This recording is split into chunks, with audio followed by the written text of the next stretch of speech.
Of us. But anyway, good morning, dear colleagues. Welcome to the second day of the conference, Science and Technology, Conservation and Protection of the Petrine Time Monuments and 18th century artifacts. Today, our plenary session is monitored by a person who is extremely important for the architectural heritage in St. Petersburg, Alexander Leontiev, the first deputy of the chairman of the committee for historical monuments, their inspection and their management, and he agreed to monitor the session. And we know how much you have done for the heritage of Peter the Great. So all this is most important. Thank you very much, Alexander Gavrilovich. The floor is yours now. Well, thank you very much indeed. It's a great honor for me. And I'm happy that I was able to satisfy your need to moderate the session. And I refused initially. That's because of the epidemiologic situation. But nonetheless, I'm here and I'm happy to greet the participants of the conference. There are not many of us here, but as we know very well, there are many more people who are with us online. I'm not going to talk at length. To begin with, I would just like to congratulate you with the second day of the conference and wish you success. And I will be with you till lunchtime, and then after lunch I need to go.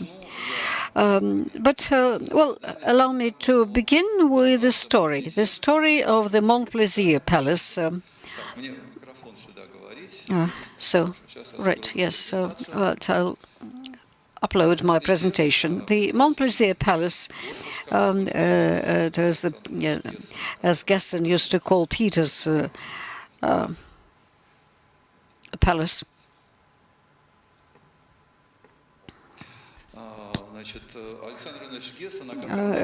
I'm going to speak about Gesson later, and you will see his portrait.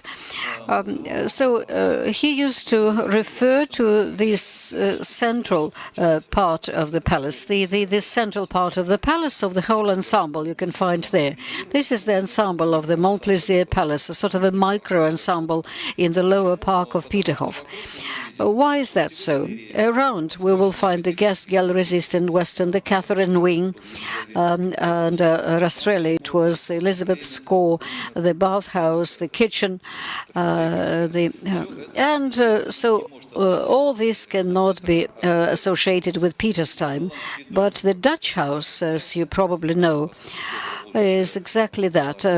Peter the Great, while visiting Holland, had been impressed with everything Dutch and wanted to build in their style. So Gesson referred to it as that. But at present, it's all the Montplaisir Palace, the My Pleasure Palace, the favorite palace of Peter the Great, and that's what we're going to talk about, and we are talking about is conservation. Here are the drawings of Peter the Great. While being in Holland, he learned a lot. One of his teachers was Silo, who was an artist and a shipbuilder, and some of the beginnings of draftsmanship are here. We can see rather good drawings. You can see the upper chambers, the Grand Palace to be the ray that leads to the Montplaisir, and the straight one, that is the Marine Canal, and the other alley leading to the Hermitage. And then, now this drawing is not that precise, because horizontally there are several alleys, and the Marly alley is one of those, the main one, but this is a different one, which runs along the coast of the Gulf. The central part is to the right, and we can find here the initial idea of Peter the Great. He did not think of building large palaces for himself. He preferred smaller palaces and smaller rooms, probably as associated with the memory of the Moscow palaces, and plus the Dutch tradition. And we can find that step by step the Mont Plaisir, from a very small palace, began to grow. And the first name of an architect is Andreas Schluter. Unfortunately, he didn't live in Russia for long. He died in Russia because of our climate and the marshland. Then for a while, Braunstein worked here, who was invited by Schluter to Russia.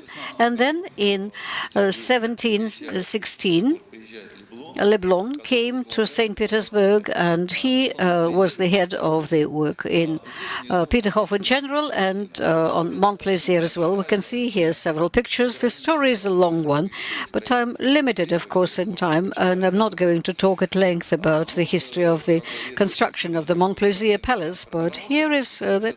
But still, that's how everything was being built. You can see the end of the 1870s up here. This is a document, and this is a xenometric plan, and the restorers are very often referring to this particular material, relying on it as a document, although as a practicing architect I can say there are some mistakes there, but they're not that bad. The white roof over the Dutch house, for example, that's most probably either a mistake or maybe the artist was thinking of it as white. Initially, it was tiled and has always been red. We will see some of the tiles. The tiles are still kept in the attic of the palace, but maybe the tiles were roof tiles were improper, or maybe the builders really did not know how to make use of roof tiles. Anyway, roof tiles did not become that popular. They tried to use roof tiles to begin with in St. Petersburg, but very soon tiles were replaced with lead. But lead is not such a good material. It contracts when it's cold, and in the summertime under sun it forms waves and then folds, and so then black iron was used with time and just painted red.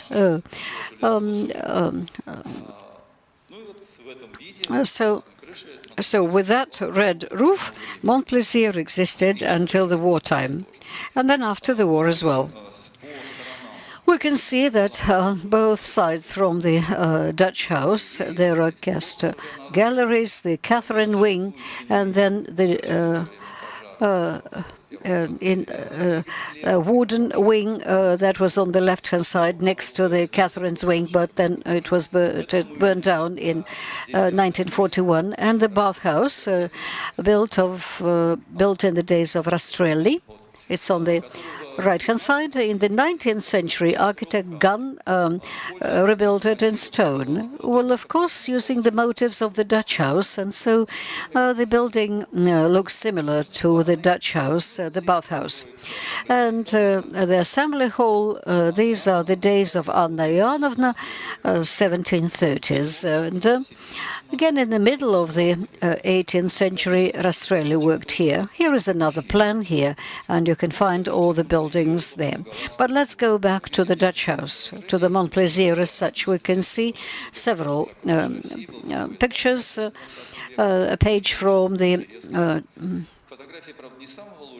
a photograph from the whole assembly of photographs, Treasures of Russia, and the Benoit suite, lyrical, when he made in Paris in the 1950s, using photographs, and we even know what kind of photographs he was using for the purpose. And we can see down below lyrical images with a certain mood, typical of Peterhof in those days. Now, as for the interiors, there are not that many images. Here is the Grand Hall, the sculptures, the plafond ceiling, the sort of a tent-like dome of the Grand Hall. And we still do not know who designed them. We would like to know that Karl Rastrelli, the elder, took part in that, because among the major sculptors at the time, he was the only major sculptor. And in the Montplaisir, with the absence of other big architects, he was trying to act as an architect. But Leblon came, and Leblon actually took his place, unfortunately, because Carl Rastrelli was able to work on sculptures and was very successful in that. Nikolai Arkhipov writes about that, so you can read can find this information in the collection of his works recently published. And then 1941, Peterhof occupied by the Nazi. Well, of course, they were behaving like real barbers. Here we can see a pillbox in the Montplaisir garden. In the Montplaisir, practically everything that could burn was burned down. The only panel of the Chinese room was discovered in that pillbox on the floor. It was used as a floorboard. And many of the paintings had been evacuated, but all the rest looked like that. But here is what we need to say. Until now, we believe that Peterhof has nothing historical in that, and it's all new, rebuilt. But when you are in the summertime in Montplaisir, you can see Pillman's plafond paintings and the works of Russian masters, the sculptural decorative elements on the ceilings. We can see that in spite of the war, the Montplaisir has retained historical structures of the roof, the brick walls, the wooden elements on the left-hand side, those archways, the open work. All these had to be replaced, and because we can see there was too much lost. The marble floors were have survived, but as for the wooden parquet floors, those burned down, and tiles, for some reason, also disappeared. The Nazis seem to be fond of breaking those tiles. We could see that happening in the Montplaisir in Marly, although the tiles were Dutch. Then the plafond ceilings, and we will see the Apollo's image in the Grand Hall. So here is a message. Gessen began the restoration work on Montplaisir. Alexander Gessen. Prior to that, serious restoration work had not been carried out in the lower park, simply because everything was done in order to do something about the park as such, because thousands of trees had been cut. The alleys were not there any longer. The park was mined, and the western part of the park where the Marly Palace is was the front line. Marly was blown up with the use of a delayed action mine, and the lower grotto was also mined. That's what Maria Tikhomirova writes about in her book, Monuments, Events, People. So the grotto under the basket fountain in the Grand Cascade was also mined. But we know that the central part of the Grand Palace was blown up. Now, but back to Montplaisir, we can see the Grand Hall, the roof structures, and we can see that there is nothing there but just some wooden boards underneath. So when we the vaults were bare, and I worked there in Peterhof. I worked there since 1980 till the beginning of the century, and we were saying don't walk on these wooden boards, because underneath there was actually just plasterwork, and all those beautiful molded decorative elements and the paintings were. And you will see how it is arranged these days. You can find here these pictures from Tikhomirova's book, Apollo shot by the Nazi and Apollo restored after the war. And here you can find them. The restoration work was led by Pertsev, Nikolai Pertsev, a well-known restorer.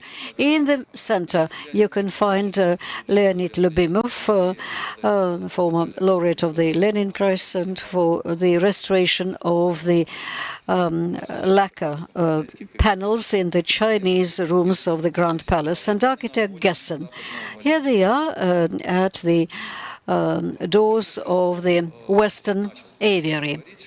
And so the main goal in Peterhof at that time was to restore the park and to restore the visual perception of the architectural ensembles, of the architectural views and panoramas, to restore the exterior of the palaces, of the smaller palace, and they began to work on the Grand Palace in 1951. So by 1948, the issue was raised of the restoration of the facades of the Dutch house and the interiors. Well, of course, Gessen had to work on a project. Here we can see the restored wood palace following the English style. We can see the oak panels. Fortunately, all the paintings had been evacuated. Sausen designed the frames into which the paintings are inserted, and so all this enabled the staff of the museum to remove the paintings. Now, for 300 years, Montplaisir has been living in that particular mode. In the winter time, it was all frozen, being dressed in its metaphorical clothes. In the summertime, it melts down, it dries up, and so for 310 years it has been living like that, and quite successfully. Now, other palaces further north in Drottningholm, that's the residence of the Swedish kings, also has a Chinese pavilion, which is also not heated. And then there are other places, like in Weimar, Schiller's apartment, for example. Many of the palaces are not heated, and one of the problems at the, well, rather in the middle of the 1990s emerged, and it was a serious problem. We could lose the authenticity of Montplaisir because for some reason the museum decided to heat the Montplaisir, obviously following the tradition of the Grand Palace, because by that time the Grand Palace had been heated all year round, and the Hermitage Pavilion also has double glazing and the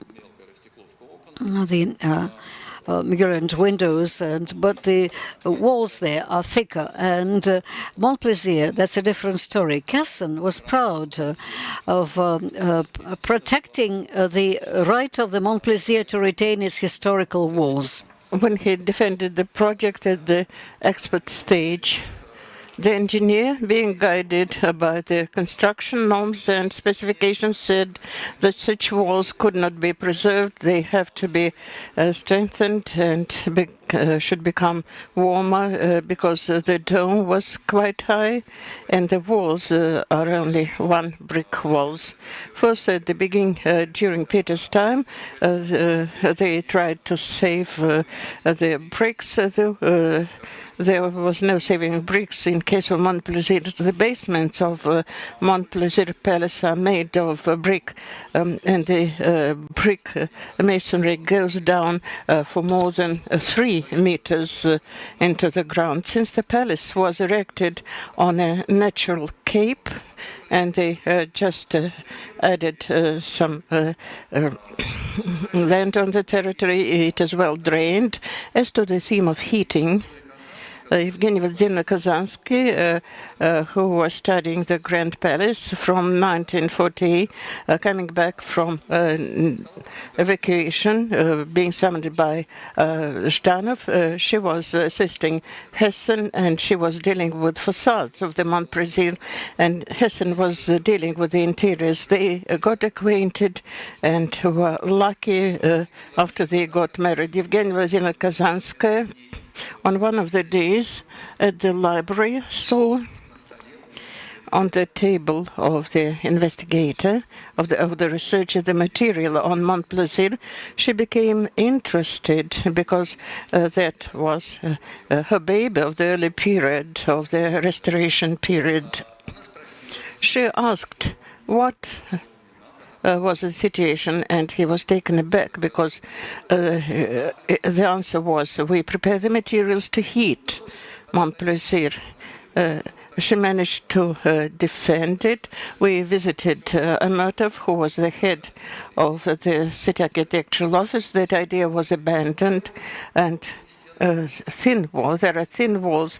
We have to heat them. We cannot heat them from the outside due to authentic bricks that was even painted with lime. Inside, oak plating and carved friezes. You cannot increase it, and single frames. Of course, we could do something with it, but there was the thinnest roofing beyond the cellar, and it cannot be loaded because they bear their own weight of the roofing. And on the galleries, there is a very narrow space. Of course, they might object that there are a lot of effective heaters, but the change of that condition, its biological existence, it might be thawing or freezing or overheating, but it is alive. This is probably partly a metaphysical notion, but it is existing and nothing is happening with the palace. Let's proceed further. For the general notion, this is how the palace looked. It looked like that in the time of Peter the Great. In the gallery, endless houses were added. In Montplaisir, Peter arranged the first art gallery in Russia. Of course, the paintings were not of the highest quality, but once in Peterhof, Rembrandt and paintings of other artists were kept, which after the revolution were relocated to our largest museums. As to the time of the war, in this slide you can see two images. The upper crux is a sheet of A3 format, if you are familiar with drawing, in which Hessen, with his hand, being at the facility without any ruler, draw each room. We can see the carving and the painting, the floor with traces of varnish, and 4 walls with different nails and fastenings. And this corner of the maritime cabinet was destroyed. Probably a shell from Kronstadt fell here. You know that there were Kronstadt landings that and some of them shot at our ships that were heading for Leningrad, and Kronstadt was attacking the Germans. And that support appeared during the post-war time, and for 8 years that roof was not destroyed and didn't collapse. That shows that the palace was, and its wooden constructions, wooden structures were quite reliable. As to the expert assessment, Hessen stated with pride that I managed to defend it. At our time, probably we would not manage to do it. So this structure of the roof is authentic. And if you visit Peterhof, you'll see a new mansardy, post-war work that is not of high quality because they had to conduct the work urgently. That is the beginning of scientific restoration, the measuring drawings compiled by the artist Borzin and his team for each of the ceilings of Mont Plaisir. You can see the maritime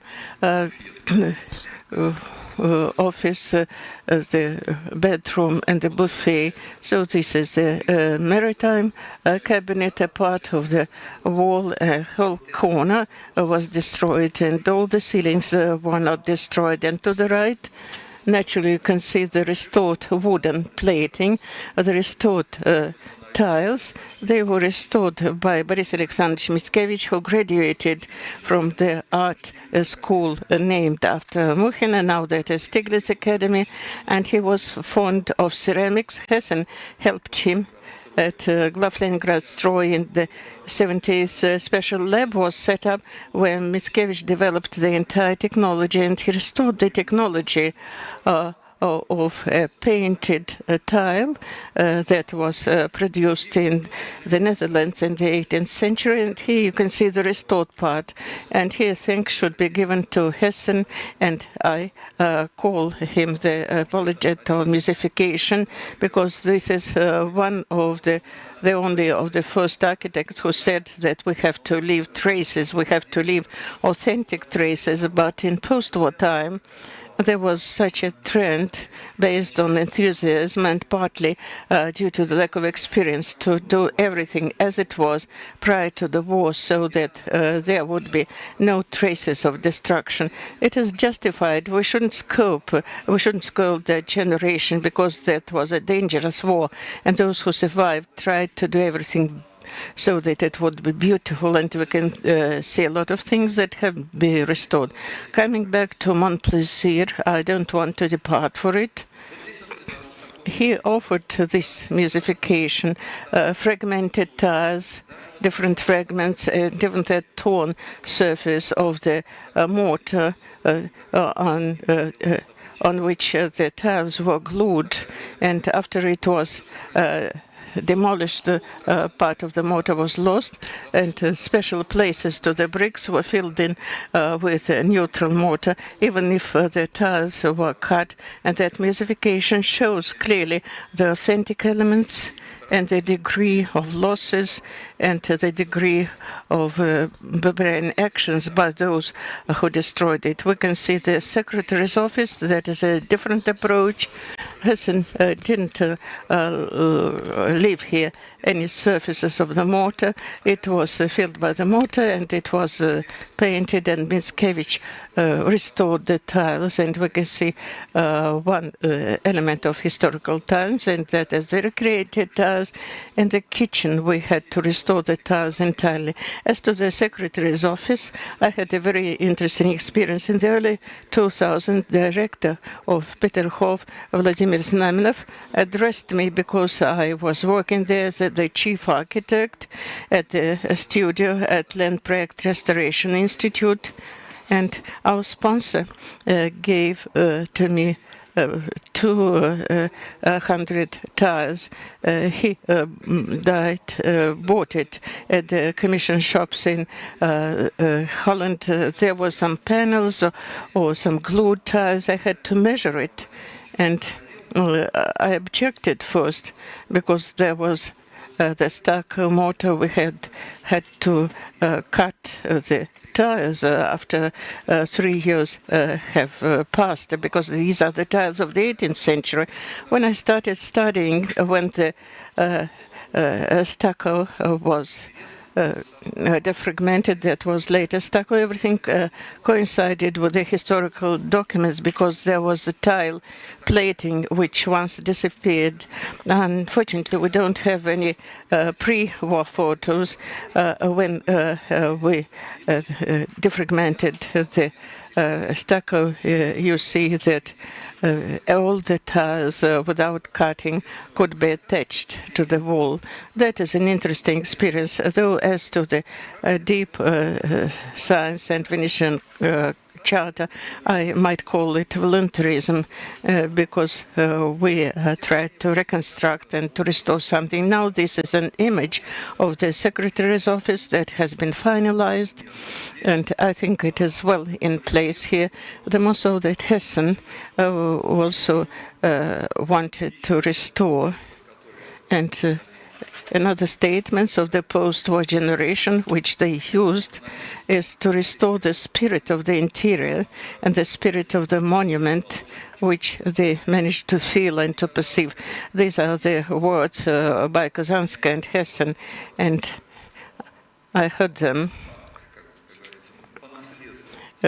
as a heritage. And many of our architects also realize it. It is rather difficult to explain it to the officials. They wouldn't understand it, though I'm an official now myself. I'm especially focusing on it. The officials are also people, and they should use their mind. What else is of interest in Montplaisir? The lifting mechanisms of the Dutch windows in the bedroom. In addition to the ceiling that has been restored, we can see these photos that show a very interesting structure of the Dutch or English windows. When the lower part is lifted upwards, it is made of oak with glass, and we need a lot of men's force to lift the frame. But people were rationalizing, and that came from Holland and from England. They used counterweights, the box of 3 boards, and inside there was a cavity with a steel block and a steel rope. Steel rope, I think, would be the later invention, but the block is made of wood that is authentic of the 18th century. And to the rope, there is a lead weight enough to balance the movement of that heavy frame.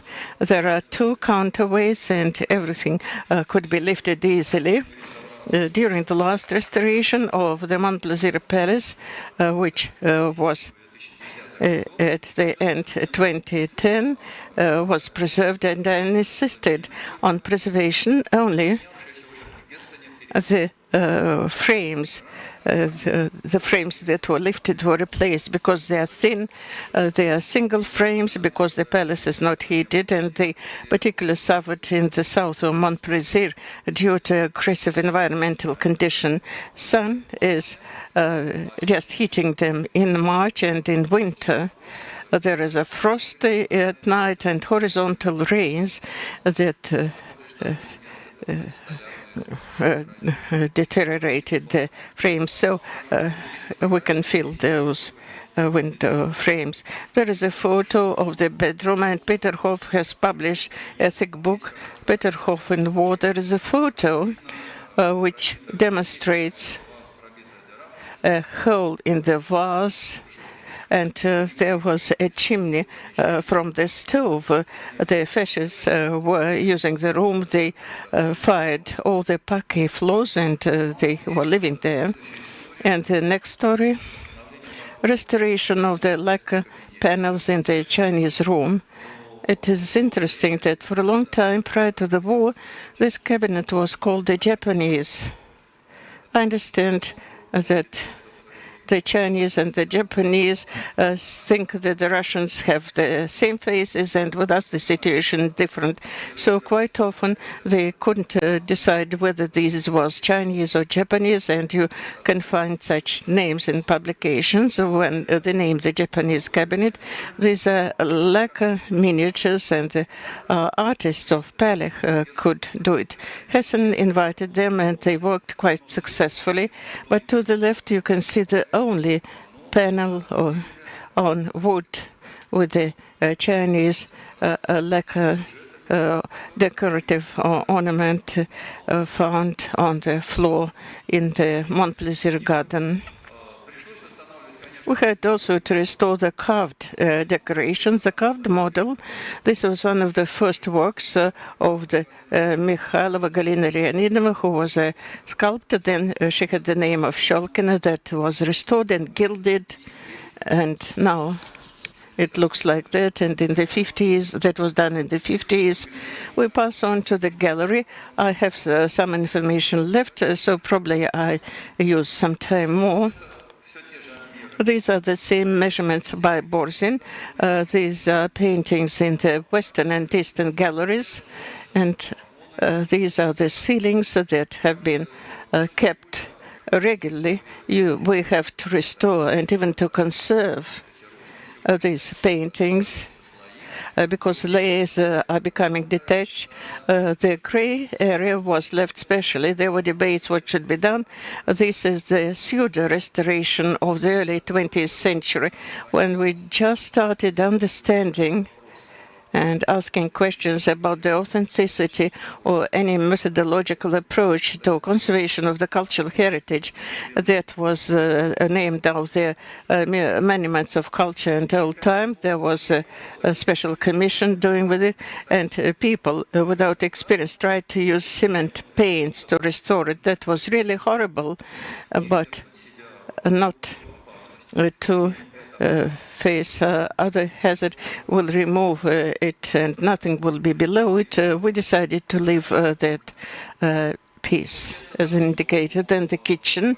In 1948, Hessen with Kazanskaya restored and filled up the gaps in the facades of Montpensier Palace. Gessen was dealing with the interiors, but as you see, the interiors, work on the interiors continued till the early 2000s. In the early 2000s, at my studio, Chernish Elena Vladimirovna, who was an architect, drew up the document to restore the granite vase, the granite bowl in the kitchen, and that can with two taps. From that wooden just tank, there are two taps, smaller and larger, and there is very little water there, and I didn't understand how they could use it. It's quite interesting that this is a bathtub and that sink was canalized, similar to the house of Peter the Great in the Summer Garden. There was a flow sewage, and in St. Petersburg that was a novelty, and even the not all European monarchs had it. Hessen was dreaming of musifying that flow sewage facilities while working on the facades from the outer part of the eastern facade of the kitchen. He found lead can and pipe, and that was an abstract proposal. We haven't yet approached the normal solution of the outdoor facade musifications. The experience of musification of the basements of the latest Winter Palace, the Hermitage Theatre, was probably most negative. Regularly when I am passing by, I see the facade green net, and inside there are spider webs and no musification and no views. Of course, Hessen, on the one hand, was a practitioner, and he knew the methodology of restoration, but he used his imagination as well, and everything would be left there up to the tips of the cigarettes, because while people are walking across Peterhof, they can provide garbage, and that is the window of the kitchen. I think in the future, when there are new technologies in place, we will turn all this into a museum, because it's all there, because according to the archaeology principles, it's there.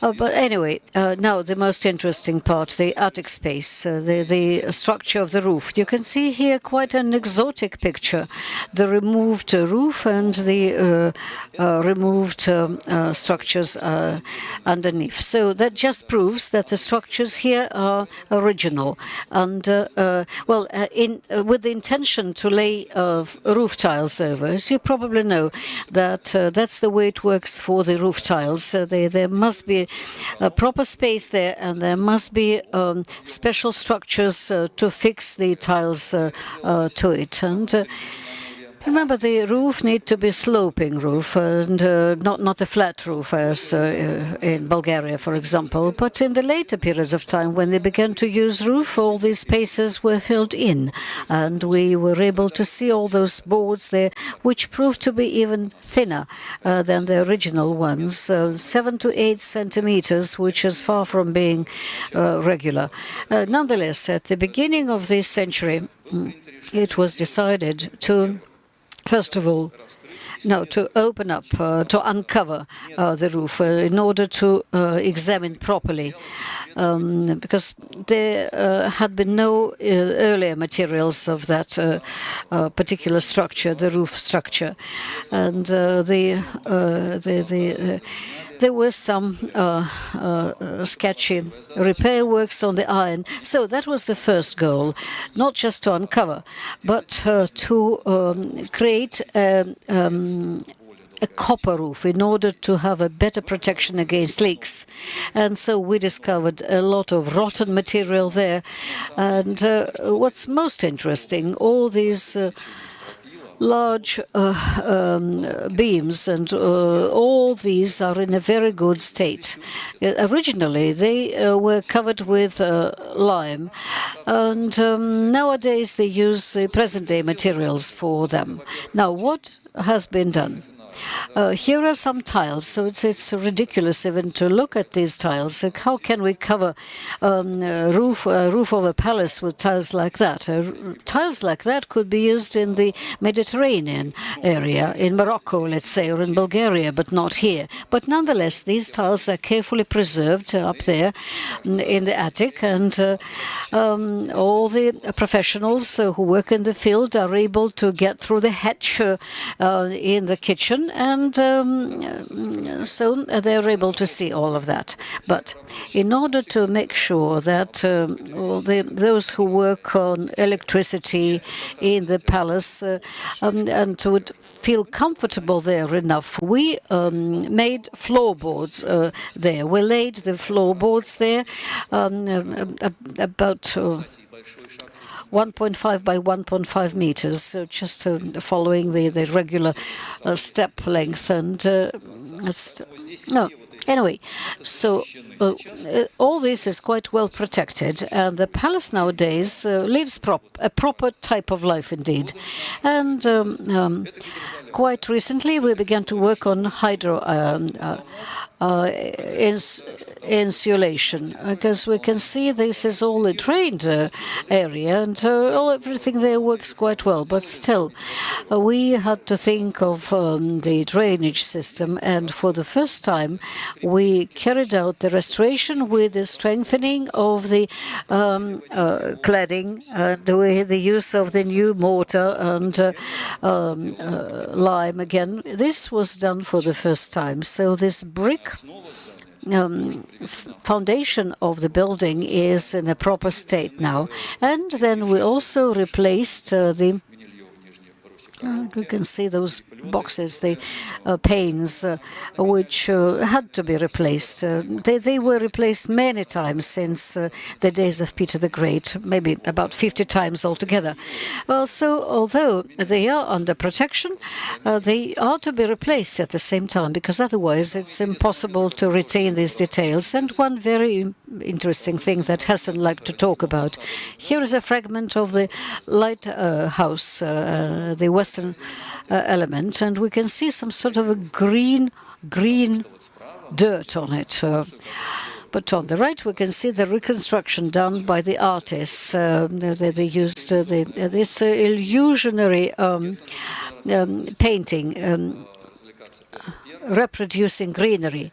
Kesson liked to tell the story about Peter's amusements, and here in the Montplaisir ensemble there are the Chester fountains, as you know, behind the divans that you can find there with those settees. There is a person who pushes the lever. But anyway, that's a story, and again it proves how important it is to preserve the remains of that original thing, because these are the paintings dating back to the days of Peter the Great. Great. And some festivities in the days of Peter, according to Hessen. The guests come to the garden, to the fountains, and then they rush down the alley. They can't see anything, but the water runs behind them. There's water all over, everywhere around them. They're well drunk, and then they move towards the brick wall, believing that there is greenery there, but there is no greenery there. There is just a painted brick wall. That's a story very much liked by guests, and that's why I repeat it. But it's sort of a practical joke. We can't imagine that they were really that drunk. No. Hard to imagine. And one of the important tasks we set for the next generation, it's the restoration of the Montplaisir garden. In those days, Gessen, when everything was done for the Montplaisir as such, maybe I have missed some things. Yeah, I missed one shot. Yes. This one. Let me go back a bit. During the beginning of this century, we were able to restore the restroom, also with a flush toilet, which is very strange. Until we carried out the work, it was just a cupboard, but then we discovered the lead pipes, and they decided to restore that particular toilet room. So the water from the fountains by pipes was supplied to that particular small room, and then of course was drained into the Gulf of Finland. It was the attitude to the environment was different, but this all worked only until the 19th century. In those days, the Montplaisir was actually being turned into a museum. Actually, this began to work like that even in the days of Empress Elizabeth. And then the water was not used for the guest galleries and for the toilets there, for Peter's part of the palace. But by description, we were able to restore all of that, and it's easy enough, and it's a wooden hole, so to speak, the toilet as such, but it's upholstered in green leather. Now the rest is just green flannel. And so at the end of my story, I would like to say that over these 300 years, the garden went through many changes, and the particularly serious changes occurred in the days of Catherine the Great, when they allowed trees to grow freely, and that was quite romantic. You can see some of the trees here, but they are very old, and they can hardly live much longer. Some of them are being cut down in order to avoid the falling down on the architectural monuments, but still we will have to work seriously on the garden once the trees are gone. And on the right-hand side, you can see several options for the restoration of the garden. Even Hessen had doubts about the selection of a particular variant. Even Berceau looked different at different periods of time, but nowadays they are not really that close to the lighthouses. There is a gap. And so now this is our work for the future. And that's the end of it. Well, that was very quickly represented, and still I believe beyond the time limit allocated. But thank you very much. Thank you for being with us. Thank you. Right, and yes, Anna. Aline Manyan, is she with us? The next presentation is by Aline Manyan, a scientific restoration of the sculptural decor. No, you're welcome. I think it's going to be online, right?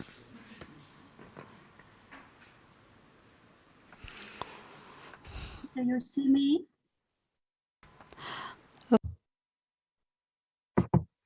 Do you hear me? The next presentation is by Aline Manyan, a scientific restoration of the sculptural decor. No, you're welcome. I think it's going to be online, right? Okay. First of all, Hi, everybody. I'd like to thank Anna Siro and all her colleagues to our invitation. Anna made my reminder. So the next presentation is by Lin Manyan, scientific illustration of the sculptural decor. Yeah, you're welcome. Okay. It's going to be online, right? Okay. First of all, hi, everybody. I'd like to thank Anna Siro. Aline, you need to do something about your communication lines, because we switch off YouTube. Switch off YouTube, Aline. Okay. Just connect to the Zoom, okay? That's better. Do you see my PowerPoint?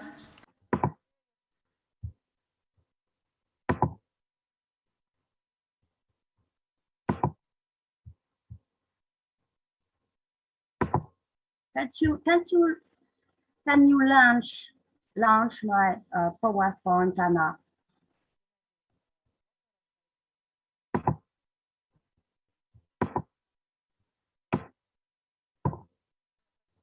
Sorry.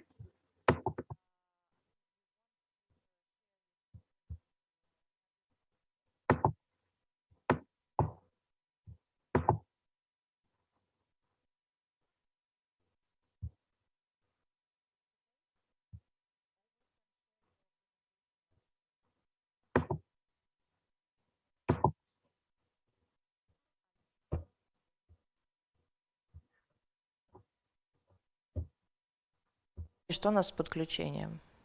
Do you see my PowerPoint, Anna? No. We don't see. Share the screen. If no, we will we will do it here. Because Full screen. Make please full. Oh, yes. Okay. Now it's okay. Okay. Thank you. Okay. Thanks. I'm sorry. It's not so simple. Thanks, Anna, for this invitation. As Anna made the suggestion, I'll present in some slides and some words our laboratory, which is not so much known in France and abroad. The lab was born thanks to Jean Tarallon, a chief inspector of historical monuments. In the 60s, he had convinced his authorities that a research laboratory was necessary for the conservation and restoration of historic buildings and objects. André Malraux played also an essential role with his law on the cleaning of Paris and all the actions of the new Ministry of Culture. That period was the one when research became a major issue for the French administration. At the beginning of the 70s, 1970, the lab established itself at Champs-sur-Marne in the outbuildings of its castle. As you see on the screen, the lab is a public unit of the Direction Générale des Patrimoines within the Ministry of Culture. It is impossible to understand the role and the place of our lab if you don't understand the organization of the Historical Monuments Service and its way of working. The role and the place of the chief architects of historical monuments in the process of restoration and the way the administration conceives it take an important part in this matter. The lab aims to serve and help those who are in charge of historical monuments and cultural heritage are schools, architects, and restorers. But it has also to launch and often conduct research on monuments and on objects which are contained within them. Not only these objects are different as, for example, the stained glasses, but they have the same conditions of conservation as in a museum. Some departments, as the microbiologist, the textile, and the wood ones, have to also work in museums and archives. The more specific questions and problems that appear in the course of our works in the field are the basis of our research. Consequently, the lab aims to contribute to scientific progress in the field of conservation, restoration, and non-destructive, non-invasive analysis. As you can see on the screen, the lab's team is organized in 9 departments of research and intervention on the field. Materials are the main axis of our work, most of all because it enables our colleagues to call us in consequence when they see problems on stones, iron, or concrete, for example. More accurate scientific questions are dealt with inside the different departments, where more academic and scientific issues are defined. After almost 50 years of work, the lab has large documentation, not only on text and paper, but also as a huge bank of materials. We have an important collection of stone samples, maybe the most important in France, as well as all those of different materials, metal, concrete, and stratigraphic sections. We can address a lot of questions with this sample. Some questions today, but most of all, some questions that will appear tomorrow with new instruments and new conceptions at hand. This is why it is really important to safeguard these samples. Taking advantage of my personal experience, which led me from a PhD about the sculpture of the 18th century, published in 2004 at the Oxford University by the Voltaire Foundation, to the collections manager of the Rodin Museum, and last but not least, at the head of the research laboratory of the historical monuments, I would like to present here a few cases that highlight the differences and similarities in treatment and approach. Protection and maintenance can be differentiated according to the conditions of the exhibition, but above all, according to the aesthetic conceptions that guide the way we look at them. Due to my successive positions and different responsibilities, I will be jumping up and down in my demonstration, and I apologize in advance. To come to the core of my lecture, I would underline some elements. The museum's gardens and public parks welcome a lot of sculptures without speaking of the ornamental sculptures on buildings. Bronzes, stones, and marbles are suffering from many attacks, from the weather, microorganisms. You see the Balzac under the snow in the garden of the Musée Rodin, and on the side, on my screen, the microbiological infestation on lead on the chapel of Versailles. Pigeon droppings, and human beings, and so on. These different spaces provide varying degrees of protection. Walks in museum parks and gardens are better supervised. They benefit from the need felt by all museum curators to present works to the public in good condition, worthy of the artist who created them, worthy of the institution that presents them. They are there to be seen, looked at, and admired in most cases, and very often more regularly maintained, depending, of course, on the means that can be invested. Unfortunately, the opposite is often true of sculptures in the public space. Not that there is no one to take care of them. In the big cities, especially, there are dedicated services. Nevertheless, as Daniel Imbert, who for a long time headed the department of the city of Paris called the conservation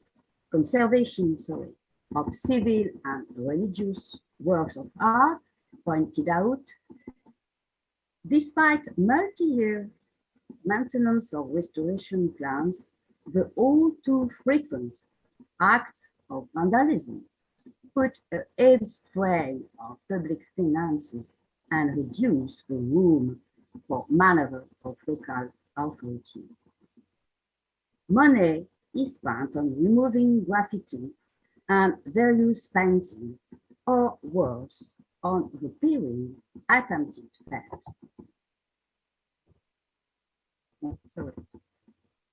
Most of these statues, which from the middle of the 19th century to the beginning of the 20th century, enabled France to be covered with a variety of monuments, are most often invisible and anonymous when they are in public spaces. According to the famous Austrian author Robert Musil, that would even be the best way to ensure collective oblivion, except when historical or political circumstances give them a topicality and visibility, which is sometimes catastrophic in terms of conservation, but maybe allows some kind of catharsis.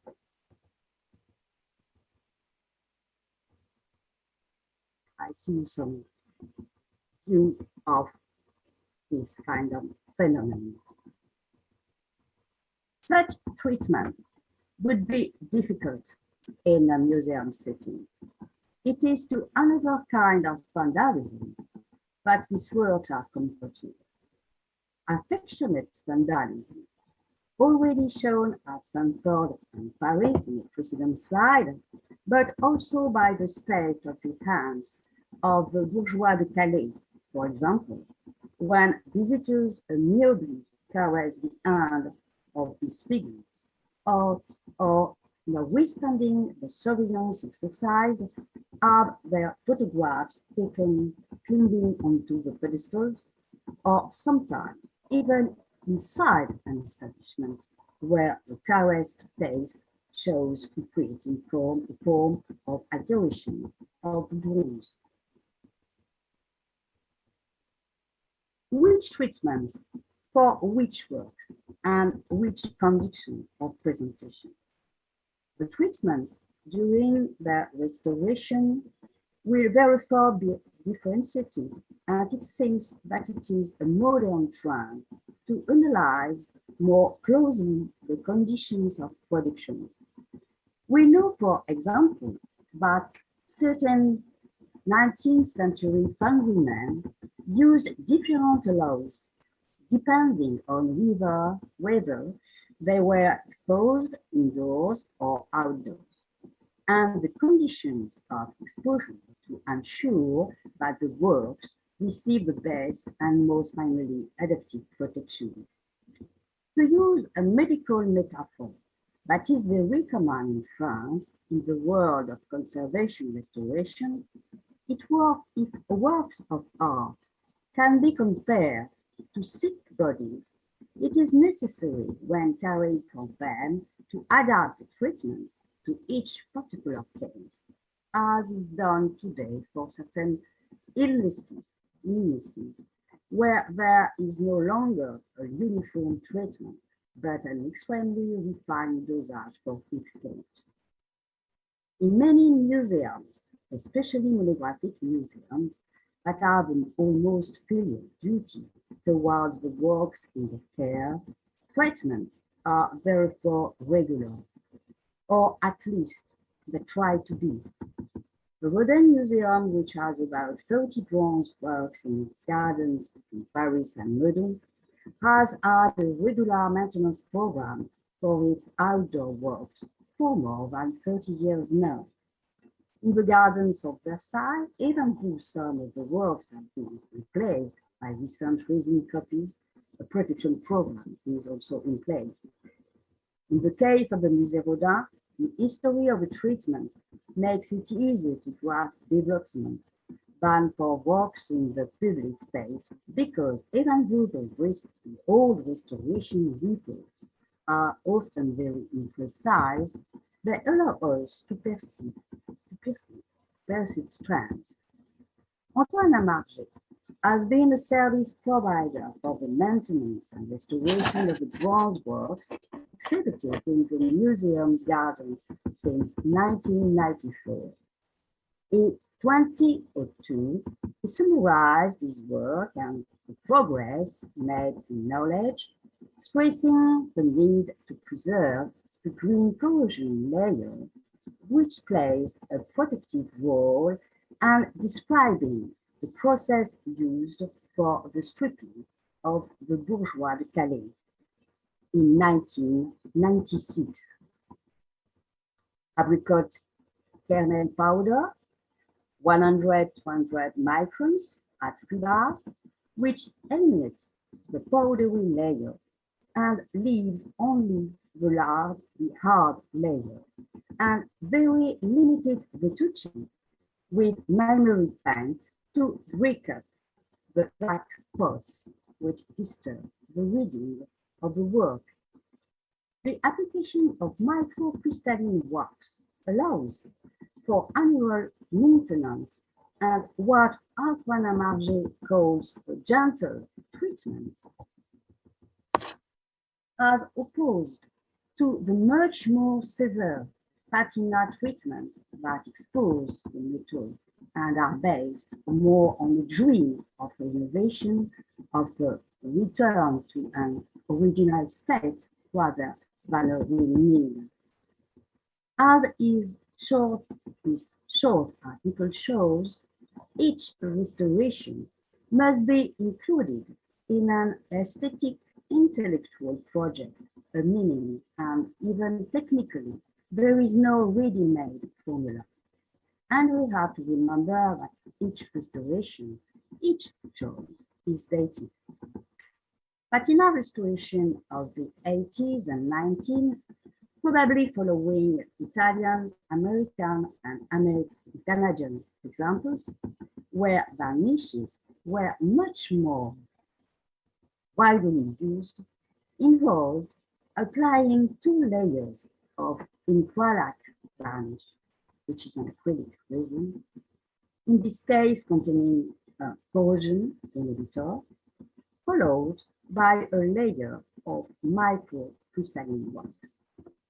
The recommended protocol, based on a study conducted at the time by the lab and the sealing levels, consisted of mechanical thinning to reduce the non-homogeneity of the surfaces, complete bleaching of the entire bronze to eliminate soluble compounds and solid residues, application of a corrosion inhibitor to the corroded surface, application of the varnish, wax, or resin to the surface to create a barrier film between the alloy and the corrosive atmospheric environment. Inqualac varnish was first chosen. This is how the Balzac in the garden was fitted in 1993 with passivation of the copper chlorides with silver oxide, 2 layers of inqualac, and a protective wax film. In this type of protection, the wax layer is sacrificial and has to disappear quickly and be replaced, but it is also used to mask the shiny aspect that varnishes give to the works. This often unattractive aspect is rarely desired by artists, who in general prefer matte patinas, and it would therefore be a betrayal of their wishes to use it. It also makes bronzes difficult to read by reflecting too much light, and the nuances of the original modeling and patina disappear.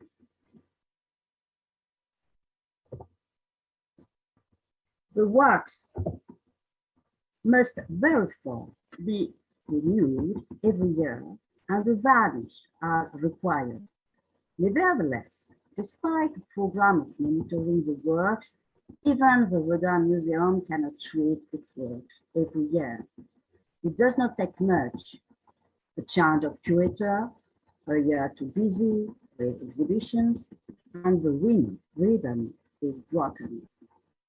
Probably because it was realized that as the varnish cracks due to the expansion, shrinkage of the metal and the effect of it cold, the corrosion under this layer was worse than without varnish. Since the corrosion agents were trapped under a layer of varnish, this layer was abandoned in favor of waxes applied hot and cold. The question of hot and cold is also under discussion. The application of hot wax allows for greater penetration into the patina, which alters its nuances, but also perhaps into the bronze itself, which alters its authenticity. The effects on the conservation of the material in this contaminated condition are also unknown. The less adhesive cold wax requires much more regular and frequent maintenance, which no one can ever guarantee. In conclusion, the studies carried out by the lab on outdoor protection have shown that wax alone is the best protection, especially for works that cannot be regularly treated, because the varnish under wax used in certain countries, and which was quite common in France in the 80s, is a satisfactory technique only if the wax layer can be regularly maintained. Nevertheless, in an unprotected area, and view of the increasing risk of graffiti, the mixed system of neutral varnish to coats and the coat of cold wax gives good results in removing graffiti. Last but not least, to pay tribute to Beatrix Saul, who worked so long at Versailles, and who is leaving the presidency of the Foundation of Patrimonial Sciences, I will finish by treating some examples coming from the castle and its gardens. The Royal Chapel of the Palace of Versailles is the fifth and last chapel of this palace. The architect, Jules Ardoin-Mansart, drew up the plan in 1699, but died in 1708 before he could complete the work. It was completed by Robert de Cotte in 1710. Built on the model of the Sainte-Chapelle, the chapel is decorated with numerous stone sculptures, stone bas-reliefs, and numerous lead ornaments and sculptures, as you see on the screen.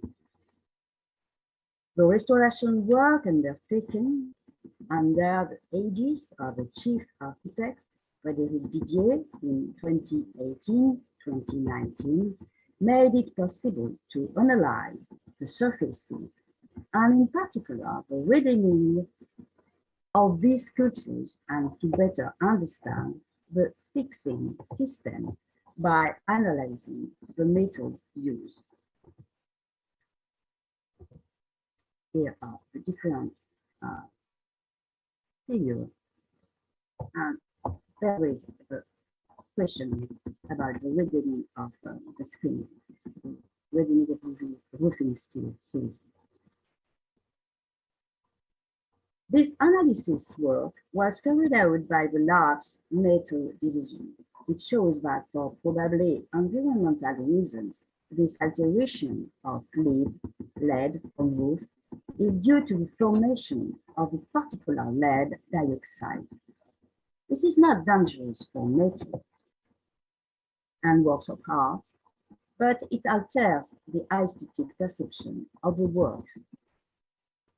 Concerning the restoration process at Versailles, we know that the surfaces were cleaned by microabrasing, remove deposits and layers of corrosion. The paint system, probably several layers, was applied to receive the gold leaf when it's the case. Tears were repaired by lead-tin soldering. The internal iron or steel reinforcements were also treated, coated with lead according to the old process that had already been used or replaced if the state of alteration was too advanced and no longer allowed the necessary structural support. I show you some more images. It's a question of stones there.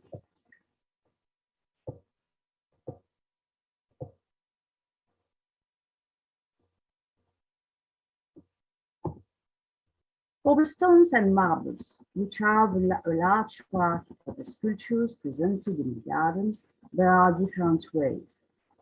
A way can be to shelter the sculptures that can be considered as precious works of art and replace them with copies in stone or resin. It is the way followed by the team which is in charge of sculptures at Versailles.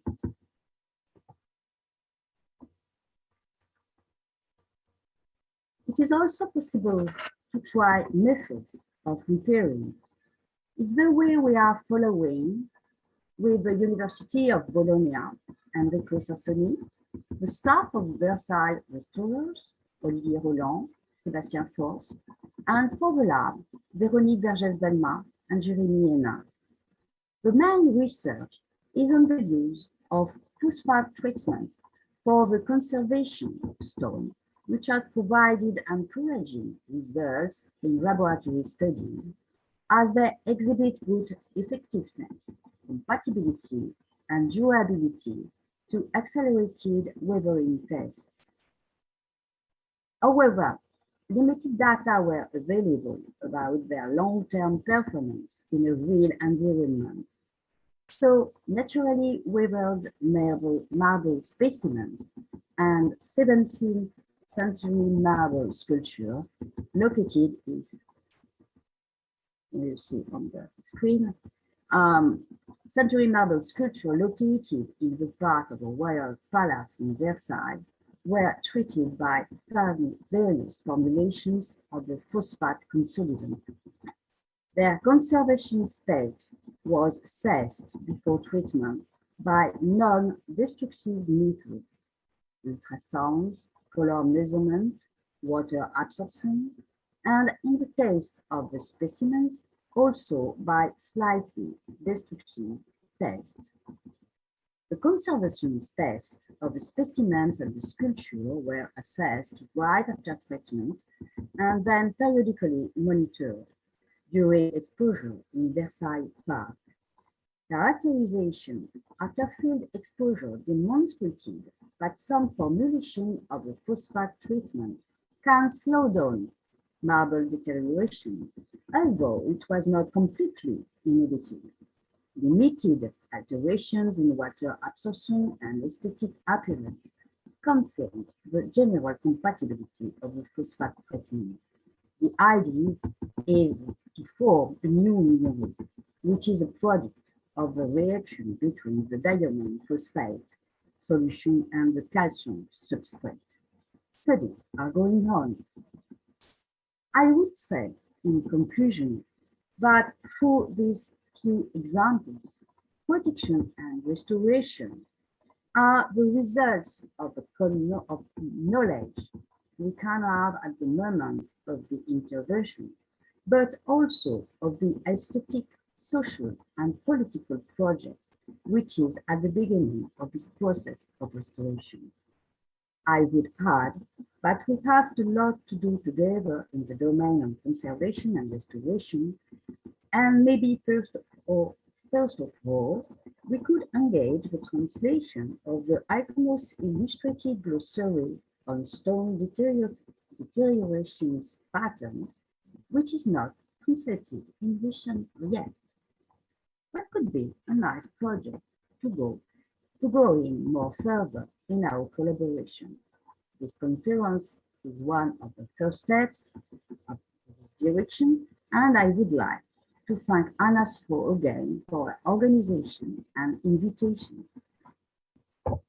Thanks for your attention.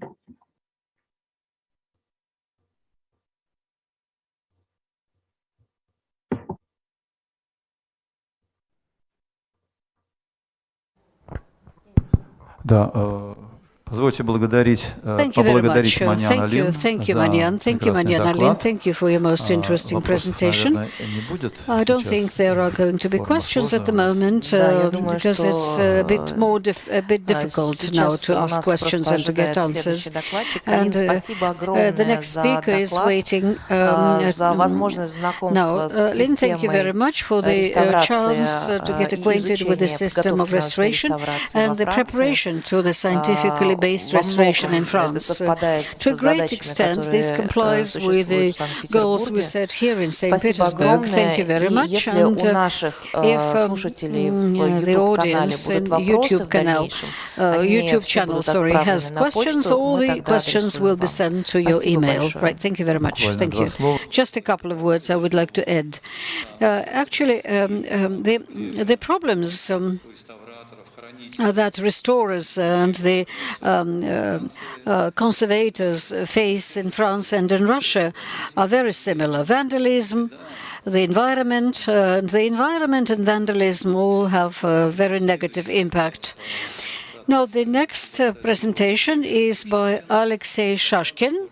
He will speak about the forts of Kronstadt, the masterpieces of construction of the 18th, 19th centuries.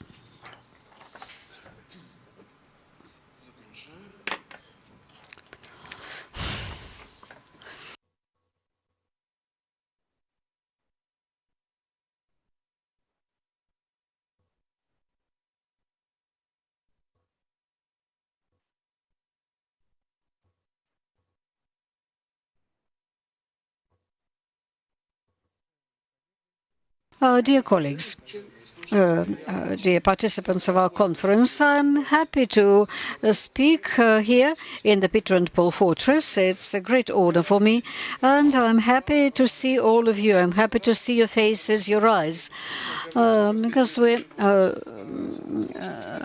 lately, we have been able to see with Alexander Gavrilovich, it was just in the form of icons on the screen, and there is no real communication. And I do understand that when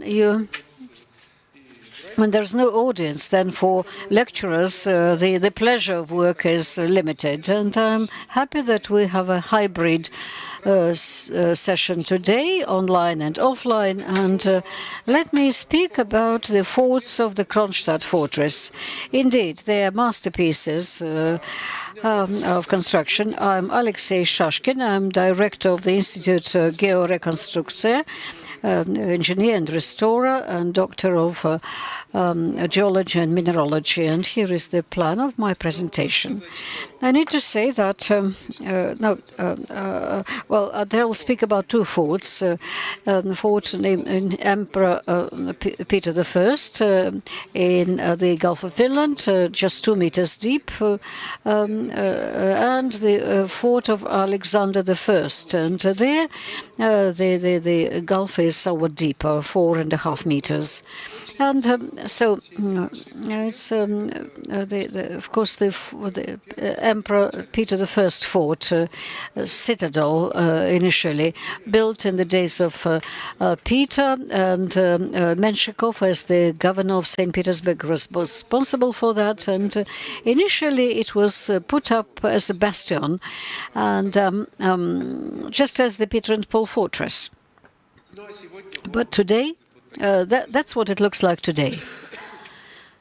And you can see that it's horseshoe-like, and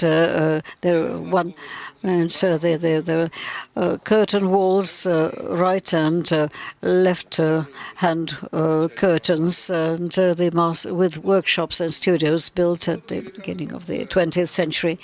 And as for the reconstruction, our institute worked on the on-land structures of the fort, and our Moscow colleagues worked on the foundations. And as for the design of the strengthening of the foundation, this work was carried out by a different organization, and so that's why it was necessary to move all the monuments that are still there, to move them to the pile foundation. And our colleagues from the Committee for the Protection of Historical Monuments asked me to go through the documents and explain what we think of that. But I looked at the documents and I could not understand anything there. All the documents actually conflicted with each other. The matter is that any survey of the monument should begin with its history. And that history was right there. It was clear enough, and it was all in the archives, clearly described in all the details, but our young colleagues were not interested in that documents at all. And it appears that that structure has the traces not only of the 19th century, but also of Peter's time. And here is the citadel of Peter's time, the bastion structure. And how was it all built? On the ice of the Gulf of Finland, there were brought wooden structures, the wooden timbers, and the ice was cut, and those boxes of timber were put down, lowered down to the bottom. I could not understand why there was so much timber in the center of the structure. Well, it was clear why they would have it at the edges. No, it was not a hut-like structure. If you fill the box with stones, then it might break. So that was sort of a more complex structure, cell-like structure filled with stones. And you can see how it worked. And I remember when I worked on my candidate dissertation, there on the dike, we were able to see the photographs of the type we can see here. That's what those box-like structures looked like. Actually, these were underground barriers protecting the forts and the Kronstadt against the enemy vessels. So I carried out the reconstruction. This is the cross-cutting of the tower, the horseshoe-like tower. The floods that occurred, and in 1824 the most serious one occurred, they actually destroyed the forts of Peter's time. And while at the bottom there were those boxes filled with stone, on top they were filled with soil for the gunshots to sink into them. So in 1824 the structure was destroyed, and in 1828 it became necessary to rebuild the forts. Well, the military science by that time had developed, and of course the forts were to comply with the new techniques, and so to make sure that there is a different outline of the walls for the ricocheting of the shots. And so Carbonnier, Lev Carbonnier, engineer, worked on those. When you talk about history, we can not possibly get away from the individuals, from the personalities, and they turn into people you are very well familiar. Carbonnier was born in St. Petersburg in the family of an immigrant, Carbonnier. And he was an engineer, and where the part of the drainage canal was actually designed by him.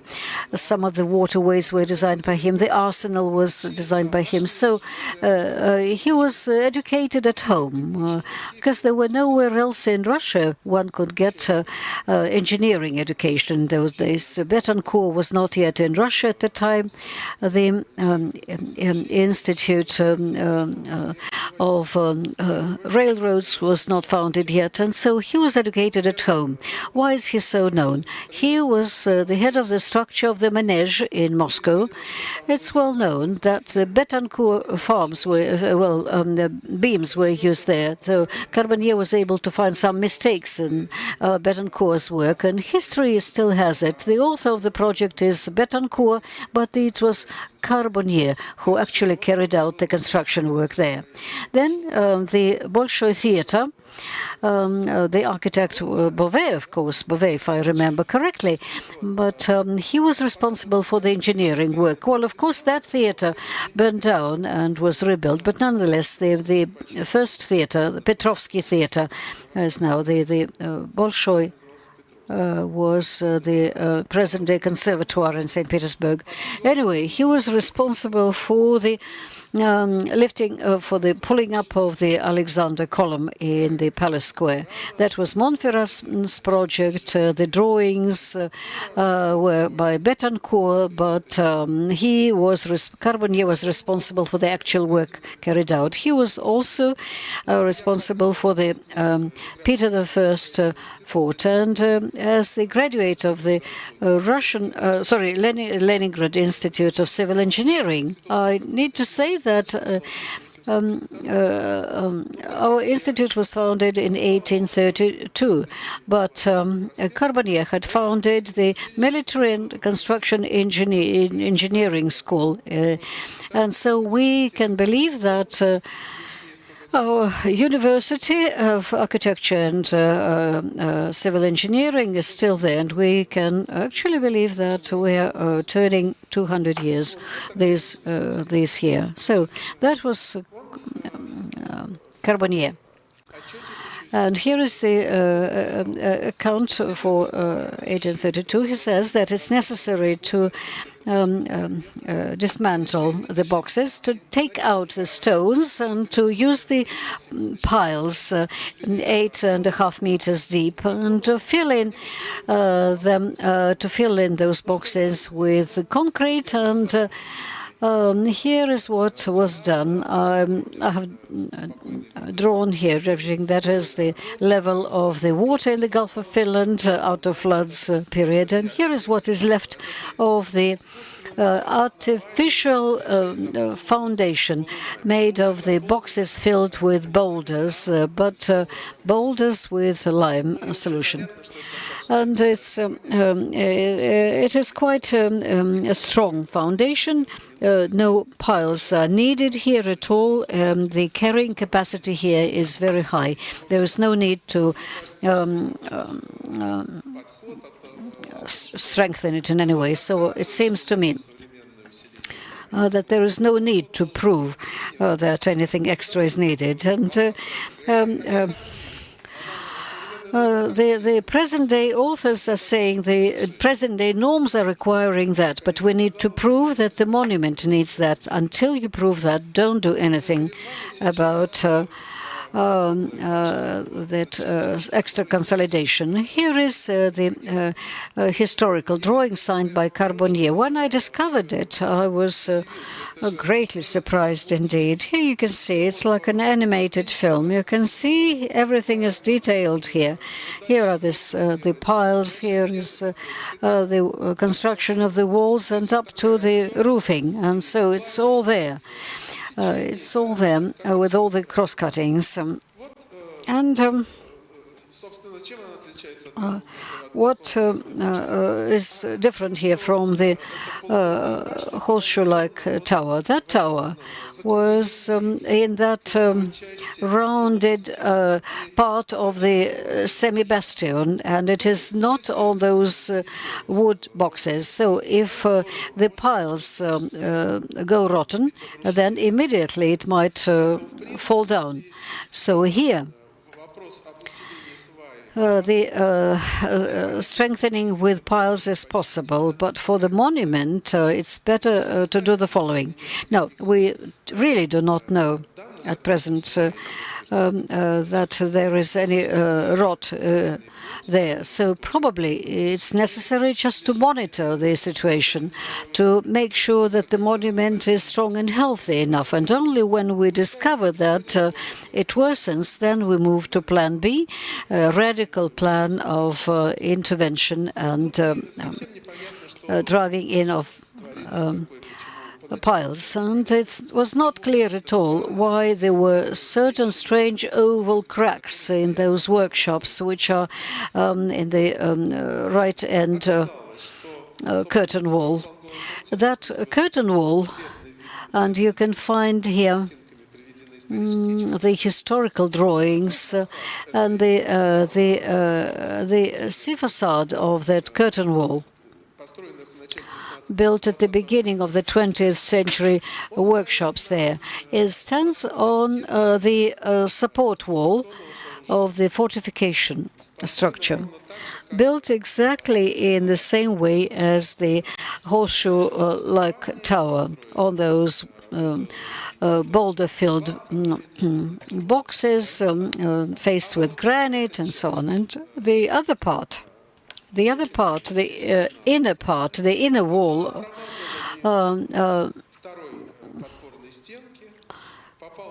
is actually standing on the filling between the walls, and it's inevitable that it gets deformed because the Gulf of Finland is a moving entity, and of course there is sand being brought in. As a result, there appear these oval-shaped deformations, and that's why piles might be needed here. It's quite necessary in this particular instance. And contrary to the Peter I fort, Alexander I fort was built in a different way. It was just built once and forever. And there was another attempt to consolidate the monument that did not require anything like that. The authors of the project, which were contractors at the same time, along the contour of the island, they planned to use a wall, to build a wall between the fort and the wall, to have a 20-meter wide concrete collar. Why? For what purpose? Because simply because the island is the artificial island is not strong enough, and it's sliding down, and everything is going to get destroyed because there are too many vessels moving not far away from here. The piles do not reach the strong clays, unfortunately, and so. But it's not really so.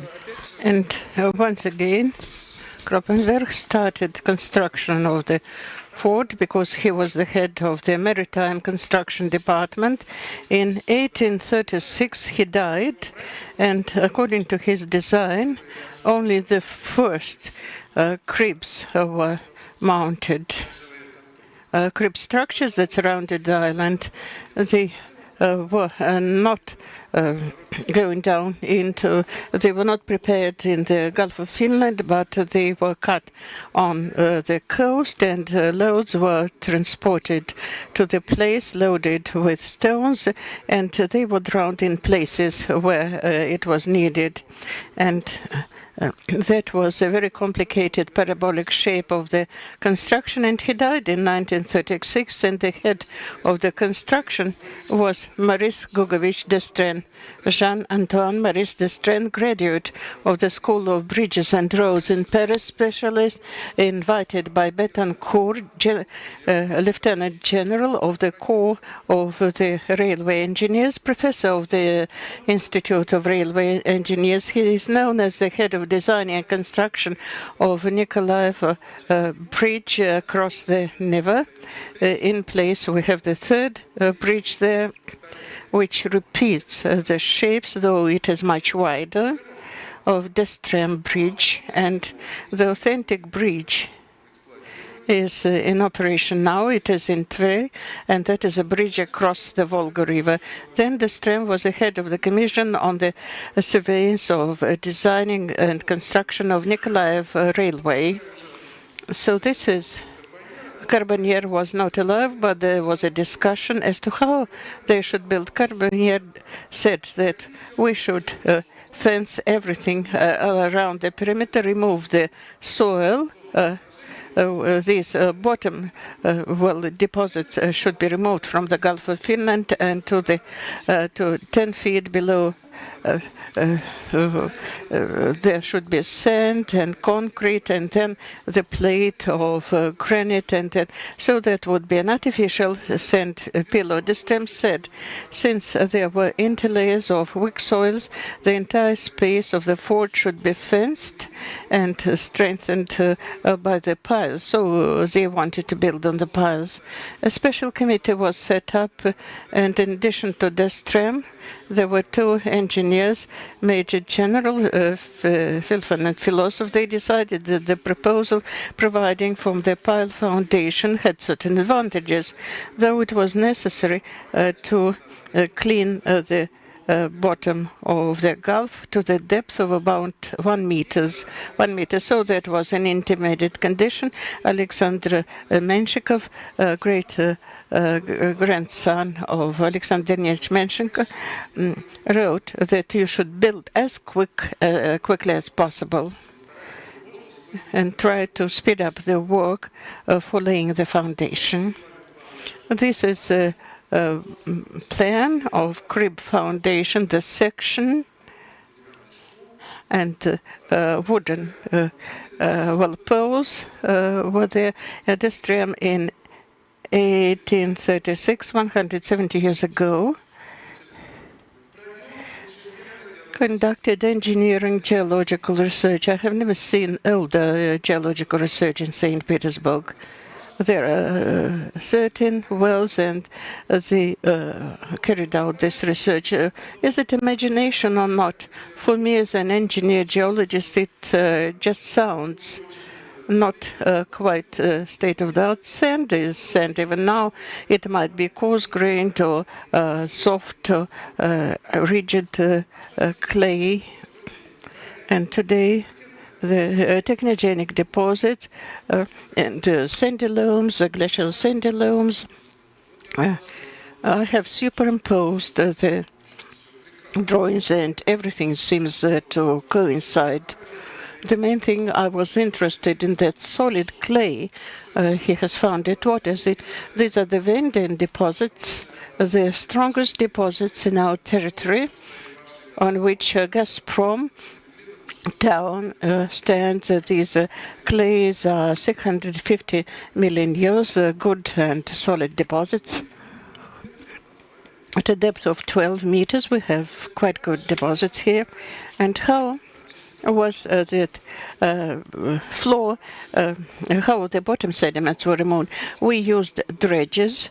The dredges were used, created by Betancourt in 1809. Betancourt, under the Tilsit peace between the Napoleon and Alexander, came here to set up the school, and in 1838, for industrial spinach, he was removed from England. He was interested in steam dredges.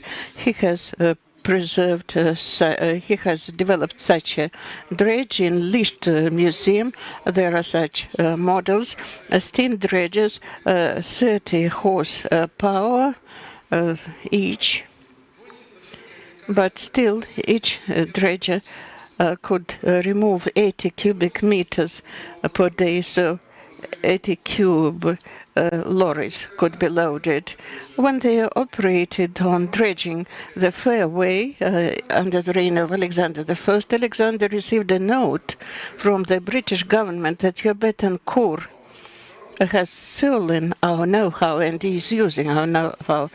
And it seems that Alexander I on this note wrote, "This is my empire and I do what I want to do." Because they were not dredging in Temse, and the Englishmen had nothing to do with it. Having investigated the engineering geological conditions, I understood that not 1 meter was removed, but they followed the resolution of Carbonnier and the strain. They removed the soil that was the entire soil that was replaced by sand, and further, piles were drawn that were 12 meters long, each of pile about 25 centimeters across, with a spacing 3D. You know that today in our construction specification, the spacing should be 3 diameters between the piles. They had cast iron tips, and it was quite striking to see that 40 machines were working, and per day 160 piles 12 meters long were drawn in. And now we all have to be modest enough, because nothing of the like would be happening at present. That was a very high construction rate. Further, the piles was sawn at the excellent elevation, 120 meters below sea level. Then there was a concrete pillow across the pile field with a height of 1.8 meters. The concrete comprised hydraulic lime, sand and pebbles of 1 to 2 to 2, and further. Following that on the concrete pile, granite blocks were laid across the pile concrete field. The walls were mounted in the lower floor and the high floors. And now you can see the section, both cribs and concrete plates and concrete and sand pillow are shown in the section. Unexpectedly, after erection of the fort, they faced one problem. The problem was that there was a very large spacing and the vault subsided. In the vault, some cracks were forming and water might get into the cracks, and this reports to Menshikov. There are large granite bars of 1 foot, and there is a mistake that is not penetrated by water. Each seam is above the snow surface so that it wouldn't conduct the rainwater. We cannot be as poetical in our designs, but in principle now hydro insulation is done in the same way. Here they have natural materials, we have synthetic materials, but it didn't help. As a result, they had to have a sloping roof, which for a fortification is not so good, particularly it was made of wood. And Menshikov wrote, until there is a possibility to use the iron systems and it appeared that chronic disease of that structure showed up when it was not in operation. In the last decades, it was not in operation. There was no roofing, and water got into the vaults. It was frozen, thawing.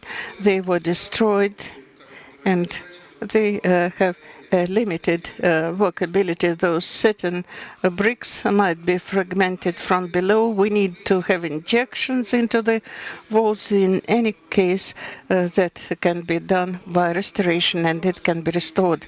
We haven't seen, based on geodetic measurements, all the granite blocks were laid regularly. There is also a swell across the area, across the outline of the fort that was meant for decoration, that was protecting against the waves. In modern Egyptian pyramids, our ancestors could operate with hydro level and they could easily keep it horizontal. Based on the available presence of such characteristic horizontal level, we can judge whether there are any deviations in marks. Then there will be some deformations caused by some process. Here we haven't seen such deformations that would affect the fairway would have an effect. The fairway is not so far away. As to the trend line, all the piles reach the Vendian deposit, solid clays that are 650 million years old, and under the fairway the clays are at a depth of 18 meters, and the fairway doesn't affect them even if we dig out 16 meters.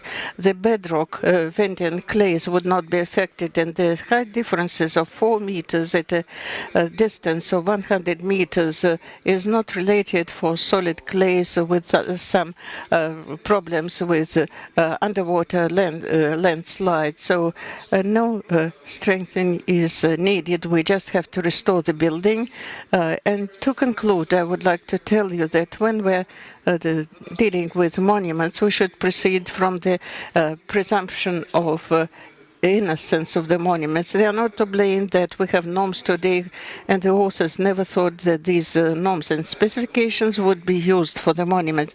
They were compiled for the new construction. In Law 73 on monument protection, it is stated that if the mechanical safety is affected, you should just look for the city code or the new specifications for the new construction.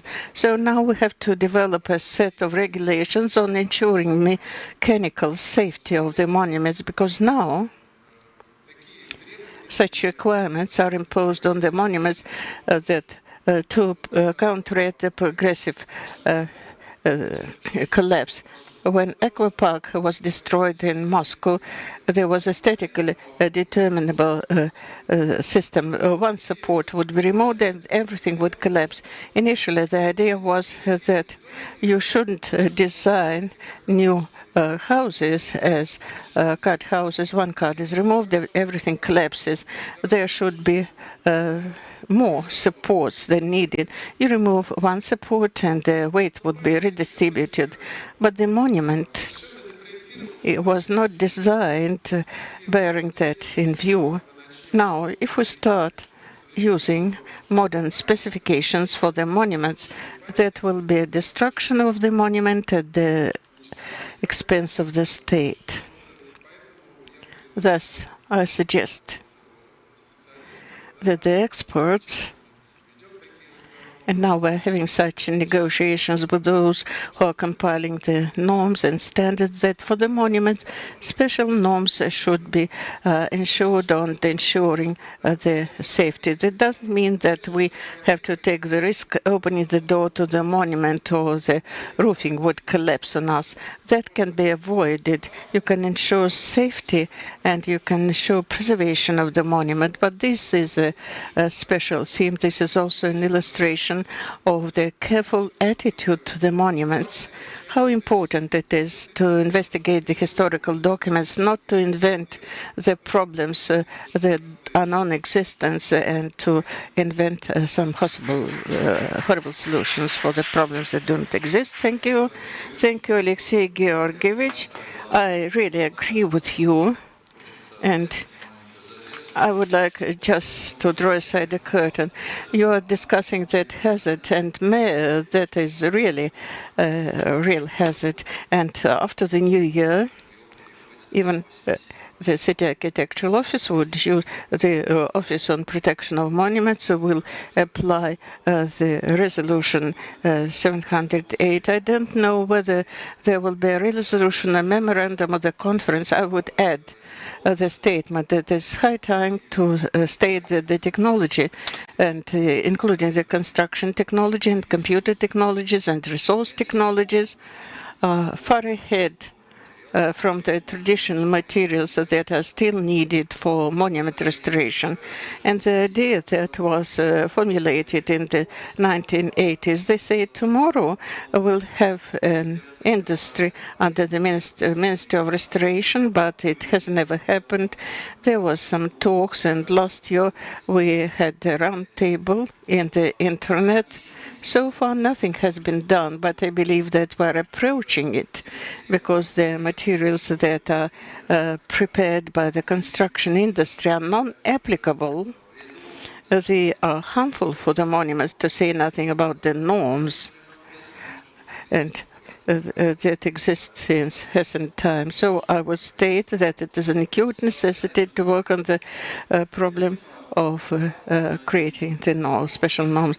How can we separate it? There is an understanding where and how we can become separated.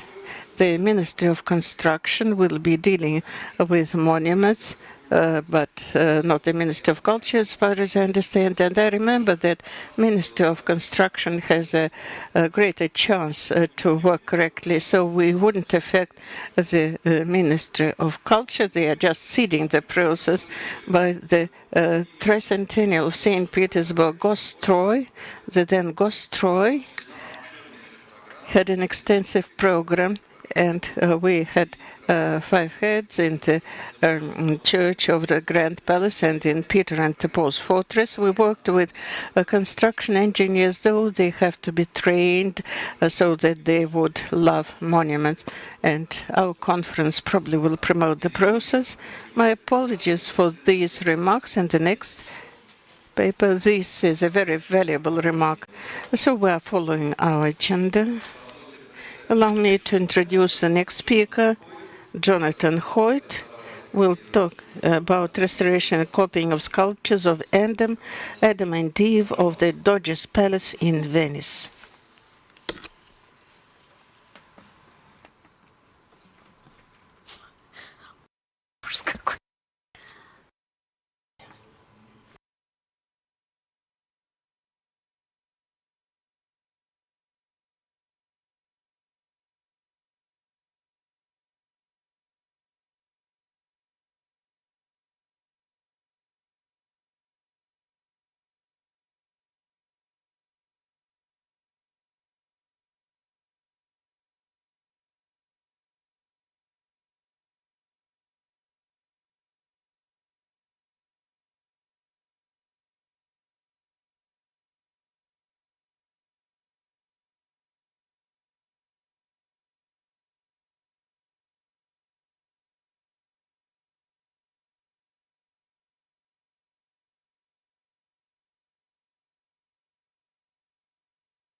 Jonathan? Нет, не слышно никого. Да. Yes. Right. So I just wanted to say that I listened to Jonathan's presentation. He restored statues which were the prototypes for 2 very well-known statues of the lower park in Peterhof. And those statues are much older, as well as the Barossa school that he also worked on. So we really would like to have a proper connection and a beautiful studio in the Palace of Doges where they carry out the restoration of the facade sculptures.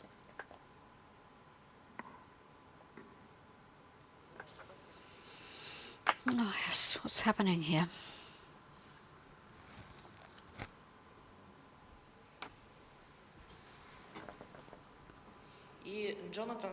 Jonathan is presenting a rather non-traditional technology for Russia. He mostly works on laser cleaning of the marble sculpture surfaces. Yes, we're beginning to work with lasers, but it's not a generally accepted technique yet.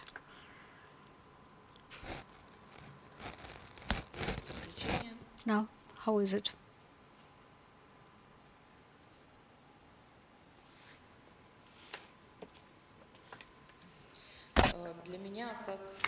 For me,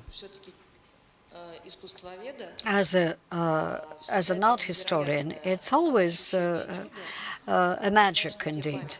When I see that monuments around us are decorated with sculptures of different origins, but there are also engineering structures, and we need to think not only about the sculptures as such, but the way they are fixed to the facades. That's what Aline Manyan spoke about. And our city, as many historic cities, are filled in with these rather complex technological structures. Another form of art which is not visible, and not everyone is aware of this particular form of art. These walls and other walls are there in place thanks to a very special type of knowledge of people whom we do not mention as often as the architects. And I would like to thank Alexei Georgievich, the previous speaker, who spoke about the engineers of our city in such a beautiful way. Yeah. How is it? No, I'll try to call him. Let me try to phone him.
And do we have questions to the speakers?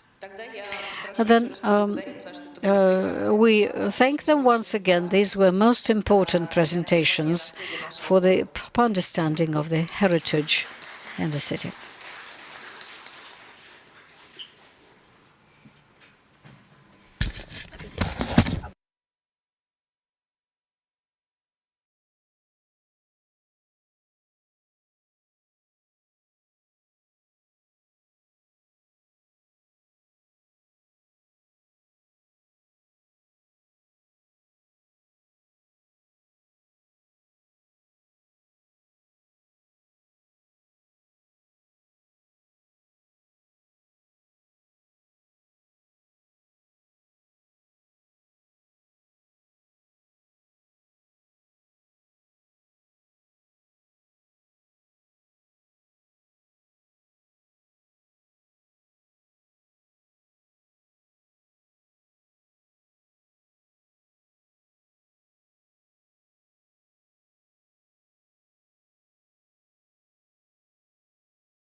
Hello, good morning. And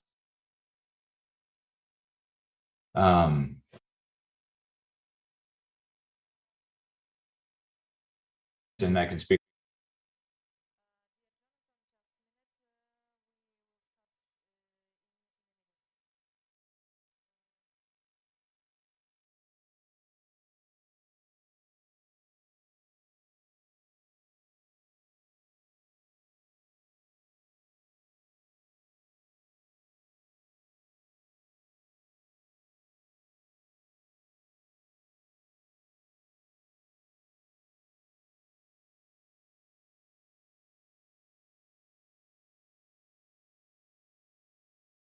That all the technical problems are resolved.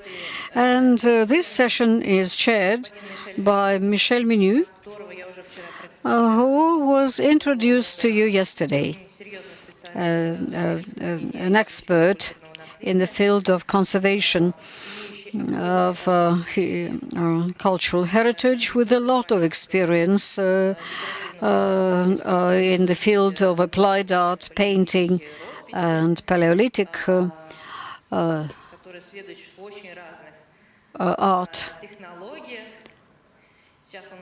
in different forms and different techniques. Right. So we're opening the session now. Thank you, Anna.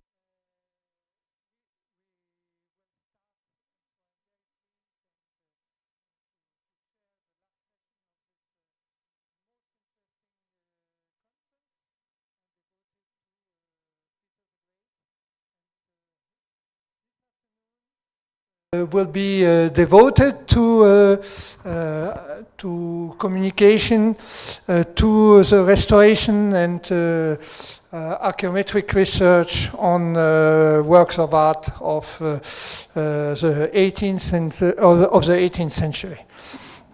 So mainly, and so we are very pleased that finally that the connection is steady with Jonathan Hoyte from Venice. That's the strange feature of this period we are facing. That means we are people from Venice almost here, but virtually. And so, Jonathan, you have now the possibility to give your lecture, and will be concerning the restoration of two sculptures of the Palais des Doges and the Doge Palace of Venice, a sculpture from Adam and Eve. Please, Jonathan, that's yours. The floor is to you. Sorry about the technical difficulties before, but once again, it is amazing that I'm here in Venice and you're in St. Petersburg and we can give these presentations. So the presentation that I will be talking about today is it was a 3-year conservation project. It began in 2016 and ended at the beginning of 2019. The project regarded actually 3 sculptures. Today we'll just be looking at 2, created from, they were made in Carrara marble, and they were done by the Veronese sculptor Antonio Rizzo, who spent most of his career here in Venice. And they were done at the end of the last quarter of the 15th century. The work, the entire intervention was completely sponsored by the Venetian Heritage Foundation, while the Fondazione Musei Civici di Venezia is a foundation that takes care of the Doge's Palace, where the statues are located, and they had the task of organizing administratively the entire intervention. As you can see here, as I said, there were 3 statues involved, but today we're going to talk just about the Adam and Eve statues. They were both done around 1476 by Rizzo. I want to talk about these statues mainly because later on, at the beginning of the 1700s, Giovanni Bonazza actually made copies of these for Peter the Great, and they were placed in the Peterhof amongst the fountains in the middle, or I guess the early 1700s. But we'll talk more about that later. What I would like to talk about right now is the original statues and the conservation treatment that was done to them. As you can see here, this is a photo of the courtyard of the Doge's palace. All three statues were originally created to occupy niches in the Foscari, in the Arco Foscari, the Foscari arch, which is this arch here, which is placed right next to the St. Mark's Cathedral or Basilica. Both Adam and Eve were on the east-facing side, facing the Scala dei Giganti, which is, this is part of the staircase here going up. What we see in this picture here, these are actually bronze statues, which were made in the middle of the 20th century. But as you can see, the various positions of the figures actually was very greatly influenced the different conservation of the different statues. Eve was much better protected from any of the elements and was in better condition, while Adam was more exposed both to rain and also the sun, the southerly facing exposure of sun, as well as the warrior, which we won't be seeing, but they were both had much worse conditions when to the stone. Well, I would want to talk to you about the cleaning, mainly the cleaning which we did with the laser. Before I can do any of that, I also want to talk about the history of the works, which is quite interesting. As I said, they were completed towards the end of the 1400s. They were placed in the courtyard. As you can see, this is a shot of, or a painting of the courtyard back in the 1800s. We really don't have much documentation of any of the figures until about the 17th century, or actually the beginning of the 18th century. So we don't really know exactly what took place then, but what we do know is that at the beginning of the 18th century, the Senate of Venice begins to take note of the terrible conditions of these statues, especially of Adam and the warrior. And these bad conditions were mainly caused by the crowds who had come to see different spectacles in the courtyard. Here we see a bull hunting scene. And to get a better view, they would climb up on the different statues in order to see them. So we know pieces of the statues had actually fallen off. Adam's left arm came off, his nose, their feet were badly damaged. And this was mainly due to the public who came to enjoy these shows. We also know that around 1725, in order to remediate this situation, there was a cleaning of the arch. We don't know exactly who did it or how it was done, but we do have documentation of an order of pumice, black soaps, strong water, copper brushes, and other elements that were used to clean both the arch and also the statuages sitting there. This very aggressive cleaning, you can still see some of the fine scratch marks in the surface of the stone, from where the copper brushes were probably going over with with this different pumice stone as well. During this time also, many of the parts of the statues that had been damaged were replaced. This was sort of a constant replacement over this period, the 1700s and a bit of the 1800s. We also know that Eve in 1823 had her arm fallen off. What happened was some of the firefighters were making the rounds to remove some of the sparrows' nests that were situated around the palace. And one of them decided it was a good idea to rest a ladder against her right arm, which his arm obviously was in a bad condition and immediately fell down and shattered into many pieces. Since then, the arm was redone in plaster for a while, to give back somewhat of her the situation of what her arm was like. Over the world wars, the statues were in danger. The First World War, Venice was quite close to the Austria-Italy frontier, the lines, and there was heavy bombarding also on the Italian side. So at first, to protect the statues, you can see here, they were protected with a large amount of sandbags, but at a certain point, they decided that this was not enough, so they removed all three statues and they moved them away to Pisa, which was further away from the front lines of the war, until after the war was done. Once they returned to Venice from Pisa, Adam and the warrior, sometimes people call him Mars as well, figure, were replaced in their niches, but the Eve figure was deemed too fragile to be placed up, and so she was actually put into the palace to be protected. During the Second World War, the same fate happened to Mars and to Adam. Here you can see them being removed with canop ropes and wooden scaffolding to bring them down. But this time, instead of shipping them off to Pisa, they were put inside of the Doge's palace for better protection during the war. Once the war was over, both were replaced immediately in their niches. But then in the 1950s, it was decided to make bronze copies of all three statues, in which time they were brought down, copies were made, and the copies were placed back into the niches. Just after this time is when Eve had her arm definitively replaced. Here is the sculptor Napoleone Martinuzzi, who is creating out of Carrara stone a replacement hand and apple for Eve, which was then painted over, retouched over to make it fit in well with the surrounding color and deposits of the original.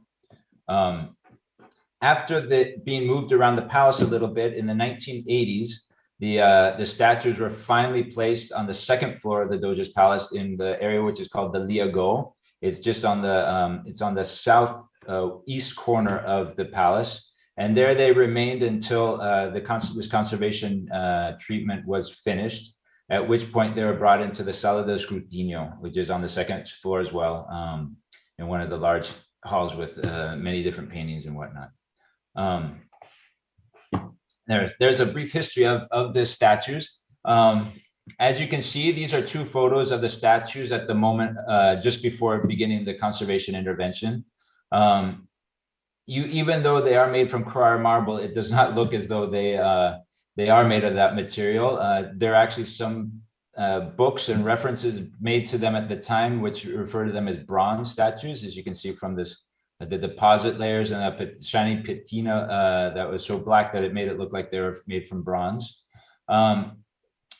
Anyway, with all these different layers of deposits and dirt and whatnot, it was obviously a very difficult decision to decide exactly what type of a treatment needed to be done. So a scientific committee was actually formed to assist with these decisions. The committee itself was composed of Gabriella Belli, who's the director of the Fondazione Musei Civici of Venice, Emanuela Carpani, who is the superintendent of archaeology, fine arts, and landscape for the city of Venice and the lagoon, Emilio Basso and Alessandro Longega, both of which work under the superintendency of Venice, Lorenzo Lazzarini, a conservation scientist, an expert in conservation for many years, professor at the University of Venice, Francesco Cagliotti, professor of art history at the Normal School of Pisa, Maria Cristina Improta, who is the director of Stone Conservation Department at the Opificio di Pietre Dure, and Toto Bergamo Rossi, who is the director of the Venetian Heritage Foundation.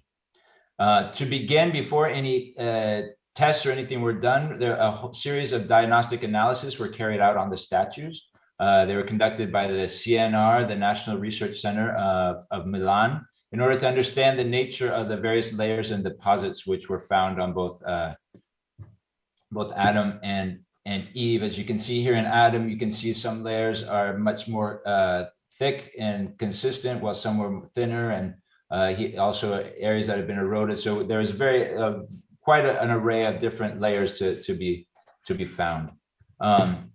In order to highlight some of the more interesting findings of the analysis, I just want to present some of the samples that showed somewhat of an interesting and different parts of the statues. Here you can see this is the left arm of Adam, right below where his arm had actually broken off.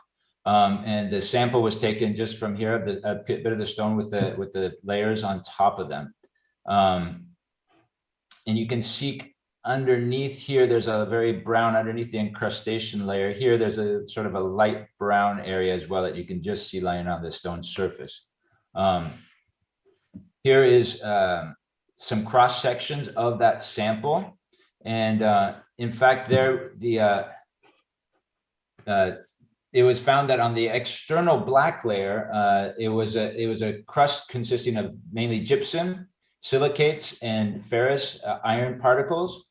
And there's also, however, underneath an orange colored film that was lying directly on the marble surface, which was composed mainly of calcium oxalate and gypsum. Between these two layers, as you can see in some of the more close-up pictures, you can see some ochre particles, which were also later found on top of Eve.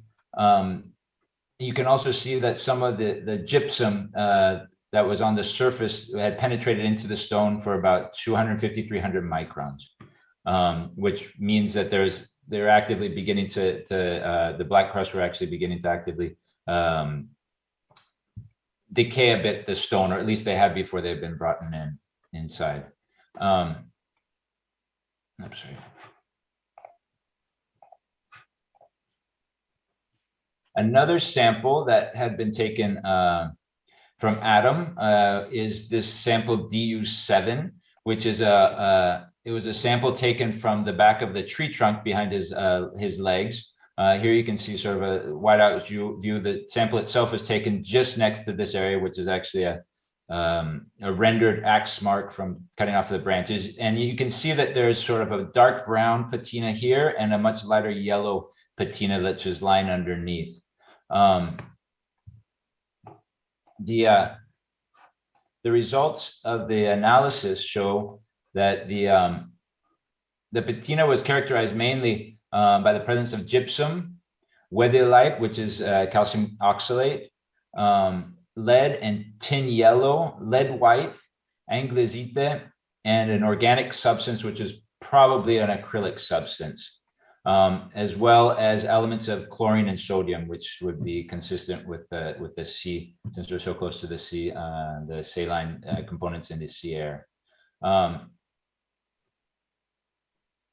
So this is a patina. So this patina was found mainly just on the back of Adam's tree, nowhere else on Adam's figure, but is also very similar to a patina that was found on the back of a tree trunk behind the statue of Eve.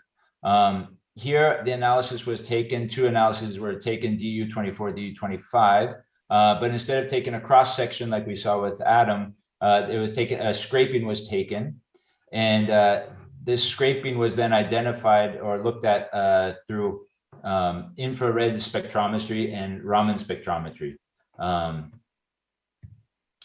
Oops, sorry. And here, as well as calcium oxalate, as we've seen on the other two samples, and gypsum, we found silicates and a lighter layer. And the lighter layer here, you can see this lighter layer, yellowish layer, which corresponds with Adam's. It was a presence of paraffin wax in a mixture with some unidentifiable organic substances. This probably relates back to when the bronze copies were made, the casting techniques. They would put a wax to help remove the molds from the originals. The darker layer also had found gypsum, lead white, lead and tin yellow, traces of arsenic, sulfide, calcium oxalate, black carbon as a pigment, lead chloride, shellac with lead soaps in the presence of a vinyl resin. Okay. So then a final analysis I wanted to show is also from the back of Eve's shoulder, which had some heavy calcium deposits, probably from water percolating from above through mortar that brought down calcium and made these calcium incrustations. We found some samples. We took a sample from her right shoulder, which shows the presence of white, orange, and black particles, as we can see here, on top of a thick calcareous incrustation formed over time. So we can also relate that these particles that were found on also probably on Adam were much later, because they're found on top of these calcium incrustations, which had formed over time, so are much more recent. So just to generalize the results of the analysis, we have seen that the outer layers of the deposits is composed mainly of gypsum, and probably caused from pollution and deposits, the deposit pollution. The paraffin is probably a residue from the process of casting the statues to make the copies. And the acrylic and vinyl substances connected to probably recent retouching interventions, probably to darken areas that had lightened up by erosion or whatnot over time. On top of the marble, though, adhering directly to the marble surface, on the other hand, are calcium oxalates together with pigments, therefore prácticamente organic residues of old interventions, perhaps, that over time have been absorbed by the stone and mineralized to become an oxalate. And perhaps at the rear of the trees, the traces of lead and tin yellow were parts that had survived the cleaning of 1724. Maybe they weren't able to reach back there, so maybe something that dates back before then. Anyway, these oxalate layers obviously are to be preserved, while the black deposit layers should be removed with great care, obviously, to preserve the patinas underneath. But since the presence of gypsum in an environment which is not completely as controlled for humidity and whatnot could cause a slow continuum of decay. So the first thing, once we decided that the black layers needed to be removed, we began with a series of cleaning tests. We began with traditional chemical tests using different solvents and whatnot, using poultices with ammonium carbonate and whatnot. But unfortunately, due to the variation of the different layers, here you can see part of the side of Adam. Here is an area that had been eroded and probably retouched with acrylic resin, then a thin line of black crust, which had become quite thick. And then over here, just regular deposits. And the same here on a part of his leg. These areas were not very satisfactorily cleaned because if you needed to insist on the more dirty areas, you risked over cleaning some of the lighter areas. So at this point, it was decided to carry out some tests with the laser.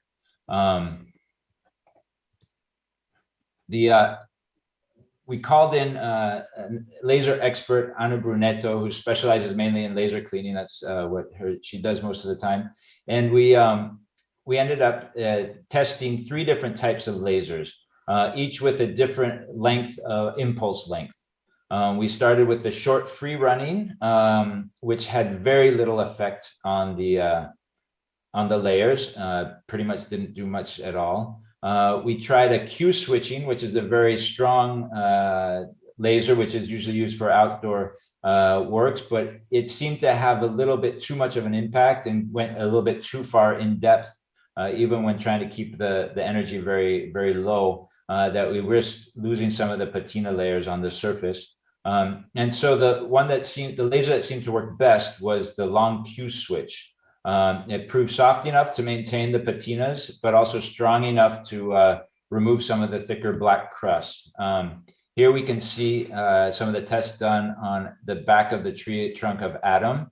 And you can see that it is able to reach the patina layers and leave them intact, even if it might be a little bit of a gradual process, different passing, slowly removing the thicker areas, but being able to remove, but also to preserve well the layers that were underneath. Here is just another good example of how the chemical areas cleaning test proved quite unsatisfactory, while in the same area here we have a laser test underneath and was able to make a much more homogeneous cleaning of these surfaces.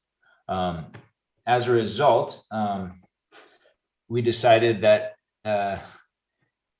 we also have this. Here's another area of test in which you can see even on an area where the crusts were actually in relief, so a little bit more thick and a little bit more difficult to remove, the laser perfectly respected the patinas that were underneath.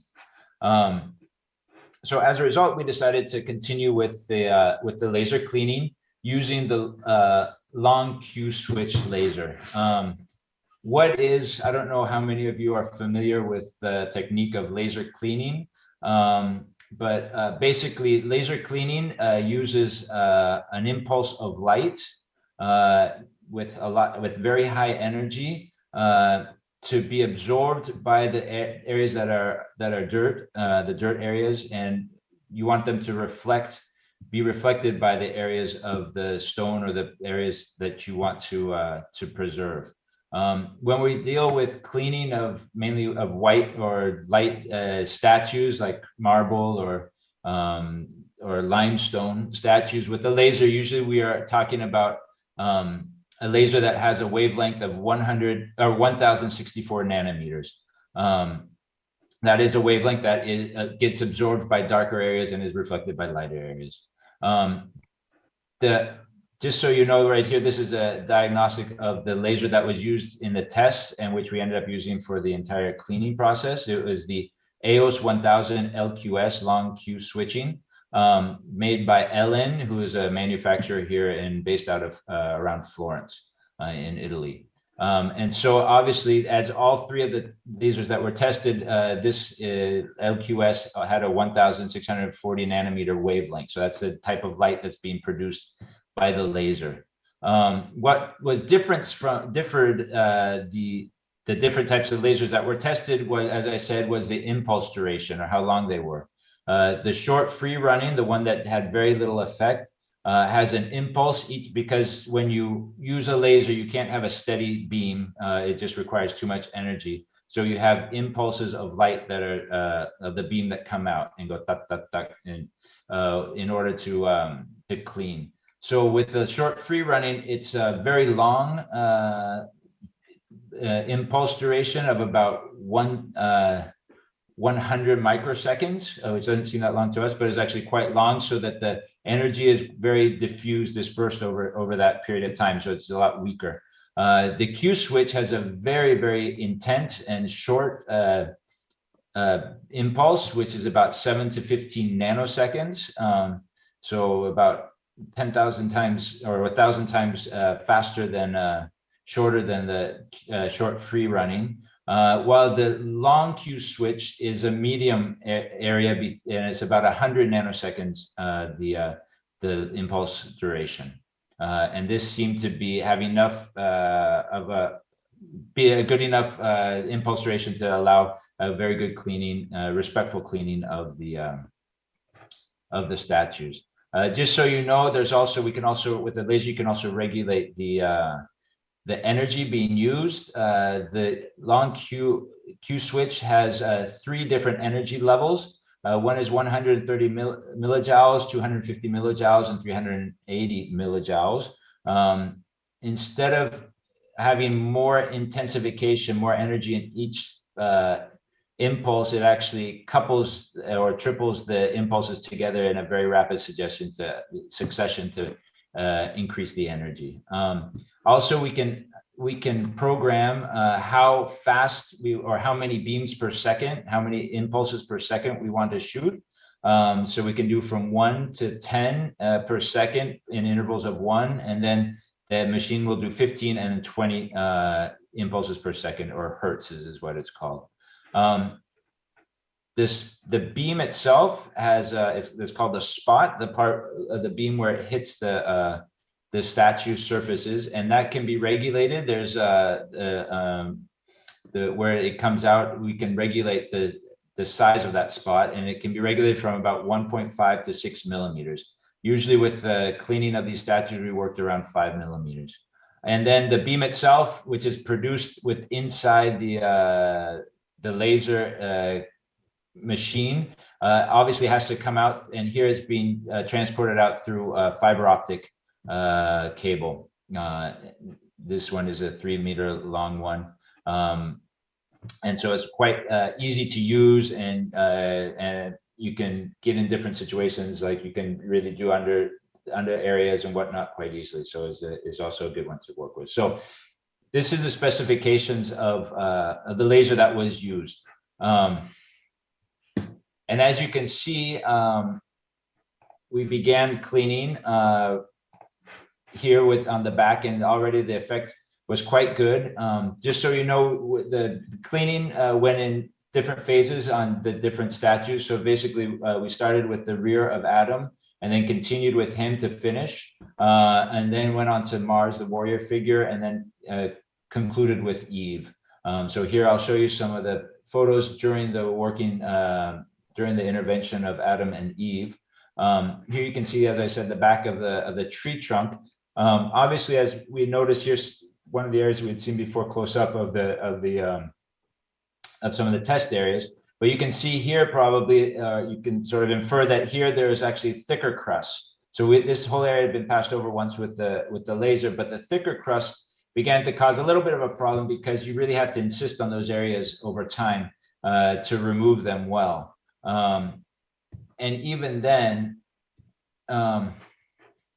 we'll show some more of that, the thicker crust. But as we went along, we were able to really see how selective this laser could be. As this here is an area where there was a patina underneath, and then a dark deposit underneath, and also a gypsum incrustation on top. And using the laser, we were able to actually shoot on top of this, which actually made the incrustation kind of just pop off to reveal the darker dirt deposit underneath, which was then removed at its own time, ensuring that the patina underneath that was completely conserved. So you could see how even with this laser, we were able to work on different levels quite easily and visually as well. Where the crusts were thick, as I was saying just a minute ago, it became a bit of a problem because as you went along where they're quite thick, you would start getting these dots removed or left over. These are the crust, obviously, where here you were able to ablate away some of the dirt, but then there was smaller areas here that then you'd have to pass over again, and you risk maybe over cleaning a little bit these areas because you had to pass over them so many times. And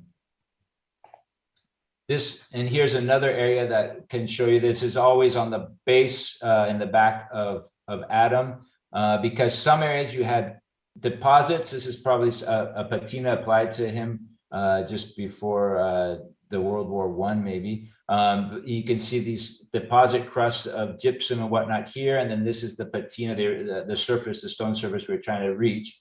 But there's also lots of incrustations of almost dirt and almost soil type of incrustations. And so these were very difficult because since they're so varied and very thick, you really have to insist and in a long way. So what we decided to do after doing a couple of tests was to actually do some poulticing beforehand on the very thick incrustations to soften them up and to reduce them down to size. So we did poulticing mainly with water and paper pulp and sepulite clay.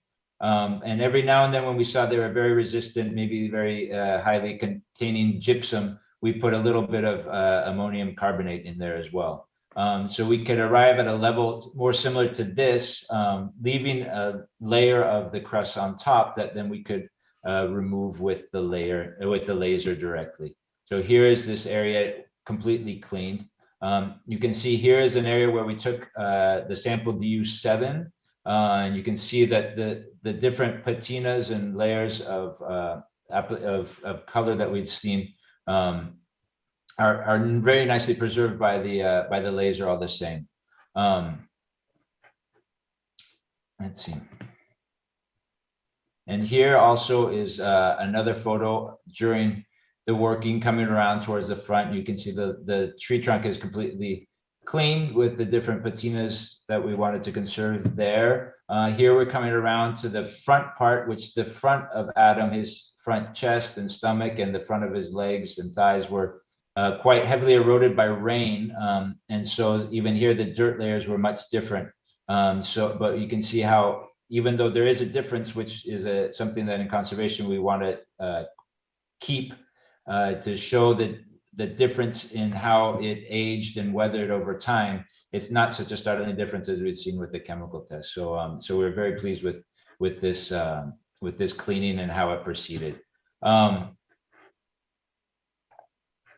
Just for time, let's see. We will go on with Eve now. Eve was in a very similar condition to Adam. Actually, her she was very much better condition as far as the stability of the stone and the surfaces. She had much less eroding and whatnot because she was a much more protected corner. But she had pretty much the same type of different deposits throughout. Here you can see her face, how it was heavily covered by these dark deposits. So when we began with her, we did, obviously, as always, moving from statue to statue, we would do a few different preliminary cleaning tests to make sure the parameters that we had picked for the laser cleaning were always the same. Just so you know, we worked at about between 130 and 250 millijoules, never needing to go up to the highest energy level. And always working with a spot, as I said, around 5 millimeters. Usually using about 15 impulses per second, depending on how it needed to be, though, but that varied every now and then. But those are pretty much the parameters we used. And here you can see in this area here, the laser cleaning test did quite an efficient job and keeping a patina that was underneath. You can see here, these are signs of rain water over time taking away some of the patina. Anyway, even on the back of Eve's trunk, which, as we had seen from the analysis, had these patina layers that we wanted to preserve as well. The laser, even though the light's a little bit difficult to see, but it preserves very well these layers that we had seen in the analysis. As I had mentioned before, one of the main problems with Eve was she had these heavy calcium incrustations on her right arm. Here you can see before, here is during it, they reached, I don't want to say a centimeter, but almost, definitely a few millimeters in depth before arriving to the stone underneath. The laser, unfortunately, was not able to read these incrustation layers very well. So it was not able to remove it. And at that point, we decided the best way to remove them would be mechanically. So we ended up using we would do some poulticing with distilled water first to soften up the calcium incrustations, and then either using an ultrasonic device such as dentists use, scalpels, and sometimes even where it's very thin ion exchange resins, we were able to remove most of these crusts, these incrustations, calcium incrustations from her arm. And here you can see it, the laser actually had not been used yet on here. And underneath these incrustations, there was really no deposit. So we have an idea that either they were formed, there was the cleaning in 1725, which had really removed any deposits or whatnot on her from before, or these incrustations had formed even almost at the origin of when she was placed in her niche. Afterwards, we continued with once we removed most of the calcium incrustations, we began cleaning with the laser. And even with the laser cleaning, removing some of the black layers, we found more of these calcium incrustations underneath, which obviously shows us that most of these deposits that were making her so black were quite recent, because it was obviously since they were applied after she had formed most of these incrustations, which are coming from percolation of water, which had happened something over time. We don't know exactly when, but obviously if these were lying underneath the black layers were a bit more recent. Here, and then once we removed the black from the incrustation, the calcium incrustations, then once again we went with some poulticing, and here where it's very fine, mainly with scalpels and whatnot, to mechanically remove these residues as well. An interesting observation that happened when we were cleaning the right arm of Eve was the fact that having a test of a laser test for the cleaning of these areas which had been repainted with an acrylic resin, acrylic paints, we realized afterwards that the laser had actually penetrated past the two layers of color and into the stone, the marble of her arm. Basically, at the beginning, we decided to do a little test to see how it cleaned. The cleaning result was not great because you can still see this yellow. It removed the dark area, but there is sort of a pink and then a yellowish layer of color underneath there, which was not removed by the laser, sorry. And so we decided to remove them using ethyl alcohol, which did a much better job. But once we removed everything using alcohol, we saw these areas that had darkened.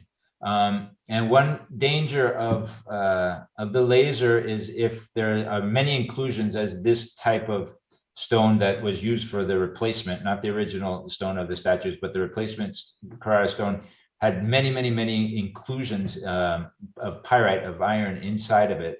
And the laser can actually penetrate below the surface and react with that and cause it to gray on the surface. So this was a warning to always be very careful as you're doing your tests with the laser. It solves many problems, but we always, like any other technique, you always need to be very cautious when you're doing your initial test. As I said before, we wanted to talk about these two statues also because there are two copies of the statues that are now present at Petershof. Back hundreds of years ago, these statues were considered very important, as they are today. So much so that at the beginning of the 1700s, the Russian ambassador to Italy, Ragudzinski, commissioned the artist Giovanni Bonazza to sculpt a copy of Eve and of Adam. The copies were ready, we know from documentation, were ready already in 1718, and were then sent out to St. Petersburg. Adam was actually placed, I'll show you Adam. Adam was actually placed in the fountains first. He was placed in October of 1722. Eve instead was put in place later on in the fall of 1726, and they were placed in a setting around in fountains. And actually, these two statues are situated with the fountains that are the only ones in Peterhof that still preserve the original sculpture decorations. I think it's interesting. We can see there's stylistic differences. Obviously, Bonazza was a pupil of the Baroque school, and you can see with his leaves being much bigger and more ornate and whatnot. There's definitely a difference in style, but it's interesting to see the right arm of Eve, how in Bonazza's, her hand and the apple are in a different position than what we have on the Eve today. We have to remember that Eve's arm broke off in 1823. So Bonazza actually saw the original hand and its position, while what we have today is just a supposition from Napoleone Martinuzzi from the 1960s. So these statues are a wonderful testament to us as to what some of the replacements areas probably were like originally compared to what we have today. So here we can see Adam at the end of the conservation as well, with the Adam in the fountain. Obviously, once I said before, the Baroque makes things a little bit more ornate, fig leaf and whatnot, but even here with Adam, some parts are missing. We can sort of have an idea of, or speculate as to what things, some of these parts might have looked like originally based on the copies from Can you hear me? Petershof. Hello. Jonathan. Thank you very much for your attention. So thank you very much, Jonathan. I was trying, you hear me? Do you hear me? Yes. Yes, I was trying to tell you that you have to conclude because, and finally you conclude. So thank you very much. Thank you very much. Are there some questions? I have many questions, but if the public has here the questions. Нет вопросов.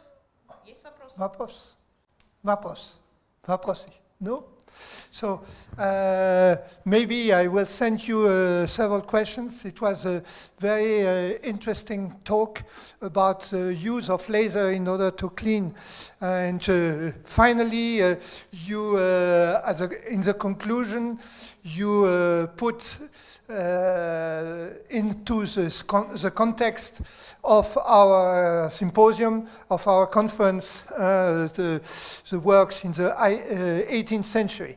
So these two, one question maybe I can give you and should be interesting for the audience.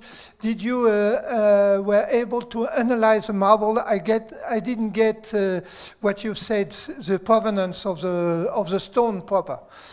Yes, the stone was analyzed on all three statues, and they're all Carrara marble. Carrara marble, but you haven't.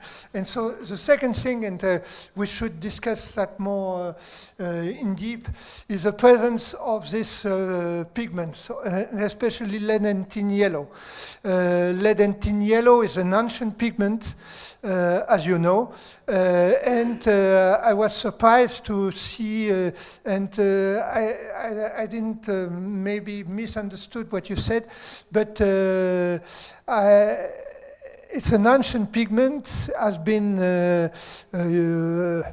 used mainly in the 15th and 16th century.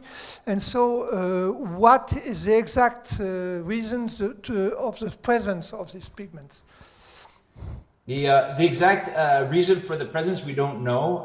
We're not sure. Unfortunately, there is so little binder left that we really were not able to find out what it was or use that in order to date, try and get an idea of the date. The fact that it was found just on the back of these two statues seems to indicate that it's probably something, as you said, a bit more ancient compared to a lot of the areas that were substituted over time, more in the 1700s. Probably, as I said, it could be, and this is all supposition because we don't have any documentation, and unfortunately the analysis was not able to come up. There's such small traces of these elements that we weren't able to have anything really conclusive.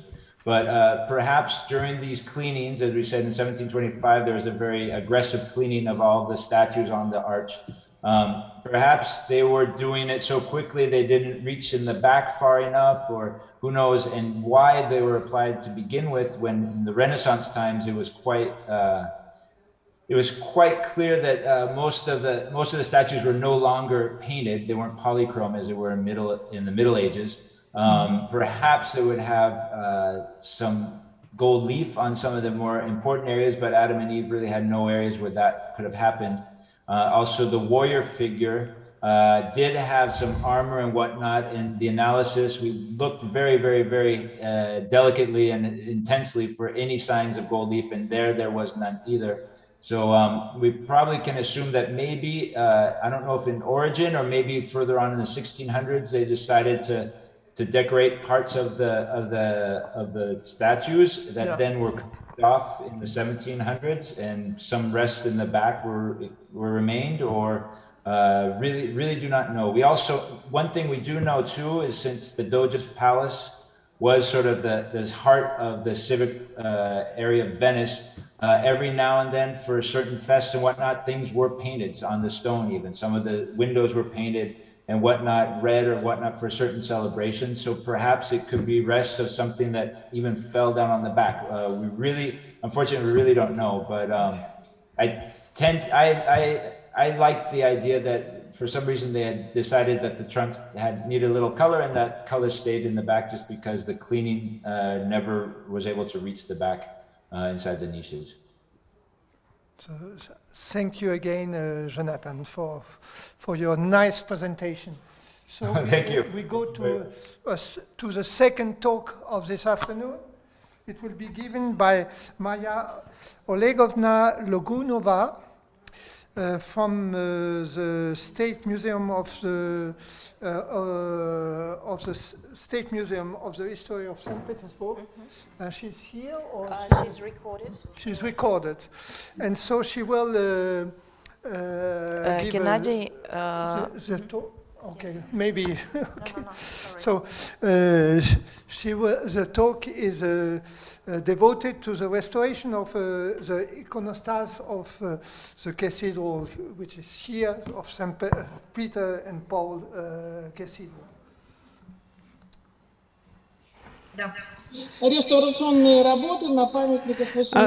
I will focus on the work on the monuments of the 17th century in Peter and Paul's fortress. Recently, there was a conference organized by the Town Planning and Architecture Committee of St. Petersburg. It was dealing with organization of the urban space, landscape architecture of the city, at which I discussed the good projects and failures of reconstructing landscape monuments in the territory of the fortress. I won't repeat it, but I will outline the main projects that seem good or bad for me. The failed project is creation in the tombstone that was in the ceremonial space of the court. Optimization of the project was reconstruction of the canal under the Peter's curtain wall, the creation of the lattice, fencing the entrance to the curtain wall, and the project of reconstructions of Peter's gate. An absolutely good project was creation of a flower bed in the field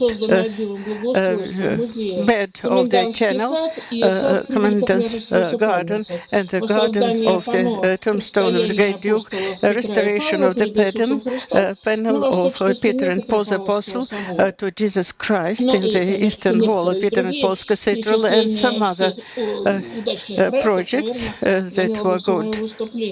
I will mention in my presentation, since that theme has already been discussed, I would like to address the theme that is of particular importance for me.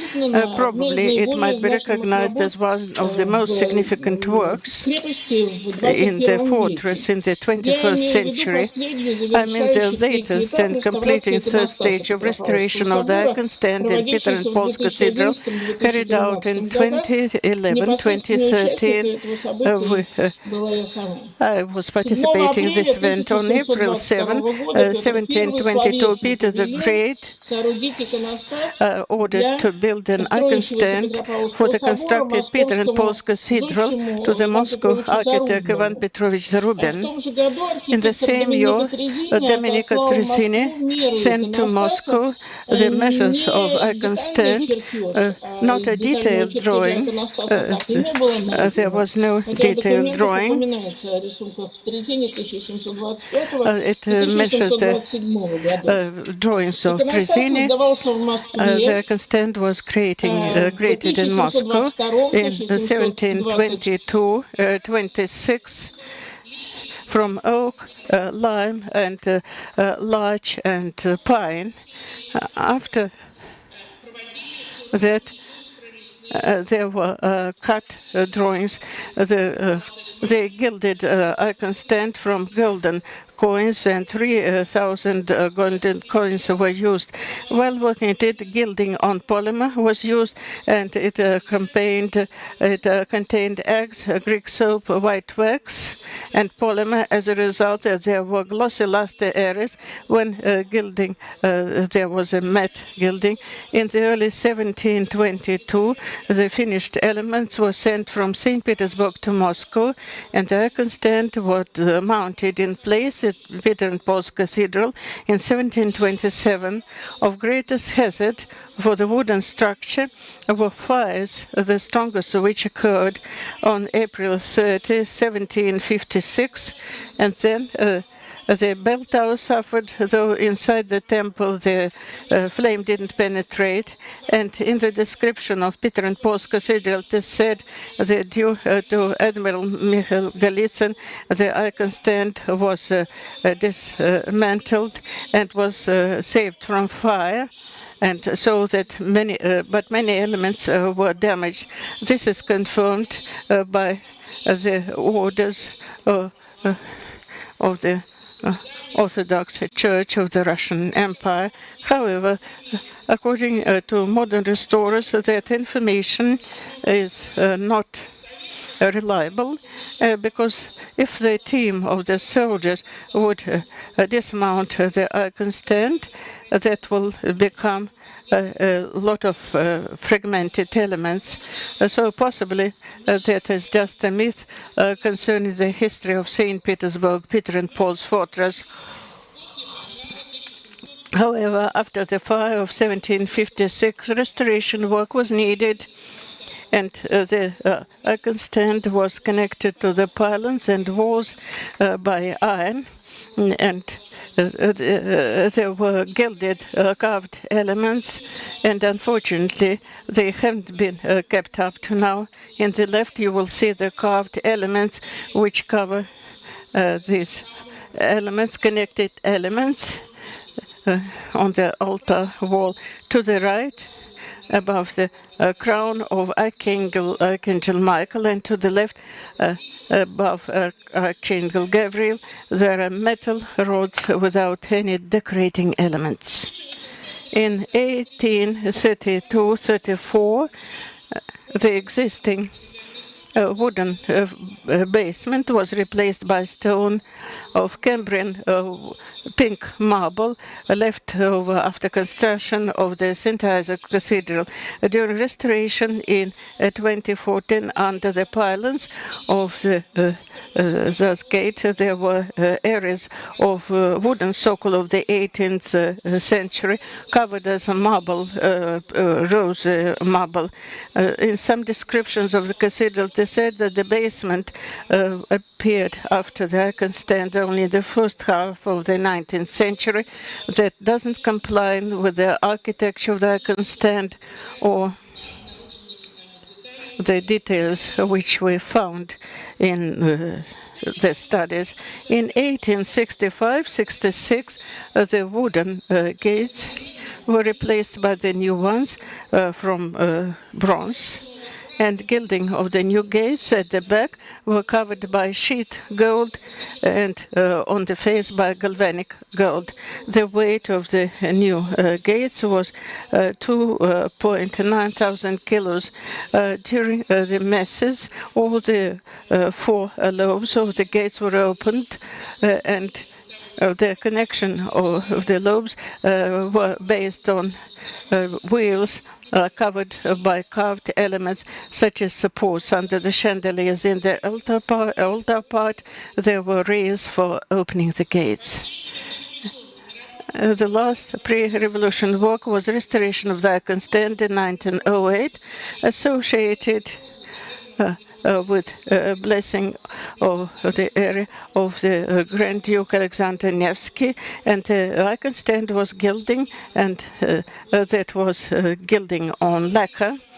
During this restoration work, there was a certain change in the icon stand. For instance, some icons were relocated. We looked in a different way at the icons in different tiers, and the icon stand became more dynamic. Unfortunately, this placement of the icons was not retained in the 20th century.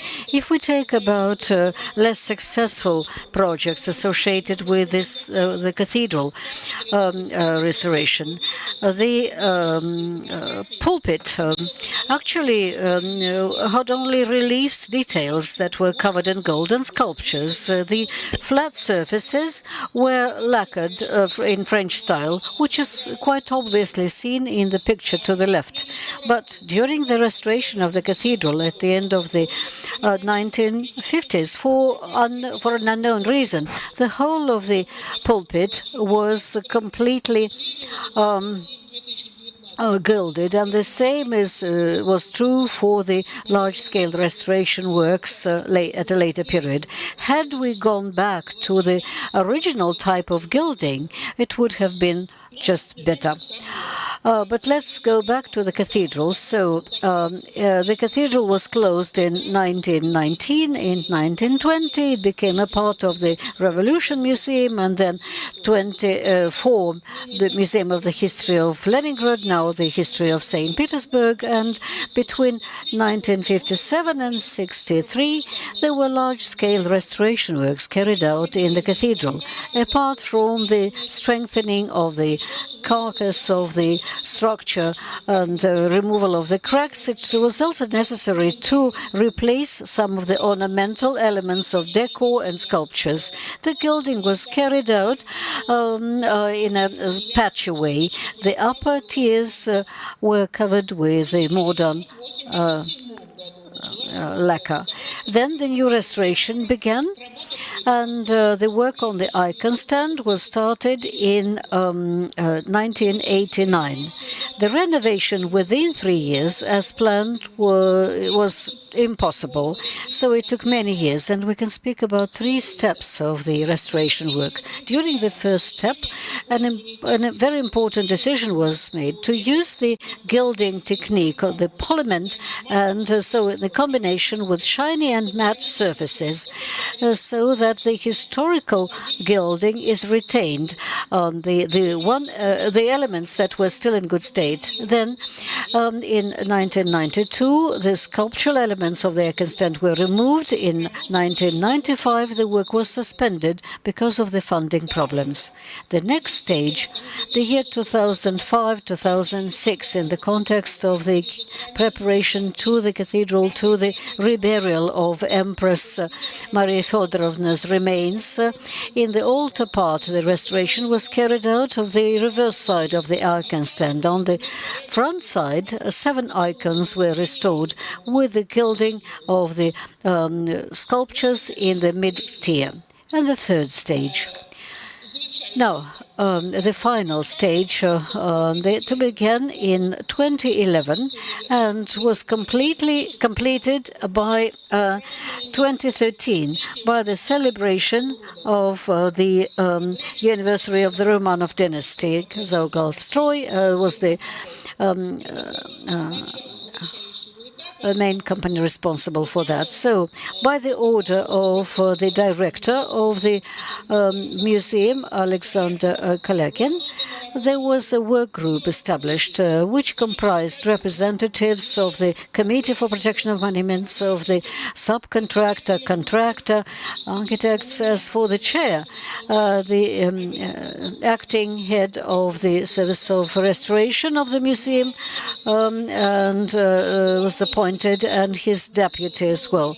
Marina Logunova was appointed to this particular position, and our work with the icon stand made it possible for us to take this work to the logical finish.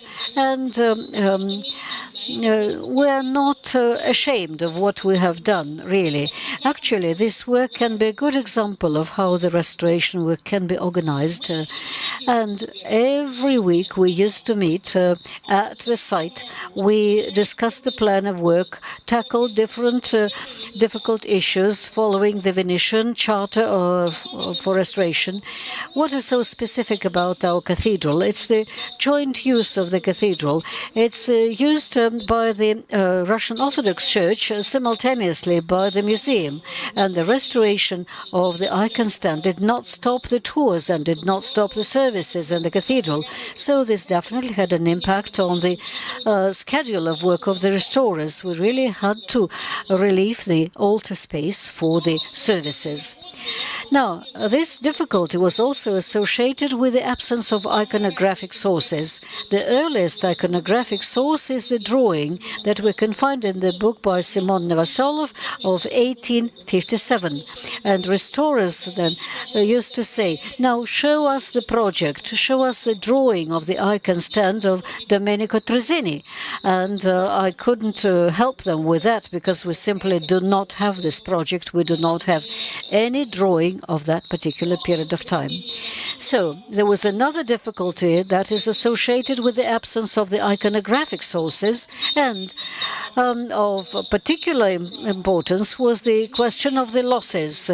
When we examined the heads of Archangel Gabriel and Michael, these are the sculptures on the pylons of the Royal Gate, we were able to find the nails and the and in the lithography of the 1850s, a fragment of it you can see to the right, we can see quite clearly the head of Archangel Michael. There is a crown, and there is a similar crown over the heads of the saints in the mid-tier, but then it was made a decision, as I said, following the Venetian Charter of Restorers, and this it was decided not to recreate. So it was also necessary to make a decision concerning the lantern in the hands of Archangel Gabriel, mentioned in 1940 for the last time, but by 2012, that particular lantern, designed by Mareshkina, was put back to its historical place. The same is true for the icon frames, which were lost in the middle of the 20th century. And because of some problem with the Royal Gate during a service, one of the ray of the composition was broken, then was actually distorted. It was possible to recreate them. The Royal Gate was properly washed, and the lost gilding was toned. At the time of the work, the specialists encountered some discoveries. Some silver work was discovered typical of the 18th century. It was decided there was no decision made to retain those areas of silvering, so the icon stand is gilded nowadays. Restoration of 2011, 2013, first of all, covered sculptures, wood carving, and we used the gold of the highest possible grade, 95 carat gold, Norris Company from Germany, yellow in color, and we spent about 640 books of light gold, 1.4 grams per sheet, and 250 books of heavy gold, 2.5 grams per sheet. And so altogether, 650 grams of heavy gold. So altogether, 1 kilogram, 546 grams of gold. At the beginning of June, that's the year, we were able to restore the image of Christ enthroned, which had been away from the complex and had been retained in disassembled way.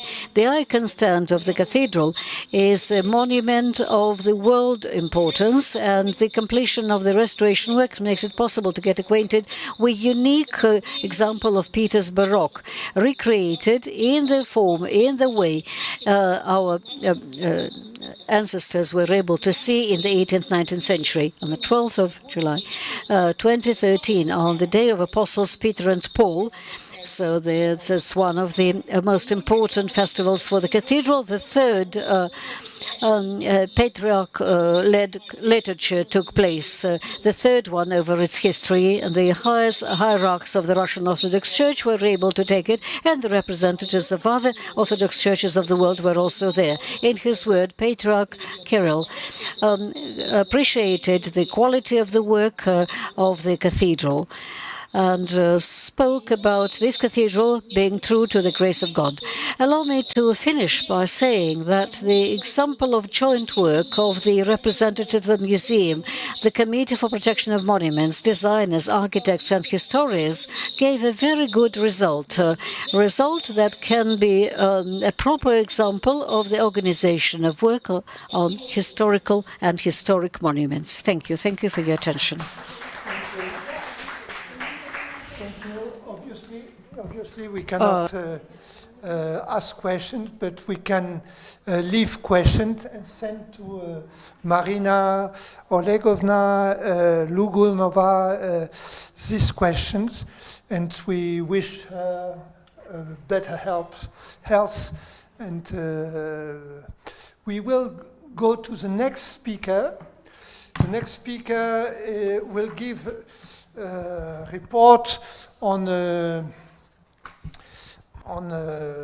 project concerning the monuments of the 17th and 18th century of the north of Russia.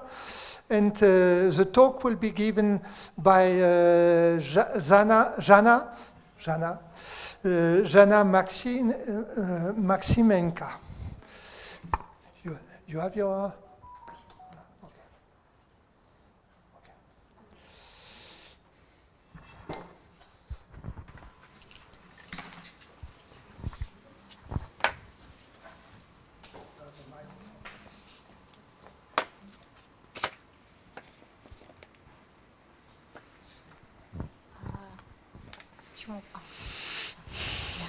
Добрый день. Good afternoon. У меня, конечно, немножечко, можно сказать... Well, my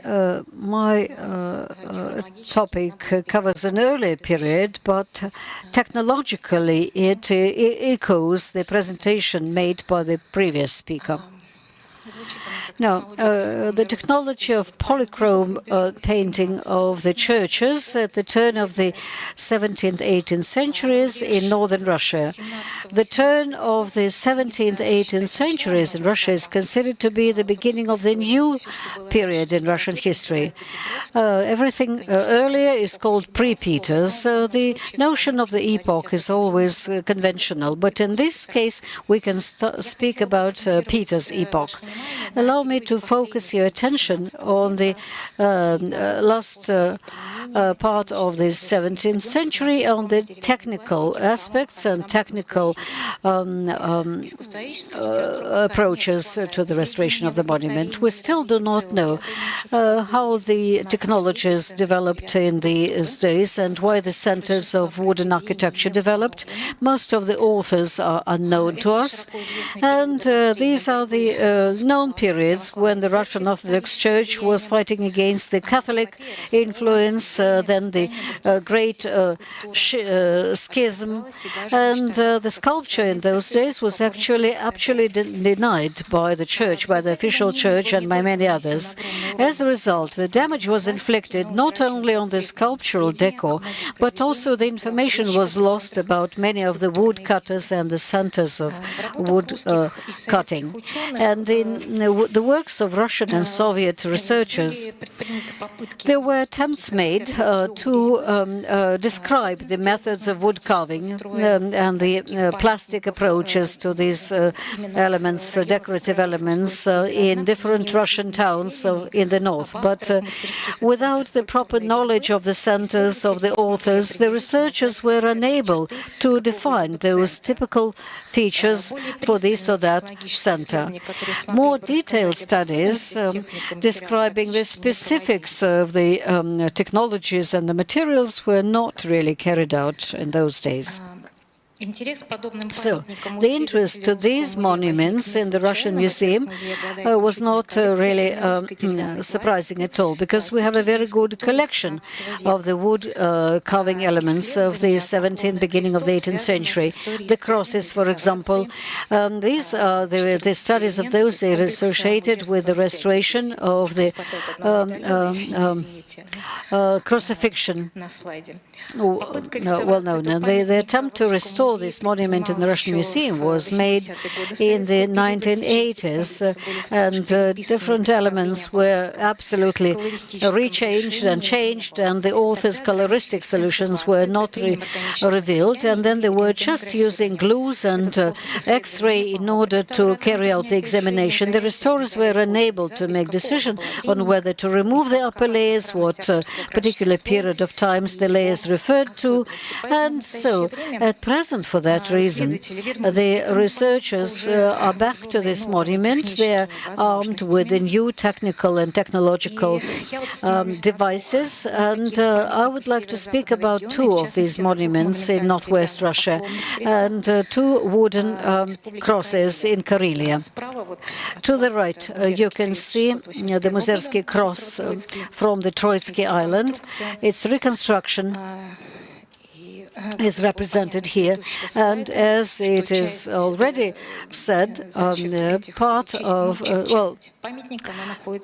certain elements of this monument are in the Russian Museum at present. And the Muzersky cross is because to the right you can see a large cross which can be found in the chapel of Kim in the Assumption Cathedral there. Stylistically and constructively, it is quite close to the Muzersky cross, although time-wise that one is older and is not exactly within the framework of our story. But we wanted to see the transformation, the application and the use of different materials and colors and pigments in the 17th century, starting with the middle of the 17th century and up to the first decades of the 18th century. Not only the Russian Museum, but other museums of St. Petersburg and Moscow are publishing information concerning items brought from expeditions in the 1960s and 70s. Expeditions of large museums was carried out by the order of the Ministry for Culture, was supported in order to preserve the valuable artifacts. Icons, supplied crosses were brought to the museums, and these artifacts acquired a new status, and their history continued within the museum, where it was possible to involve restorers, historians, and technical specialists to their restoration and conservation. At present, our work goes deeper because there are new methods, new technologies, and thus we can analyze them deeper, particularly if the sculptures are... And to collect the reliable information, our researchers from the Russian Museum had to make two field trips to Karelia Republic after 60 years. Following the traces of their colleagues, the purpose was to study the monuments inseparable from the architectural ensemble, for instance, in wooden chapels, those that couldn't be removed, and recently they became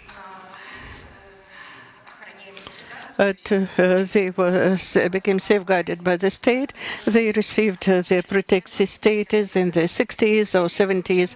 In the expeditions, there were experts of different specialties from the Russian Museum and 5 Arts Museum of Karelia.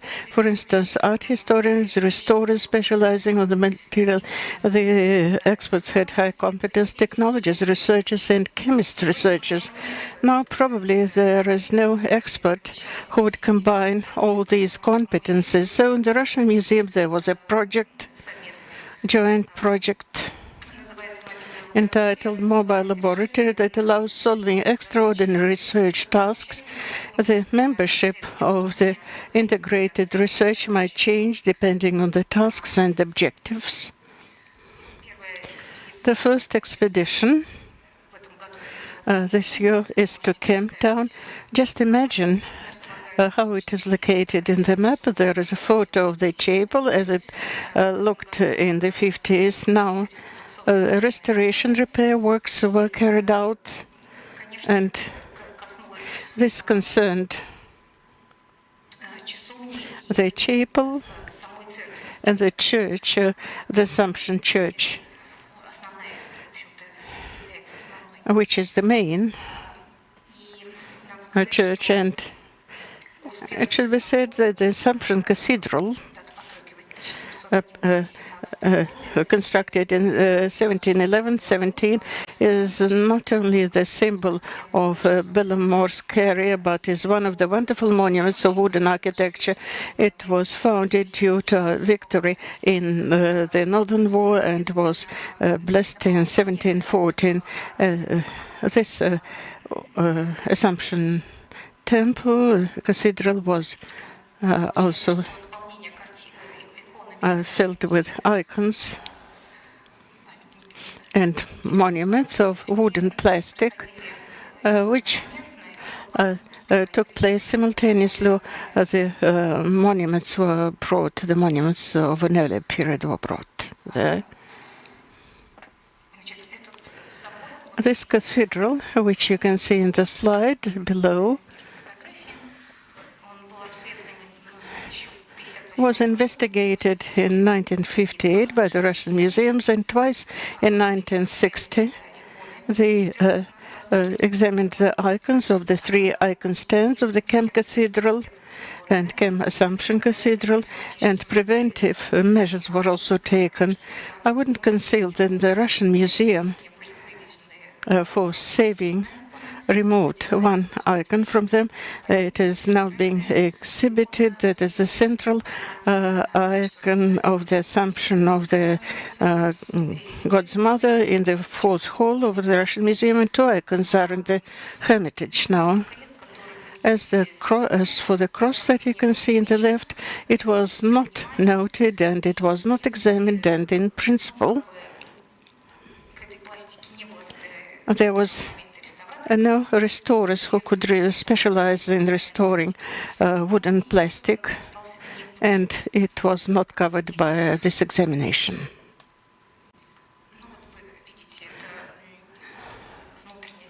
This is the interior decoration of the modern Assumption Cathedral after the restoration and construction work that has been accomplished this year.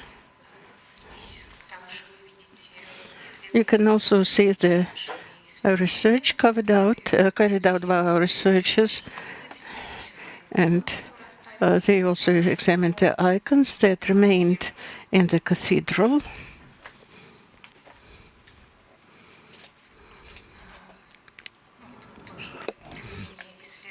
This is also the research study on the cross of 1660. Under such conditions, the people had to work. And the next second expedition is to Trinity Island, or Troitsky Island. That is in about 1.5 hours by car to Belomorsk, and 3 hours to Ushkova village, and from Ushkova village about 20 minutes by motorboat, and you get to the island.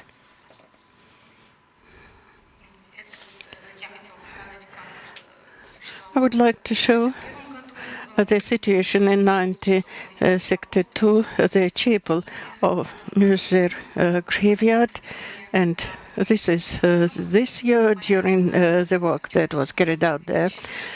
For you to understand that the chapel of the Musersky monastery to the left, you can see the photo of the basement of the cross. And during the expedition of 1961, the expedition of the Russian Museum and Pетровского Museum, especially parts of the cross were removed. You can see the topography of these parts of one monument from left to right. From the left, you can see the parts displayed at the Russian Museum, then the cross that remained in Troitsky Island, and the icon that crowned this composition appeared to be in Pетровского Museum of Fine Arts of the Republic of Karelia. Probably that is a historical fact that occurred at that time. Now it is rather difficult to explain it, but for saving the monument and its best samples, such measures were taken.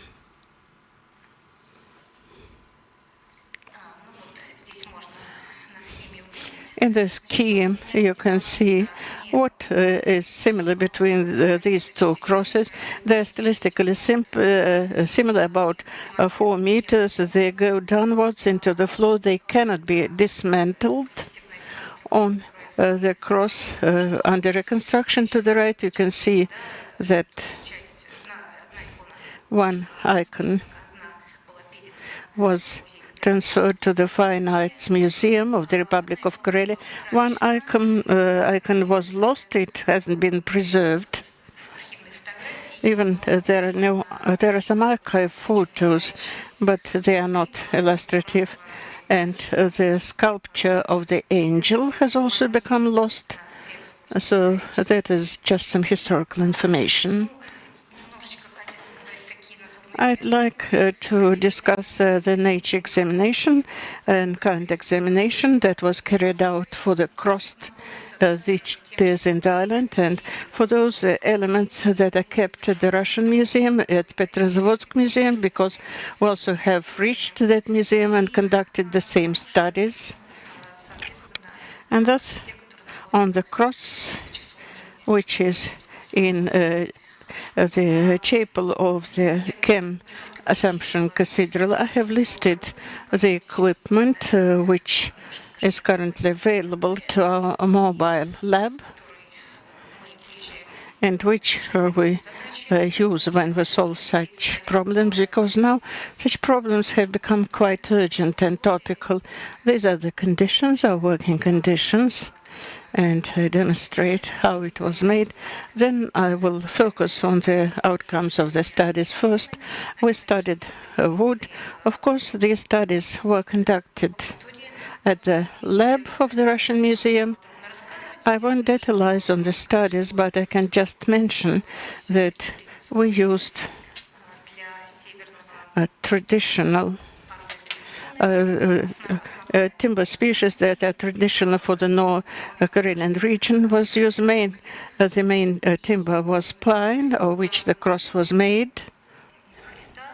And on the Kem cross, you can see a fragment of birch, and the medallions with monograms are also made of birch. As to the cross showing the right view, you can see Muzersky cross. The main parts are the figure of the Christ, the main cross to which everything is attached. So all these elements are made of pine, and the inscription carved is also made of pine. The medallions are cut from poplar, and the figure of the angel is made of birch. The combination of different wood species is also recorded in the icon. The case is made of pine, and the icon is carved of poplar. Probably I'm giving too much details, but I think that is also certain significance, and that is a marker for the north. The next trend of research using IFA, X-ray and fluorescent analysis, using more manual analyzer. Our technologist Serova investigated more than 100 points on the cross in the town of Kem, and you can see certain conclusions that were made. I will concentrate on the main conclusion. Markers is the use of lead white everywhere. It has been mentioned that already that, in fact, lead white is used in early plastic elements and in sculptures as well. We should also note the use on some elements of a triple, that is gold, silver. That is also a typical marker for the 17th century in the north. That method appeared earlier in the 16th century in the north, and most likely it arrived there due to the impact, European impact via the port of Archangel in the 16th century when the ships came from England, and the north was a well-educated region in that sense. You can see the traditional use of cinnabar and a very common use of blue indigo pigment, which is also quite significant here. This is a rather costly dye that is an organic dye, which was also received in Russia via the northern port of Archangel up to the foundation of St. Petersburg. Similar studies were also carried out on the cross in Kem. Thus we can compare it. Here we have similar a palette of dyes, and the use of double on certain elements is also well known inside the medallions and on the cross. Everywhere the base for silvering and gilding was not varnish, not polyment. It is made on glue, so that is glue gilding using organic glue. That is also a typical feature for the north.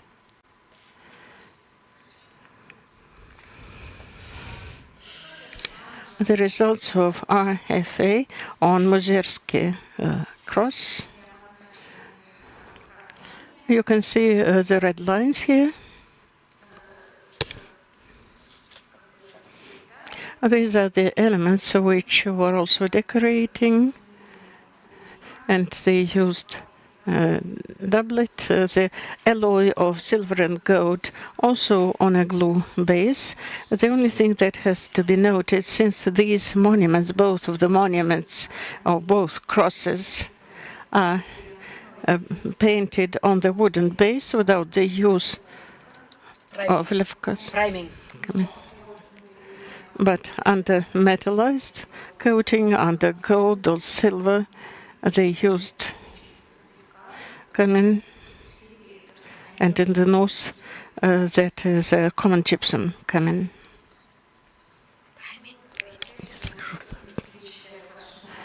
I can just show the palette of Muzersky crucifixion of 1671.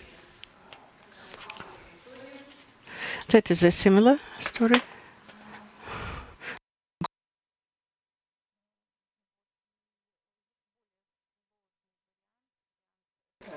That is the most complicated stratigraphy of the layers based on different areas, based on the sections. There was a chemist in our group, and they analyzed the samples from different microscopic samples from different areas. Since the monument, or both monuments, were renovated during different periods, the researchers have to understand whether that was 18th or 17th century. Most likely both centuries were involved. As for the present, you can just show them as certain schemes. What are the versions of the presence of the paint layer and metallized layers? So that is a technological pattern of the monument. And at the end, I would like to mention that despite the fact that these are early monuments, they're a transition or a bridge between Peter's epoch, which is well known to its Baroque sculptures.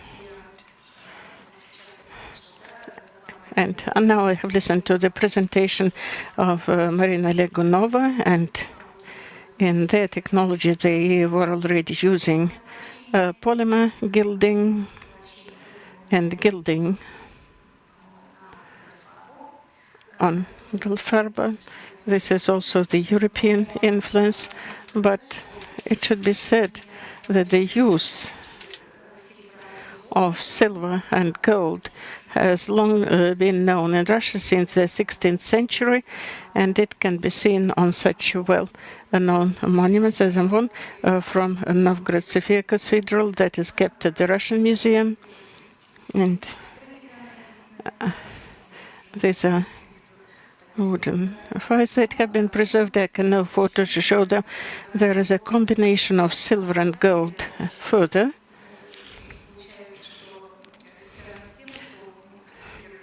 The north, as a result of different difficult situation in the 16th and 17th century, the craftsmen went further northwards, and they brought their aesthetics and their technology there, and they, for instance, assimilated with the northern culture. Therefore, Marina Legna also has already mentioned the use of silver and gold. That is characteristic of the 18th century. I can also tell you that it's also typical of the early monuments of the Novgorod and northern regions. And these monuments, which we investigated, we hope they will become reference monuments for deeper research of wooden metallized plastic of the 17th and 18th century and a certain bridge. Thank you.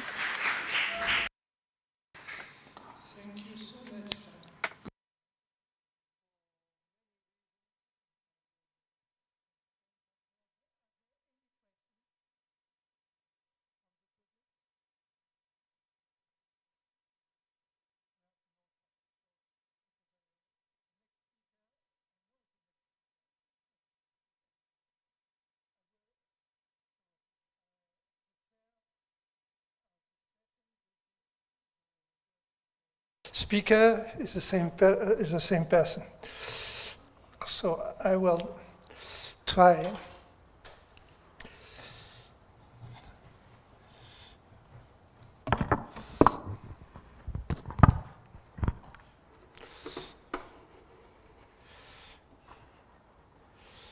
Where is this?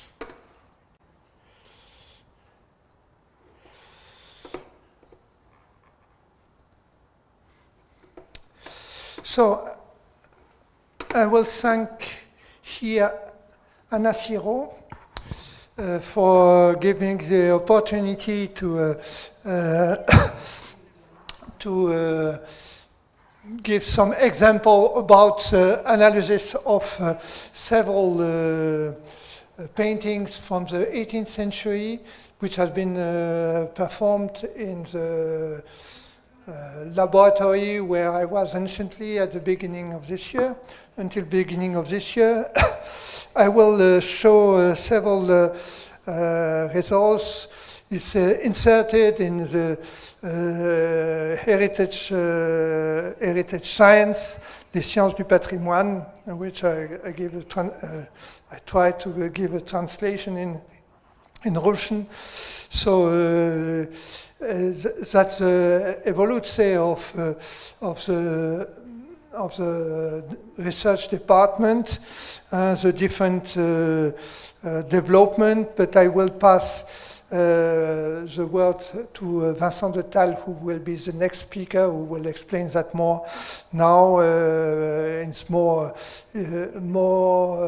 devoted to that. So that the C2 RMF is inside the Palais du Louvre.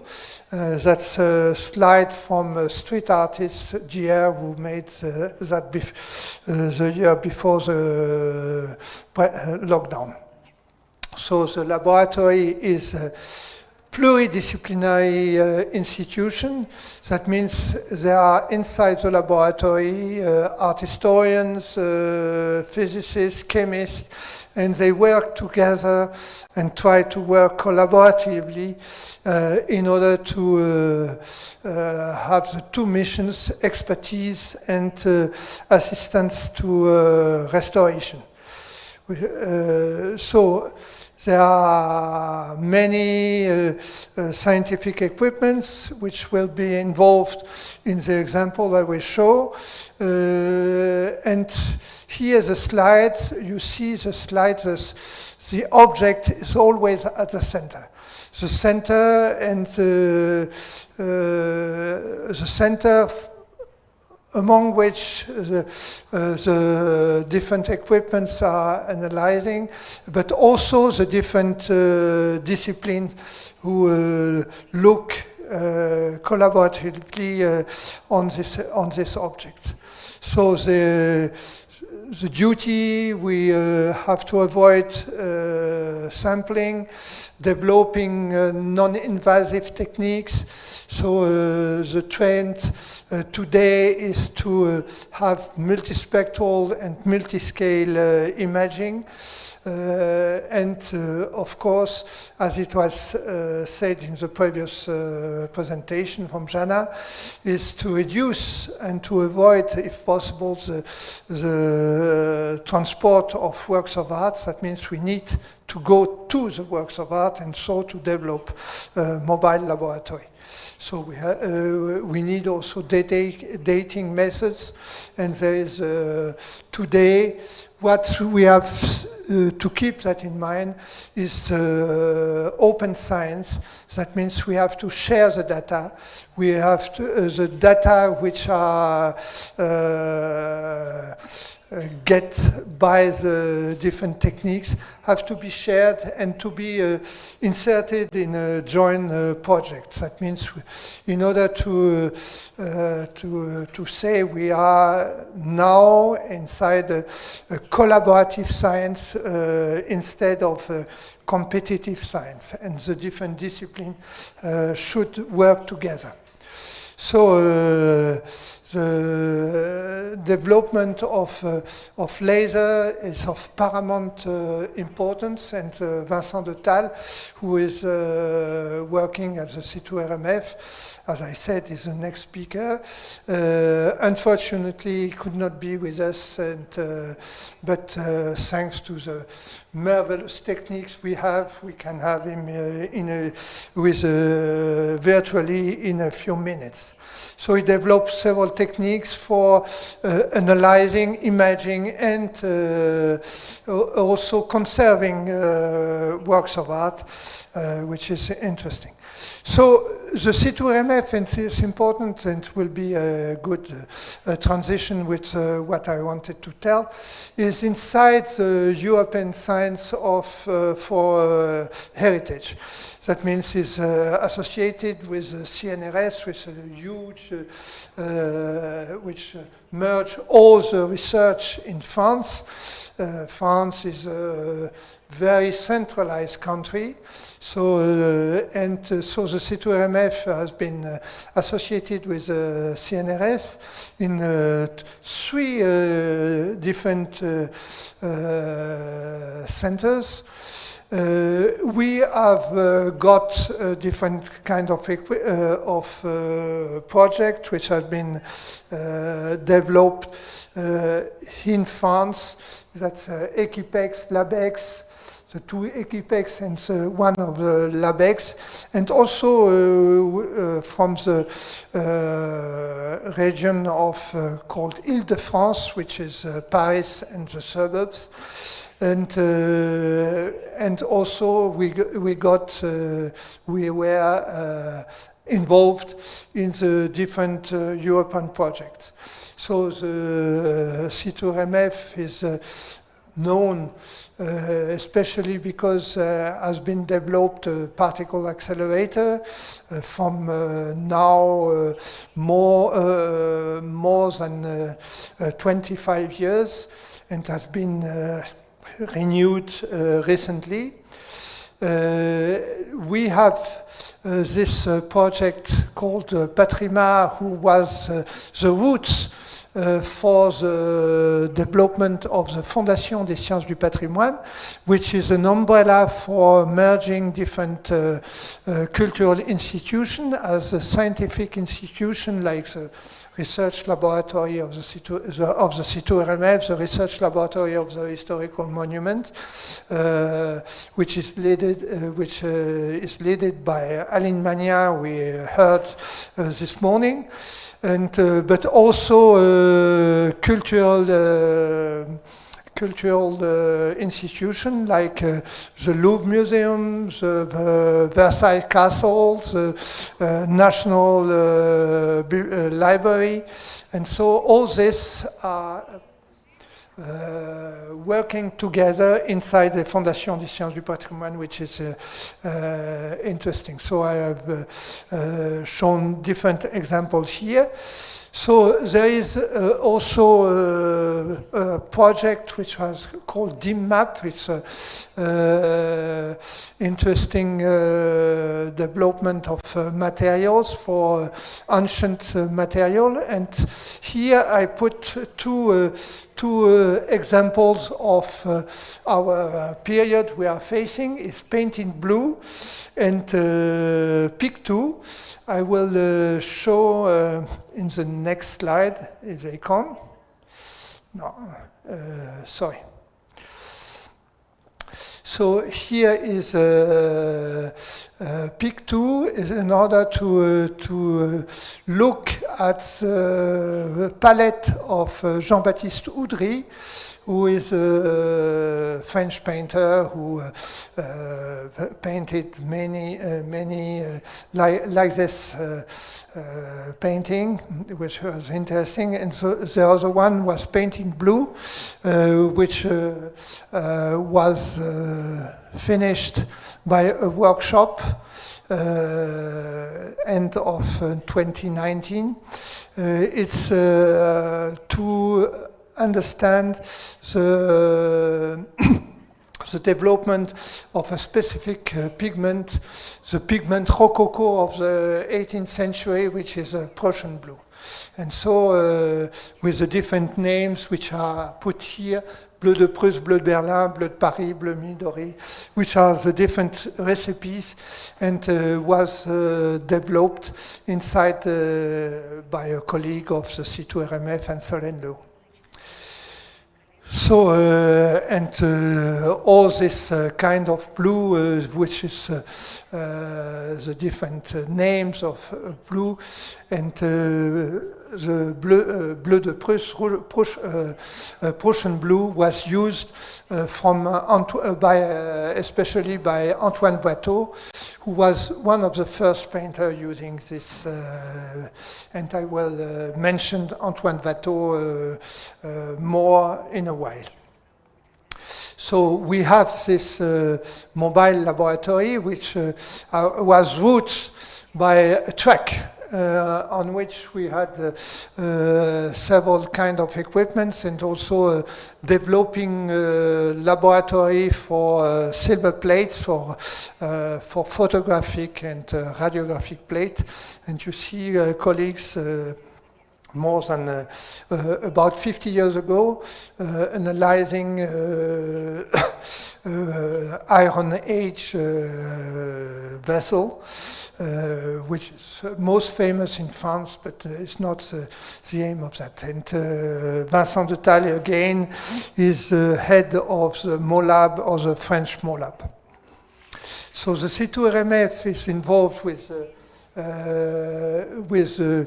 European project, and ERIS again is another kind of umbrella. It merged several European institutions. It started in the beginning of this century in 2020 by building LabStec. And it was two institutions, one in Italy and one in France, the CITO-RMF, which were able to build this set of different projects. So, for that, I'm here. I got, thanks to Anna Siro, Olga Smolenskaya from ITMO, the possibility of being involved inside the mega grant of the Russian Ministry of Higher Education and Research. And so we are developing this Russian mobile laboratory for heritage science on which the Jana just before me shown what could be the aim of such a laboratory. So again, the object at the center, and here not at the center among different equipments, but different disciplines like the technicians, the restorers, art historian, also the archives researcher, and also the heritage scientists who are looking together to the objects in order to understand how it was made. So first, and so now I will give several examples, and maybe I will not show all of them which I have prepared. That's one I like much. So I will give example from the 18th century, and this painting is kind of kitchen or cook with a pot. Called pot au feu in French. I don't find the word in English, sorry. And I hope that the translation of in Russian is convenient. This painting was asked by the director of the Louvre about more than 50 years ago, in order to be launched to an exhibition in Japan devoted to the 18th century. And so they wanted, the Japan curator wanted to have a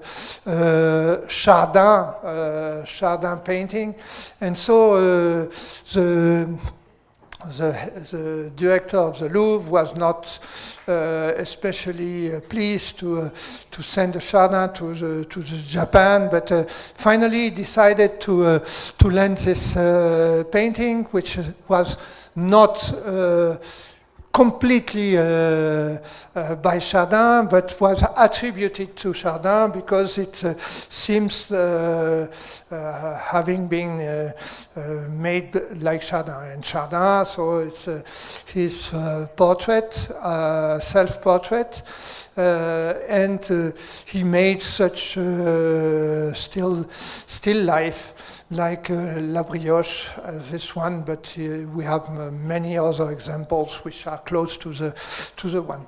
And at that time, before any transport of a painting, the painting went to the laboratory in order to have a checkup, to look to the state of the art of this painting.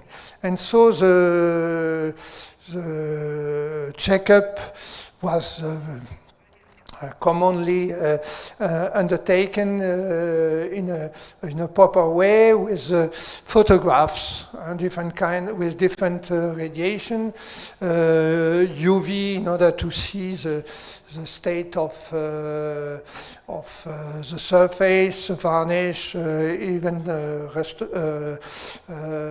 recent restorations.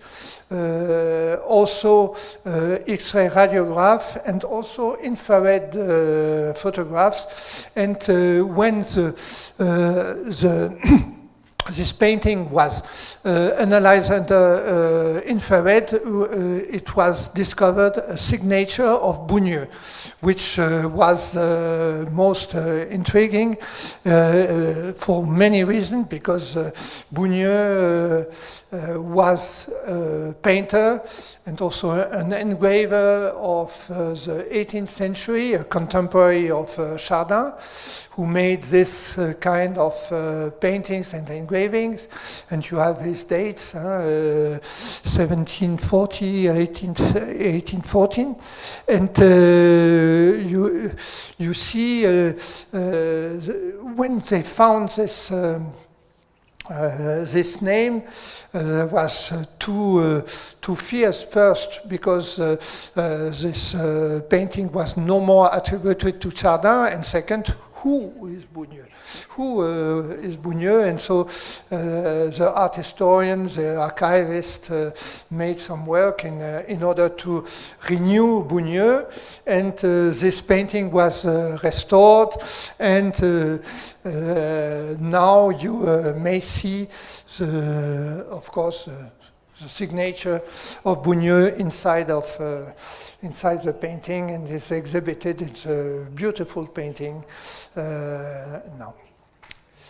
So for this 18th century, there are two issues of the magazine of the C2RMF called Techne, which have been published. One very recently, last year, about the Mobilier Boule, which is a very famous workshop for building, for creating furnitures in the French castle in Versailles, for instance, and here you have a very famous furniture of Versailles. And the second is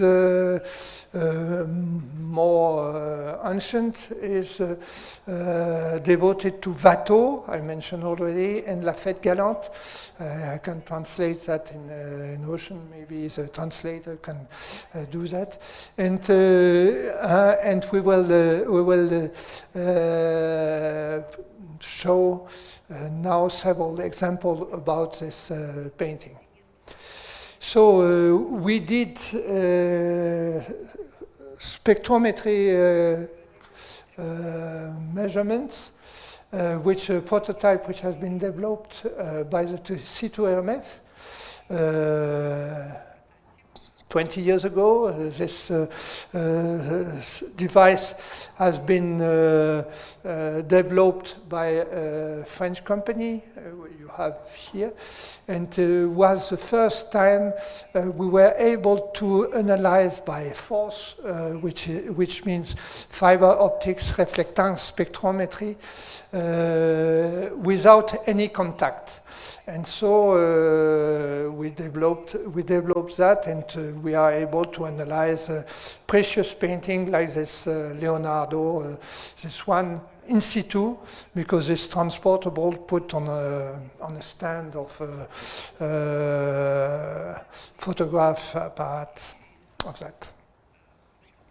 And so it has been analyzed by a colleague, Myriam Evenot, on several paintings of the Fête Galante of Watteau. You see her by while working. You see the spot, mainly she has a spot of the analysis, and the problem of force in this case, that means the distance, the front distance has to be very precise, and that's the tricky system which has been developed inside the C2RMF. And so another example with another painting of Watteau. And what is interesting, it's more difficult to work on this with this technique, because the peaks are not very well defined, but the shape is important. The derivative of this can be done. Here we have they are barely visible, but here we have the beginning of the visible spectrum, the UV here, and here the end, the red, and the beginning of the infrared. And so you see the different shapes, which indicates and enable us to indicate properly by a non-destructive and very rapid analysis what kind of pigment we have. In this case, Prussian blue, indigo, and lapis lazuli, which are the three main pigments used by the artists in the 18th century for blue colors. With another one, which is not here, is cuprite, which is not cuprite, is azurite. Sorry, azurite, copper carbonate. So Watteau is an important painter from the 18th century, which has involved with this, who was painted by Rosalba Carriera, and you have her self-portrait here, another kind of. Watteau is well known by this painting, a huge painting from the, which is kept in the Louvre.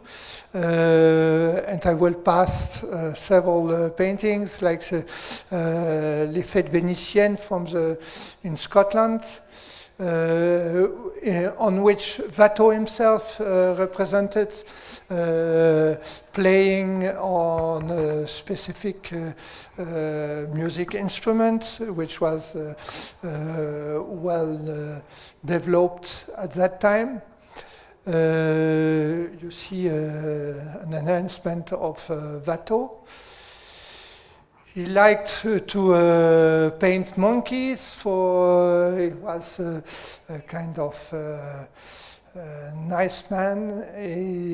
That is last painting, which is kept in Berlin, l'enseigne de Gersaint, which is where several paintings were stored. And he liked to paint also Italian actors. One is called La Partie Carrée at San Francisco. I have no time to discuss all of this. L'Indifférent. That's Pierrot, which is most famous, was called Gilles before.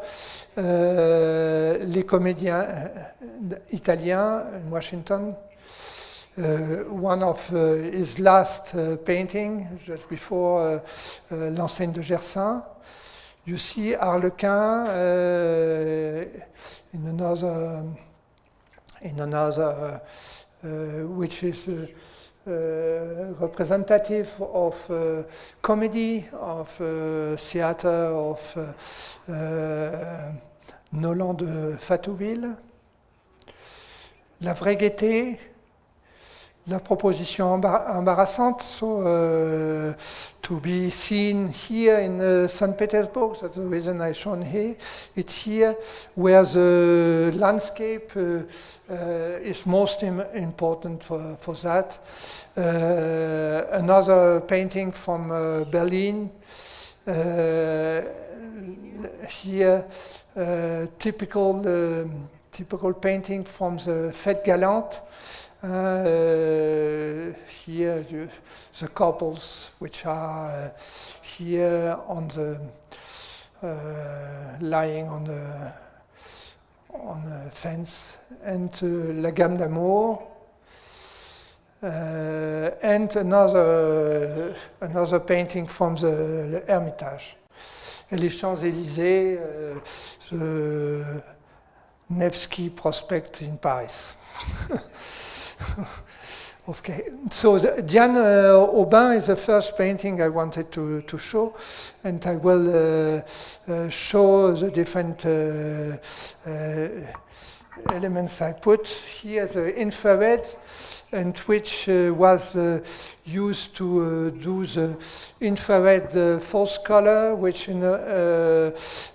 allows to identify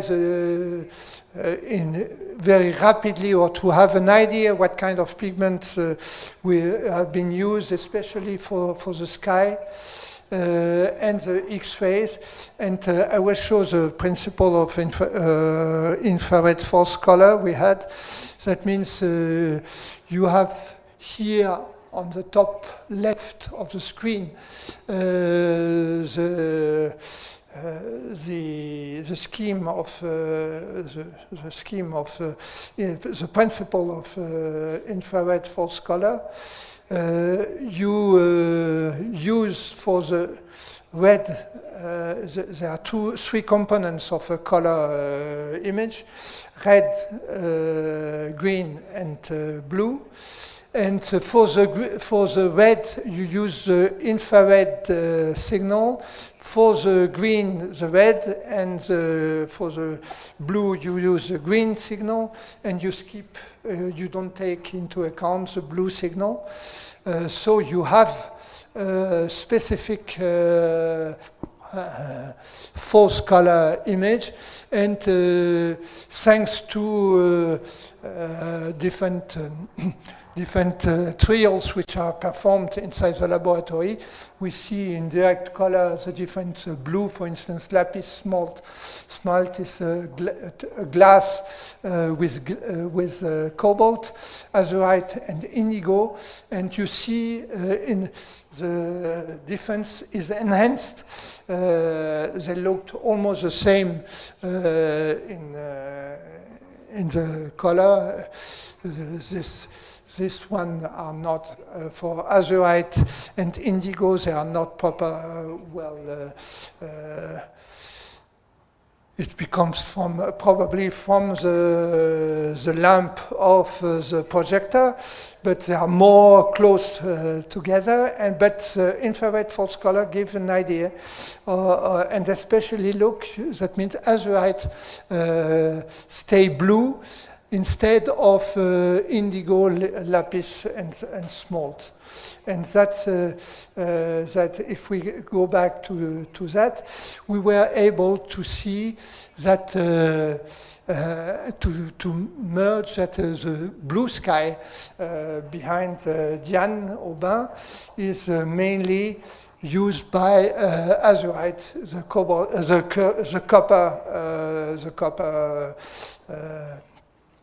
copper pigment. Another example is le faux pas from the Musée du Louvre, and here infrared again, which enables us to see the underlying drawing, and you see the sky behind is completely different, and here it appears red, and in this case the red has been identified thanks to the technique of the spectrophotocolorimetry as indigo, as it's seen here. Indigo. That's ultraviolet, and that's X-ray radiography. And I will give the example of embarquement citaire in order to have a beautiful image of this painting, which is fantastic. And here you have the infrared and the X-ray radiography. And I wanted to finish with this Watteau, with this Pierrot, was called Gilles famously. And here you have infrared force color with a variation from the top to the bottom of the sky, which is more visible with that. I'm sorry, I'm here. I will go here. And so on top there is mainly indigo, and at the bottom cupite with some lead weight. That's the X-ray radiograph of the Pierrot, and different painting cross-section, and that I wanted to show what was the preparation layers of Watteau at that time.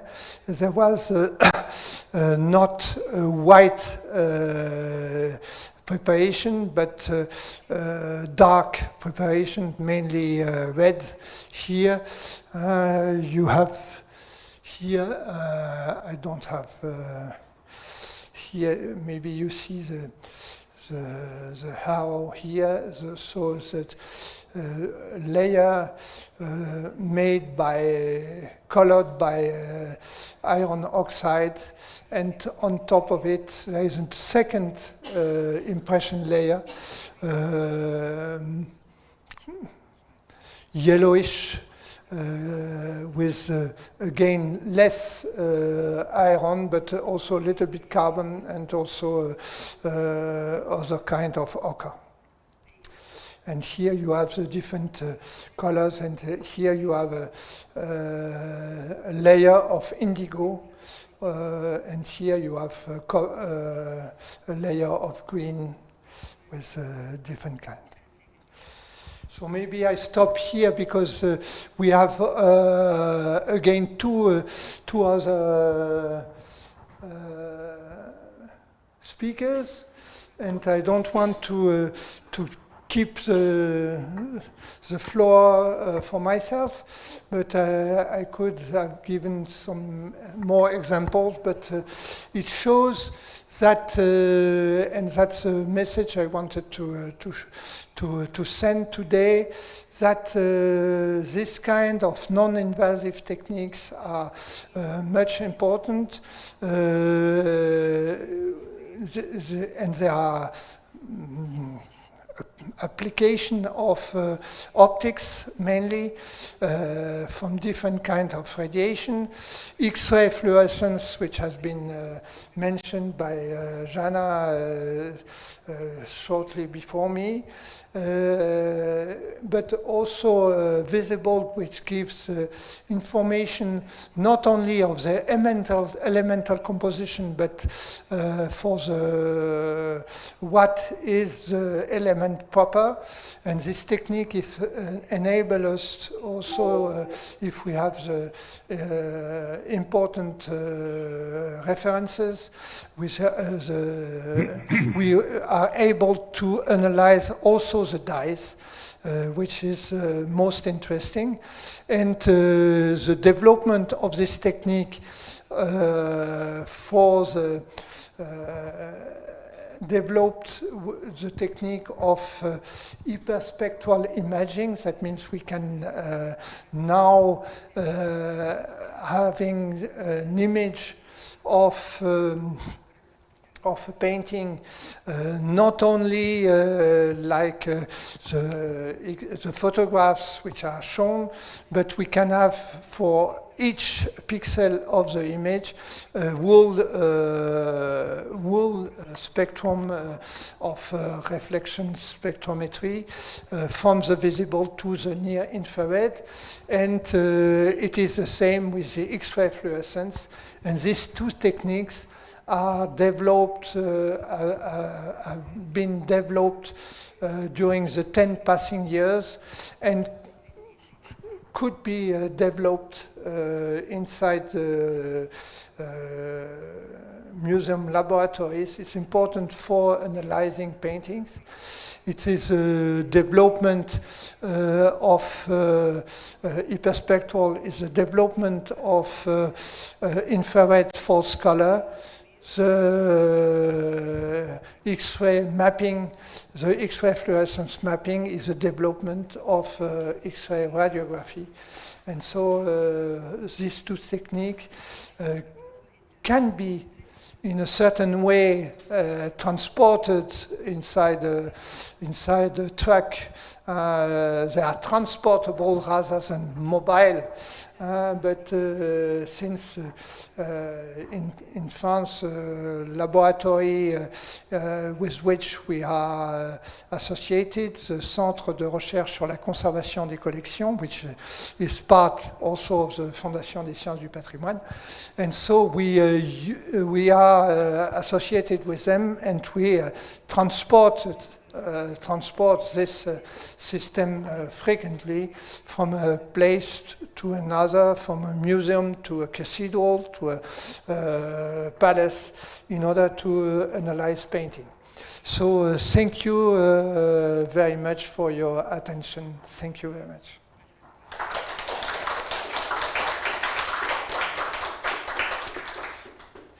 So I give the word to the chair. Are there any questions to the speaker?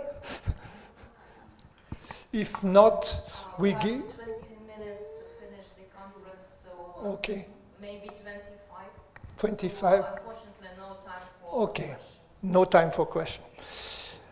So we give the floor to Vincent. I heard him. So Vincent de Tal is a senior researcher at the Center of Research and Restoration of the French Museum. And he will, is he here? Does he hear us? Ooh. Yeah, I'm here. I don't know if you are able to see my... perfectly, Vincent. Perfectly. Okay, you see my screen. I don't see you. No, we don't see your screen yet. We see you, which is nice. Okay. We see your screen. Thank you very much. So you will give more information about the C2RMF and the project in which you are involved, the Espadon project, on which the object is at the center, as I said shortly before. So Vincent, it's yours. Okay, are you able to see my screen or not? Because I'm yes, not... Yes. We see your okay, screen. Perfect. You see my screen and you are able to see me. Okay, I'm not able to see you, but anyway. Just to thank you very much, Michel, and thanks again to the organizing committee, because it is a huge and a good occasion to have a discussion about what is important right now in terms of development. Just to say a word about what Michel just mentioned before. In fact, it's are you able to see my screen? Still? Yes, no problem. No problem. We see your screen. Okay. It's about e-perspectual. E-perspectual is not only a question of reflection of color, of course, but it gives us a spectrum, a rare spectrum in each point. And especially in infrared, you have some peaks that corresponding to the vibration of the molecules, and then it can give you information in terms of materials that are present inside the painting. So it is one of the force of the technique. Of course, due to the multi-layer of artwork, it's quite sometimes difficult to analyze it perfectly and to be able to be sure, but it's quite interesting techniques that we had to push on. So I want to speak about Espadon, but first I will give you a small overview about the development of the different techniques during the last years in order to understand how start the idea of this project. In fact, if you are going to cultural heritage and heritage science, you have many different things, and I describe here some of them: painting, archaeologic, object, decorative art, sculpture, graphic art, contemporary art, and of course building and monuments and so on. And the three main way to study it, and the reason why we are going for analysis is to get information about archaeometry or preservation and conservation or restoration actions. So it is what we have to keep in mind. It is for the knowledge, of course, And it is as well in order to give information to the people that are working in this subject, the subject of heritage science, in order to enhance the knowledge, general knowledge, but to give the possibility to have a better conservation and preservation action, and to emphasize the control of the new possibilities of restoration. Just I want to show you these things about LIPS. LIPS, it's a techniques we developed and we adapt for cultural heritage, and especially for building and mural painting for some years, in order to gauge the same more or less information you can have with XRF, with the advantage to be able to gauge light elements like hydrogen, carbon, oxygen, etc., hydrogen, and so on. And it is useful, especially when you are going on site, because on site the artwork are generally not completely clean and so on, and you can have oxidized on the surface and other things. And LIPS can go inside the materials with a very small area, and then get you right information. And we developed and we built a new material in order to be able to identify some different kind of pigment. And you can see here on this painting the identification of the different kind of pigment that are present. And it was the first part and the first thing we did. And especially you can see that we identified titanium, that is a pigment used, white titanium, from the beginning of the 20th century. And it's clearly indicated us that it was coming from a restoration, not from this 15th century painting. So just to see you how we use these tools and the advantage compared to XRF, if we are working on it, is the possibility to cross the different layer and to be adapted. If you are looking to this application in Portal of Notre Dame, in the red portal, you can go to analyze the part of remaining pigment that is hide inside the sculptures, just below a curve or so on. And if you have a convex or concave surface, it's difficult to analyze with XRF. And with LIPS, you can adapt it, and you can be really localized, and it's quite interesting for that reason. And in fact, the main important things, and you see some cross-section coming from sample that Michel just demonstrated before. With LIPS, just making an analyze around 20 to 50 micron, you can go inside the material and see the different layer. So it can help you as well in order to select it, the right place or location to sample, in fact, when you are working in a huge artwork.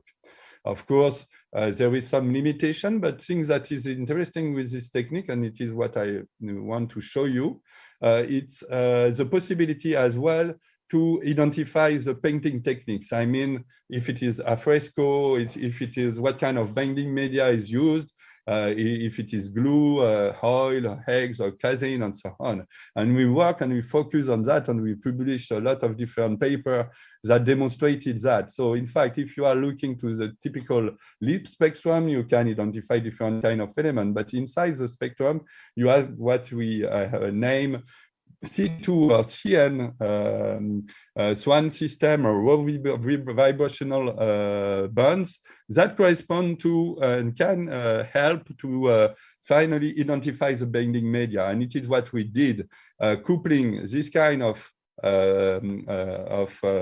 vibration line and specific elements that are characteristic from the binding media. We can finally identify it if it remain, of course, sufficient materials inside the painting. So it is a point that I want to focus on, and in order to give you an idea. We work especially in short cathedral in this new discovering rows you can see here. It is in place of in the top of the cathedral. You see the blue arrow, and at this place there is no stained glasses, but there was some mural painting that have been high with lime wash and rediscovered recently, and we performed some analysis in it, working with different kind of instrumentation. So we use LIPS, X-ray diffraction, terahertz instrumentation, and we finally be able to identify the different pigments. And it was quite interesting to be able to do that in a short time, and to finally have a complete information coupling LIPS in order to identify the different elements, and to use XRD, X-ray diffraction, in order to gauge the information about the crystallized phase and to be sure about what we get with LIPS. And we gauge this information with higher sensitivities than what we get with X-ray fluorescence, because LIPS is a little bit more sensitive about ppm compared to hundreds or thousands of ppm for X-ray fluorescence. So it is a point that is important, and we use it as well in Poitiers Cathedral, in Saint Peter Cathedral of Poitiers in France. It is a cathedral that starts to be built in the 12th century, and you see there is as well restoration, and there is this discovery of ancient painting and original painting. And what was the problem there is that, in fact, during the restoration there was some problems about lead that identified inside the blood of the blood of the restorer working there. And in fact, when you look to the painting, you see that in fact the lead is completely recovering the painting, and it was a problem, and we have to fix that. But we identified and we contribute to have a complete idea in terms of identification of the different pigment of this painting, and we understand perfectly the way of the technique of application of this painting.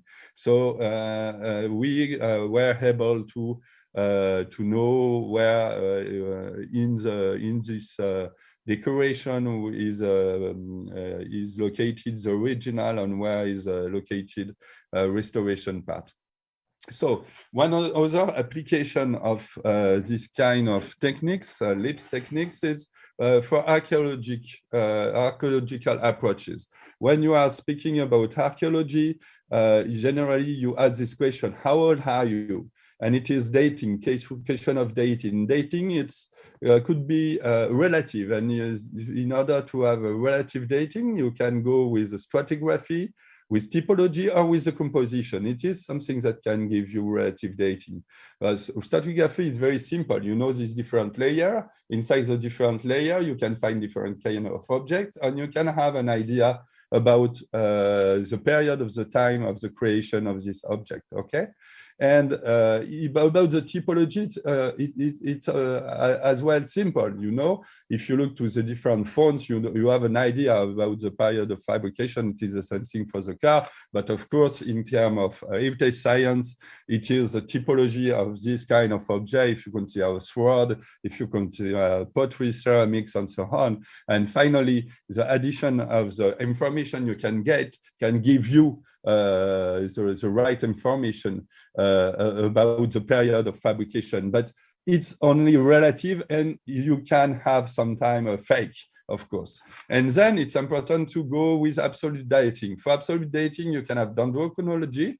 It is, based on the ring of a wood. You can have information about the period of the cut of the wood.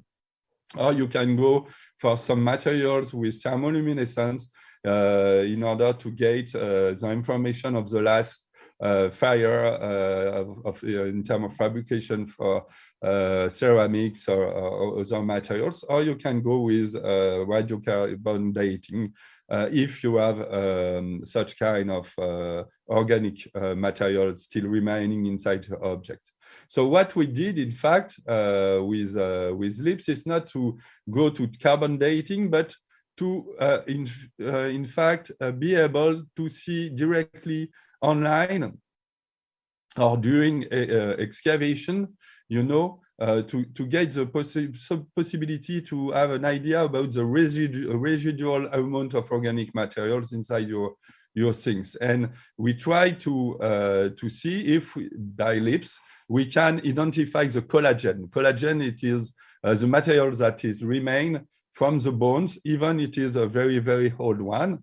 And what we did, in fact, it was to identify the carbon, the nitrogen base on direct element or based on a raw vibrational line that I explained before. And we finally performed on real object after demonstration of this capability recently in order to see if in this knife part, it remains, in fact, sufficient collagen to go to carbon dating. At the end, the idea is to be able to go on site and to select it what is important to go for dating or not.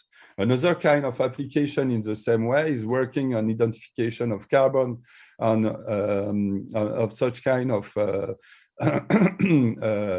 in steel and in ancient steels. You know that normally the techniques in order to identify it, to see with some needle attack to see the different phase, and it can give you about the technique of fabrication. And what we did, it is working with a line in a UV. It's not really important at that point, but we determine the possibility to perform mapping in that way and to perform a real quantitative analysis.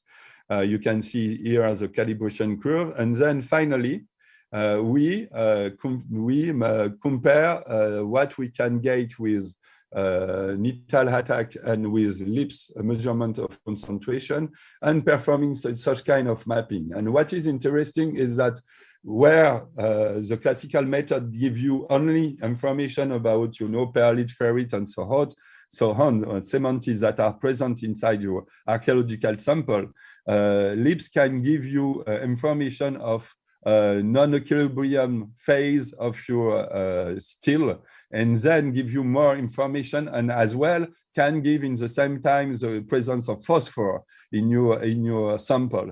And it is something that is critical in terms of identification of techniques of fabrication. And then at the lab, we developed a LIPS Fulfillment system that couple three kinds of techniques that can give you as well elemental information and molecular information, and reflection and color information and fluorescence information. And then you can have in the same point all these kind of different information. So it is very important to couple instrumentation. I give you here some example. You can see here it was a work doing by some colleague and from us as well. First, we start with working with XRF scanners that described Michel before. And what you can see in St. John the Baptist that is very, very useful is that, in fact, if you look to, for example, to the lead part of the spectrum you can get with XRF mapping, XRF mapping, it is that the first drawing is quite different from the original. You see the face of St. John the Baptist, and here the face is slightly different. You can see that you have some detail here that probably the painter Leonardo da Vinci start with, you know, you can see this necklace here, this kind of traces and so on. This face that is a little bit much more feminine, female face, and this part of the work that is quite different from the hand, and this part that is not completely draw and properly draw. And if you go to Mercury, you can have an idea about where you want to emphasize a little bit the idea of the carnation, how we manage in order to get the color of the hair, and how we play with the different kind of pigment in order to make the cross, for example, here, and the haze and so on, and how he play as well with calcium carbonate in order to change a little bit the color. And now, finally, with the calcium carbonate, he plays in order to describe this end and so on. And it is quite interesting to have this information, especially for art historian, in order to understand the techniques of the artist. And it is something that is really, really important. And coupled these techniques, we can as well, and in addition with these techniques, you can also have an idea about during the restoration process and the removal of the varnish, following, for example, lead line, you can get with XRF, you can get relative information about the thickness of the varnish that has been removed, that you can get as well using OCT. And we perform OCT in the same painting, and you can, with OCT, get information about the complete stratigraphy. And it gives you another way to look to the painting in a 3D with the structural information. And you can as well control the thickness of the varnish and so on. So you can merge the different information. So merging the different information could give you a new kind of information. We work in as well for a long time, and the C2RMS is in charge of the conservation and the control of the conservation of Mona Lisa from Leonardo da Vinci, and he performed, and the laboratory performed for a long time and follow the evolution of the painting. Here you have a reflective infrared picture of Mona Lisa, and you can see the drawing and the work and the very fine work of Leonardo in this range of wavelengths. You can get information about the structural or the surface roughness of the painting, the deformation of the wood, and with RTI you can have an idea about the surface and so on, and you can see and look the evolution eventually of cracks or other things. And with with OCT, sorry, recently we perform other kind of experimentation in order to look as well at the varnish thickness, but we try to understand more or less how was the techniques of Leonardo. If you look to this point we get on the chest of Mona Lisa, we see clearly the thickness of the varnish, and we can have this clear idea. There is only white lead that's just below, and you can have this 23 micrometer of varnish that is quite homogeneous. Even you consider that it is 1 millimeter here. You can see the red point that is all the line we follow with OCT, but it's quite homogeneous and very, very, very clear how it is applied on, and it is the result on one point. And here you have this 23 micron of varnish. If we look to the surface, you can have an idea about how is the state of conservation of the varnish, and how is the state of conservation of the painting layer. And you see that the cracks of the painting are the same as the cracks of the varnish. So it's not only varnish cracks, but it's always also concerning the painting. And we look to specific things, you know, the shadow of the nose here, just in the hair of the shadow. And you can see here there is something in between. So what it means, probably, in fact, in order to build and to make this shadow, he had some layer in between two layers of varnish or using some glaze. And you can see that we have the complete layer of 20 microns, and we have some layer about 10 10 to 12 microns that correspond to this layer that probably is used for the shadow. And it is interesting because it can give you, of course, information about the sfumato technique, if it is that or not. And when we go to this limit of the cheek here, close to the hair, we see that we have more point and more layer in between. And you can see all these peaks that correspond more or less to the same thickness. And what is interesting is when we look to the veil, okay, the veil of Mona Lisa, the technique is completely different. In fact, you see we have 3 layers. It's not even easy to see, but here you have the varnish layer, okay, then the varnish and a layer in between, and then the painting layer. You can see it here. So the varnish layer, here the veil, and here the painting layer. You know, you see there is something in between. So 3 parts, and clearly very homogeneous compared to what we get just before. That was creating of some shadow. You know, here it is the veil, and the veil is clearly something that is completely in between. Anyway, we perform all these things and we look at the absorption of the painting in order to see it. So we coupled and we developed all these different kind of techniques on site in order to be able to describe all the different things. As well, we developed terahertz in order to be able to go deeper in the material, and we couple OCT and terahertz techniques that are 2 tomographic techniques with different resolution and different possibility to go in depth. Of course, it's not so easy to put it in the same area, but the idea is to be able to represent the thing in the same space, and it is the reason of what we are looking for the future and the creation of Espadon project. And the Espadon project is already funded about 10 million euro for the 8 next years. And it is based on what described Michel.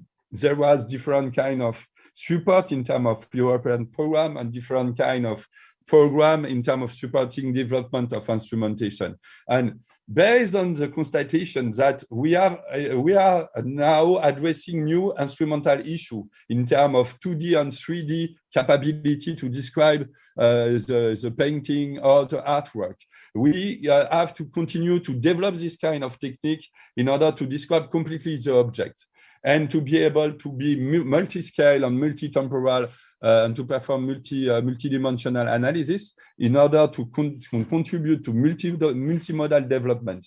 But we have to answer to this challenge about the storage of information, about processing and data treatment and data exchange. But we need to ensure the digital transition. But it will give us the possibility to go to better access to artwork and to create a new media. Okay, that will be the media used by all the people that are working in heritage science. And yesterday I described the world of heritage science with all the different specialties, including art history and social humanities and experimental science and digital data. And it is very important that if all these people are going to use and to develop this new media, we will be able to disseminate to civil society and to public actors the information we are working on. So we merge these 3 kind of networks, humanities, experimental science, and digital science, and we think about this scheme. This scheme is the creation of augmented heritage object. And what is the idea? The idea is you are starting from in top left, from museum, site, object, collection, idea, art historian concept, and you finally get all the information that is already present inside and around your object. And then if you are going with a new question, you can define a lacuna and things that is important to look at. And then you can perform complete interdisciplinary research, integrating structural, elemental, molecular, isotopic information, getting information about shape, material, phenomenon, behavior, history of the object, and you look at it at multidimensional scale. And then if you are able to aggregate all this information as well, humanities information, and if you are able to manage this new media with a good data management and good enrichment and ensuring 3D spatialization, you through a digital platform, you will be able to finally give this information to all the people that are working in that field. You can send it to the scientific community and share it. You can have the possibility to ensure the information to the public and to ensure new economic development. And then you can continue with a new knowledge, ensuring, of course, the information about the unique identifying about all new knowledge that is produced from all the different actors. So just to show you how it's works, in fact, if you imagine that you have, just to change that, okay. If you have people that is working inside museum, it could be an art historian, it could be an archaeologist, it could be an experimental scientist. He is going with a tool. This tool could be, for example, XRF or other kind of things. Hyperspectral, or simply with this kind of tablet, you know, he make a picture, it just put some information about what he is working on.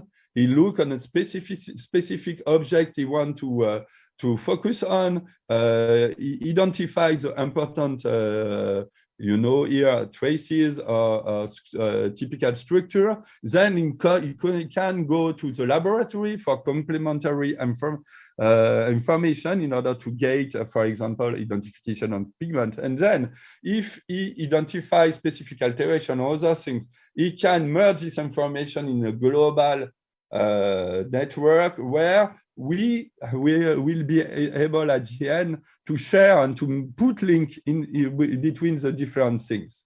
So awareness pattern, there is many kind of development, including, of course, training and so on, including question of climate, and it is very important at that moment.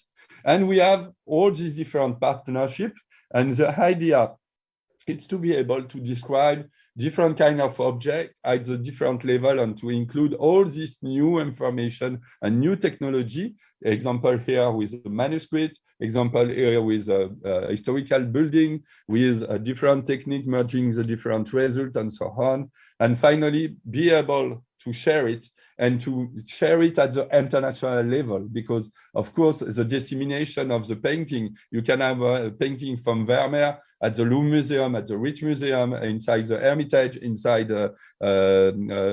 inside different kind of museum all over the world. So merging this information could give us a new way to work for all the people. And what is as an objective is to working on this heritage MOLAB, Russian MOLAB.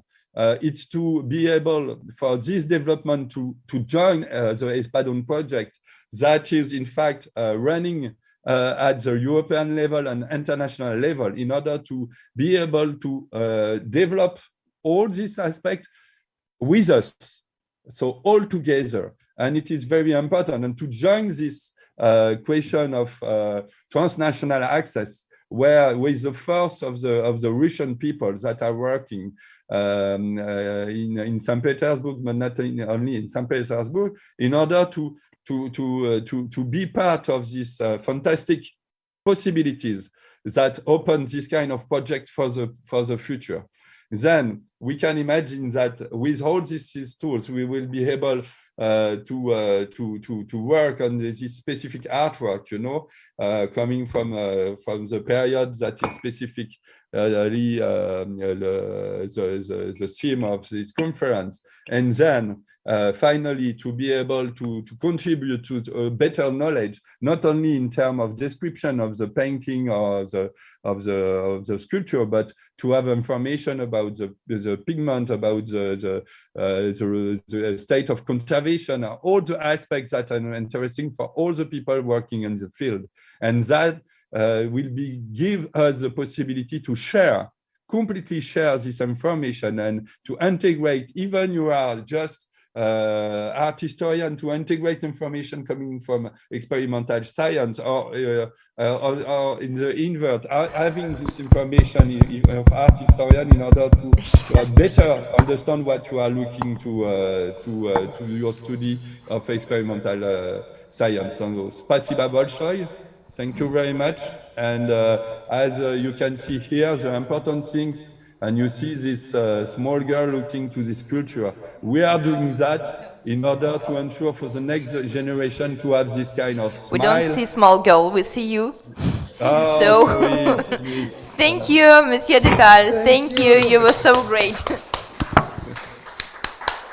Уважаемые участники, после этого вдохновенного фактически... After that inspiring or revolutionary presentation, to summons to create value-added and complicated databases. When we go to Peter and Paul's Cathedral, we'll know a lot about it, restorers and creators. After that wonderful presentation, I suggest that we'll complete our conference, and another speaker is Sergei Sirov, and his presentation glass will be a separate lecture, because glass of Peter's period is a very interesting theme. And today we complete our presentation, and I invite you to celebrate this event. Thank you very much.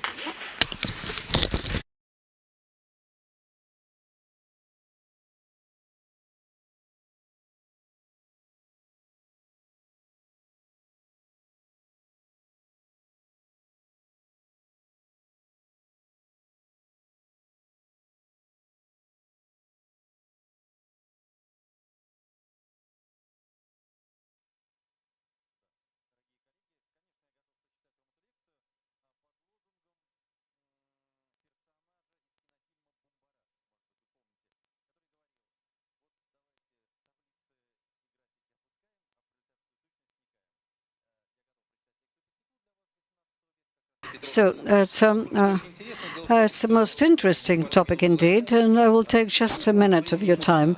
There is not much glass left from Peter's time. Well, in such big museums, there are about 200 pieces of the 18th century. That's already a lot.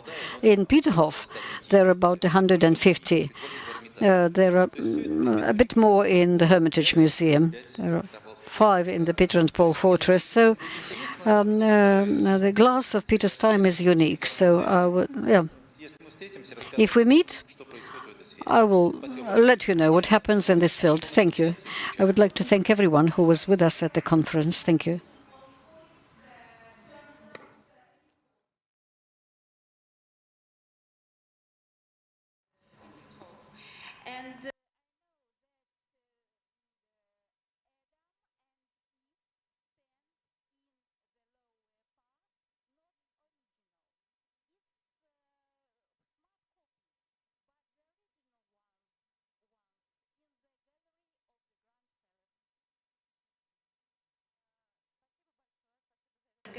Thank you for the comment. Yes, Yes, we will work together with Peterhof on this matter. I would like to thank everyone who was with us at the conference, all the organizers of the conference, Natalia Kopaneva, Alek Romanov, Michel Migneux.